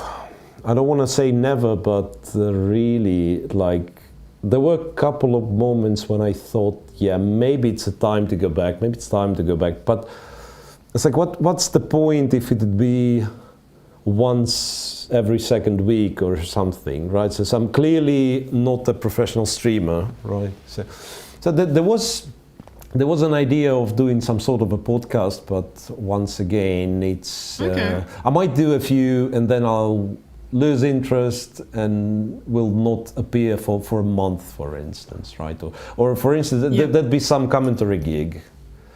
And then Oh, how do that's you true. stream? That's how true. do you stream? And also, as I said, I'm involved in some projects in some kind of completely different fields. So it's very hard to sort of spray attention everywhere. I love it, but at the same time, like as soon as it becomes like Time-consuming. routine, as soon as it becomes routine, it's sort of a bother. C5. What is this C5 thing? I think he's just coming to terms with the position. I don't think maybe he understands, obviously, but Okay, maybe wait a just second. emotionally. I take. What's going on? I take the pawn. Okay, he'll give a check. Rook d6. I take on d6. Pawn takes on d6. Right, b2, e8, b1. And all of a sudden, it's a game, right? Now, for some reason, I thought queen g6, and then I win. But now queens are promoting at the same time. Yeah. Check, king g6. For some reason, I thought white is faster, but no. You move a3, d7, a2, d8, a1. Okay, so I take the pawn anyway. After this check, I'm not blocking on d6. What I do is... Ooh, rook d6. No, but that's exactly what I was looking at. Rook d6, rook takes d6. And once... Take, king takes... b2. b2, e8, b1. No. I mean, maybe the kind of resulting queen's ending is winning, but we couldn't care less. We don't want that. No, we don't want that, for sure. Did Hikaru play a move yet after c5? No, honestly, what I don't understand after rook e4, do you really need to play e7? What's wrong with f5? I mean, do exactly the same, but yeah, I mean, be safe, be on the safe side, because now, yeah, it is winning even this queen's endgame, and probably there is a way to win avoiding it, but what's the big point of getting this position at first place? Ah, okay, I mean, he's winning with king e6, now I get it. King e6, now if b2 I just take, right? So a check, king goes to f7, check, rook goes to f6, and then when you trade and promote, I'm checkmating the king, right? Oh, that's nice. I don't know where Yeah. exactly you prefer, but yeah, any check on the 7th rank would do. Probably, yeah, even Check just queen here, g6. check here. Yeah. Okay, there we go. Easy What did- peasy, what did he lemon do? squeezy. Ooh, he was down to seconds. He played king c7, I think. King c7. This is confusing. Or maybe he will go back and... He goes to king d6 c7, now. rook e1. He goes to Yeah, d6, king d6. which I don't understand, to be honest. Because now he's not threatening e8, right? So it kind of gives black a full tempo. Not that black can do much. But yeah, but they made this trivially won rook endgame still look exciting for whatever reason. And what surprises me that Hikaru, he had 25 minutes on the clock, his position was winning, and he spent quite a lot of time calculating. So I don't know what he was calculating, because he ended up playing... Yeah. I mean, he's still winning, but it feels shaky. I don't know, maybe he has everything under control, but it feels really shaky. Okay, check, just go king e6. Yeah, because probably just king, as you said, king e6, king f7, and then rook f6. Yeah, this wins, but now look, now he doesn't see it, or what? Sure he sees it. He's got to play a move. Yeah, there is still the c Well- pawn alive. King c6. Wait a second. Wait a second. What's going on here? Is he planning not to win or what? Seriously, is he planning not to win? Because... What? What's going on? I'm sure he is. No, but really... It cannot go plus 60 and then this happens. How hard can it be to find this king e6, king f7 thingy? Because what he does is... Thingy. Rook b4, okay, so we want more rook endgame, fine, fine. So now he wants to take both black pawns and still be winning in the rook endgame. So we want more chess, okay.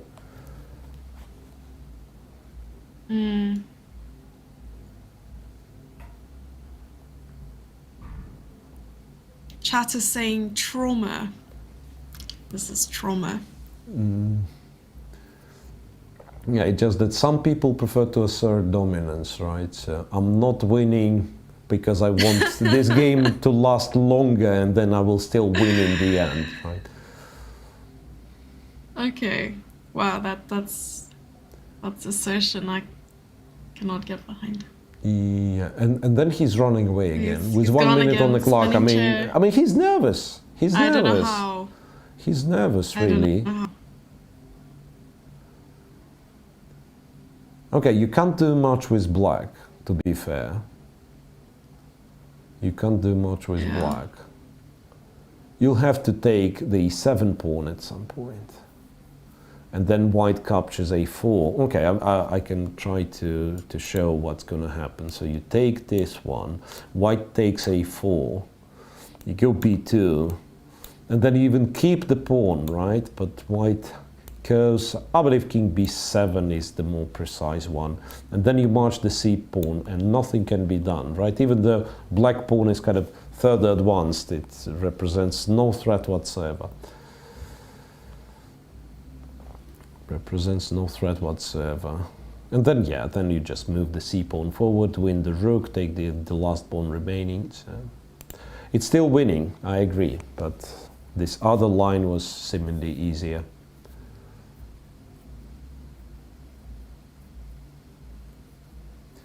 40 seconds for Richard Rapport.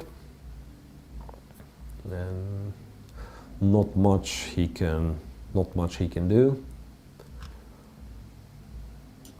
A king move doesn't really help, right? Because we take a4 anyway. I was thinking, like, will this be helpful? Like king, no, he goes b2. Okay, makes sense. b2, so that white has to take the b2 pawn, and now black captures the e7 pawn. And after rook a2, he can play rook a7 or rook e4. Well, actually, that's a nice resource. Yeah. That's a nice resource, this b2. Okay, 2. a3. He's done that? Okay. King h6. He's done that. So if rook a, I mean, it's still winning, of course, right? Rook a7, I go here. On opposite sides of the board. It's c pawn what Yeah, matters, pushing let the me c tell you. C pawn what matters. Wait, what? I think Is they that finished it? the game. Is they that said it? They shook hands. Yeah, that's Is it. that it? Yeah, rook That is a2, and on Decisive result. on move 71, Hikaru Nakamura wins it. Wow. Wow. Hikaru wow, Nakamura wow. wins it. That's a whole 5-hour-long game, everyone. Goodness me. Not the longest, I believe, Rapport not the played longest till the end, amazingly. right? Yeah. Yeah, I think we went a little bit longer. But it's not a competition. But still quite long, yeah? I didn't expect it to be that Yes. long, to be honest. When it was clear that Hikaru was winning, when his king was on g4, I thought, yeah, What a like, game. how long can it last? And then, yet it lasted 71 move and also 5 hours, 10 minutes. Okay, I believe we are getting Yes. ready for an interview with the winner, apparently. I don't know if... Hopefully we can. Yeah, can we see the two commentators before the interview? I don't know. I have something to ask Miro.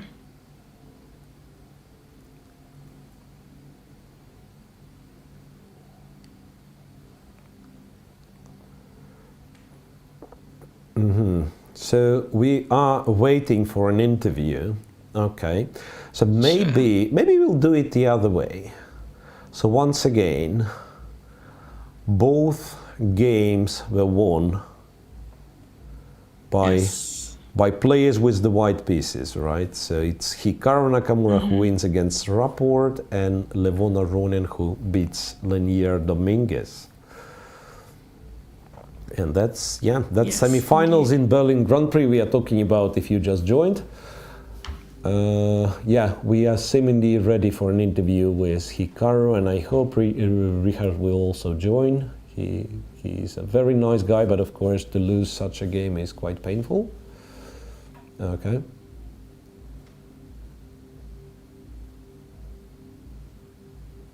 Streaming live. So we're here in the press room with Grandmasters Richard Rapport and Grandmaster Hikaru Nakamura. A very exciting game. You just finished the win for Hikaru. Hikaru, does this go to say that all rook endings are drawn? The difficulty of winning this type of rook ending? Well, but I mean, this one there were pawns on both sides. I mean, it wasn't some normal position where black's down a pawn. So I mean, it should be winning, but it's very tricky also because if I play one wrong move, I can lose because black has two pawns as well that are going down the A and B file. I mean, I think it was probably always winning, but it was very, very complicated. I still think that for the most part I played it well, but I was very mad at myself because I think at the start I could have avoided all this if I had played Rook F4 and F3 instead of King G5, and I think this might have just been winning without any of this mess. So I was actually quite mad at myself for allowing this, but I mean, it's what it is, and you just try to play the best moves even after that. Did you know that the game you were playing was following a game by Kasparov against Smyslov in Moscow, 1988, until more or less move 15? You guys have incredible memories. I was wondering if you knew that precedent. I mean, I vaguely recall that when I was studying with Gary, I saw some position along these lines, but that's about it. I didn't realize this was hey, if I'm playing like Gary, that's definitely a good thing. Okay. Richard, what went wrong today?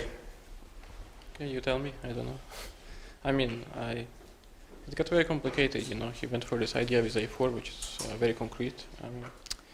And yeah, and after the bishop takes g6, I went for knight b3, which I'm not sure about actually, because I think I should, maybe I should take, I don't know, you take on e6, takes knight g6, knight to c4 I thought, and then I wasn't sure, like, okay, I could be completely lost, but I calculated that I may be on time to set some sort of a blockade, I mean, with the knights and everything. And yeah, after that he sacked this exchange, which was kind of creative. And then afterwards I decided to sack it back because I wasn't so short on time, but the position is just extremely complicated. Maybe there was better chances to put the rook on h4, maybe, I don't know, I was thinking, and try to create a fortress there. But it's not such a fun to play like this, you know, because I mean I'm not having any chances to win basically, and I'm trying to create a fortress. Yeah, and after that it's just okay, kind of, I don't know, I felt like it's bad luck, but I know there is no luck in chess because we are just coming with the kings, and you know I'm just not on time to create counterplay at all, and I'm not on time to arrive with the king either. It's very forced. I mean I didn't see it, of course, when I took rook f6 that this like 15 moves ahead are so forcing, and I just might be lost. Yeah, afterwards in the rook endgame, I felt like I was trying, but I also felt like I should be losing. But then later on, okay, I felt like maybe I could have had better practical chances, but I don't know. Like, okay, what to say? Okay, guys, this is a two-game match, and you have to play tomorrow. So I'll ask a few more questions when the match is over. Good luck, and a very exciting game, followed by tens of thousands of people online and here in the room. I think it's still chess at the end of the day, and I mean today's game was very exciting. I think Richard, he played something that was solid, but you know, I was able to complicate it in the middle game, and yeah, when you just get into positions which aren't like say a forced draw or something where you get to move 20 without even thinking, then it's always fun to play positions. And I mean I thought I played pretty well today. I don't know if the sacrifice was good with bishop g6, but I also felt that at several points in the game I either had the choice to basically make a draw or to play something that could be on the edge where maybe I get winning chances, or I could also lose, but figured, you know, so you only live once, might as well go for it. On another note, what would be your best U.S. Olympic team, and you can choose any players alive or not?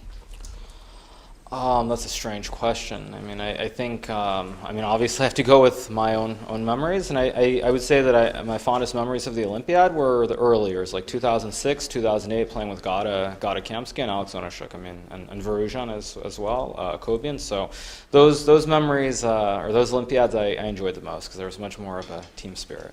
But if you could also add some players who are already not alive. Players who aren't alive. I mean, obviously. Just dream American. I mean, obviously Fischer, probably Reshevsky. Okay, Marshall, maybe unclear. I mean, how strong he'd be by today's standards, but I mean, probably Fischer and Reshevsky. I mean, they were two of the best ever. So those would be two guys who would be on a all-time great U.S. Olympiad team.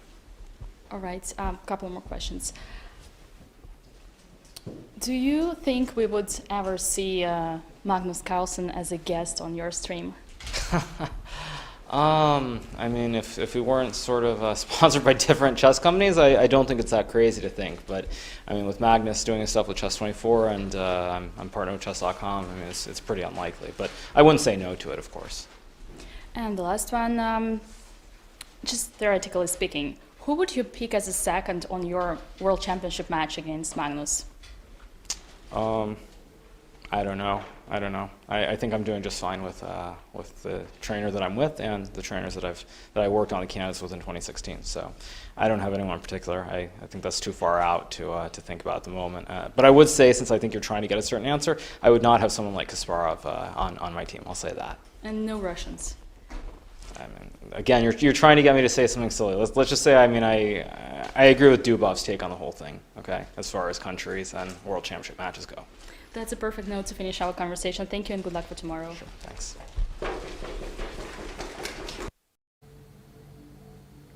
Okay, that's much better now. So Nakamura wins, Aronian wins, but we have no idea who is going into the finals.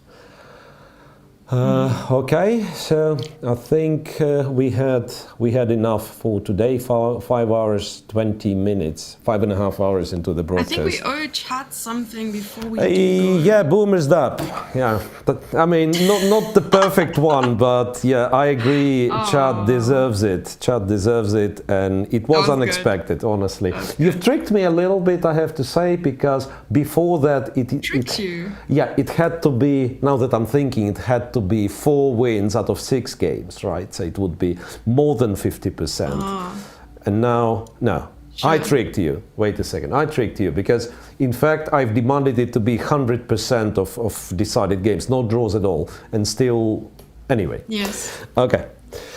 it happened. Yeah, it happened. So no more dubs unless something crazy happens. Thanks very much for watching. Once again, see you guys tomorrow. Same time, same place. Second game of the semi-final is happening tomorrow.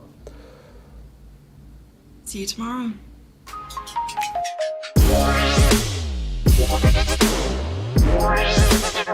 What?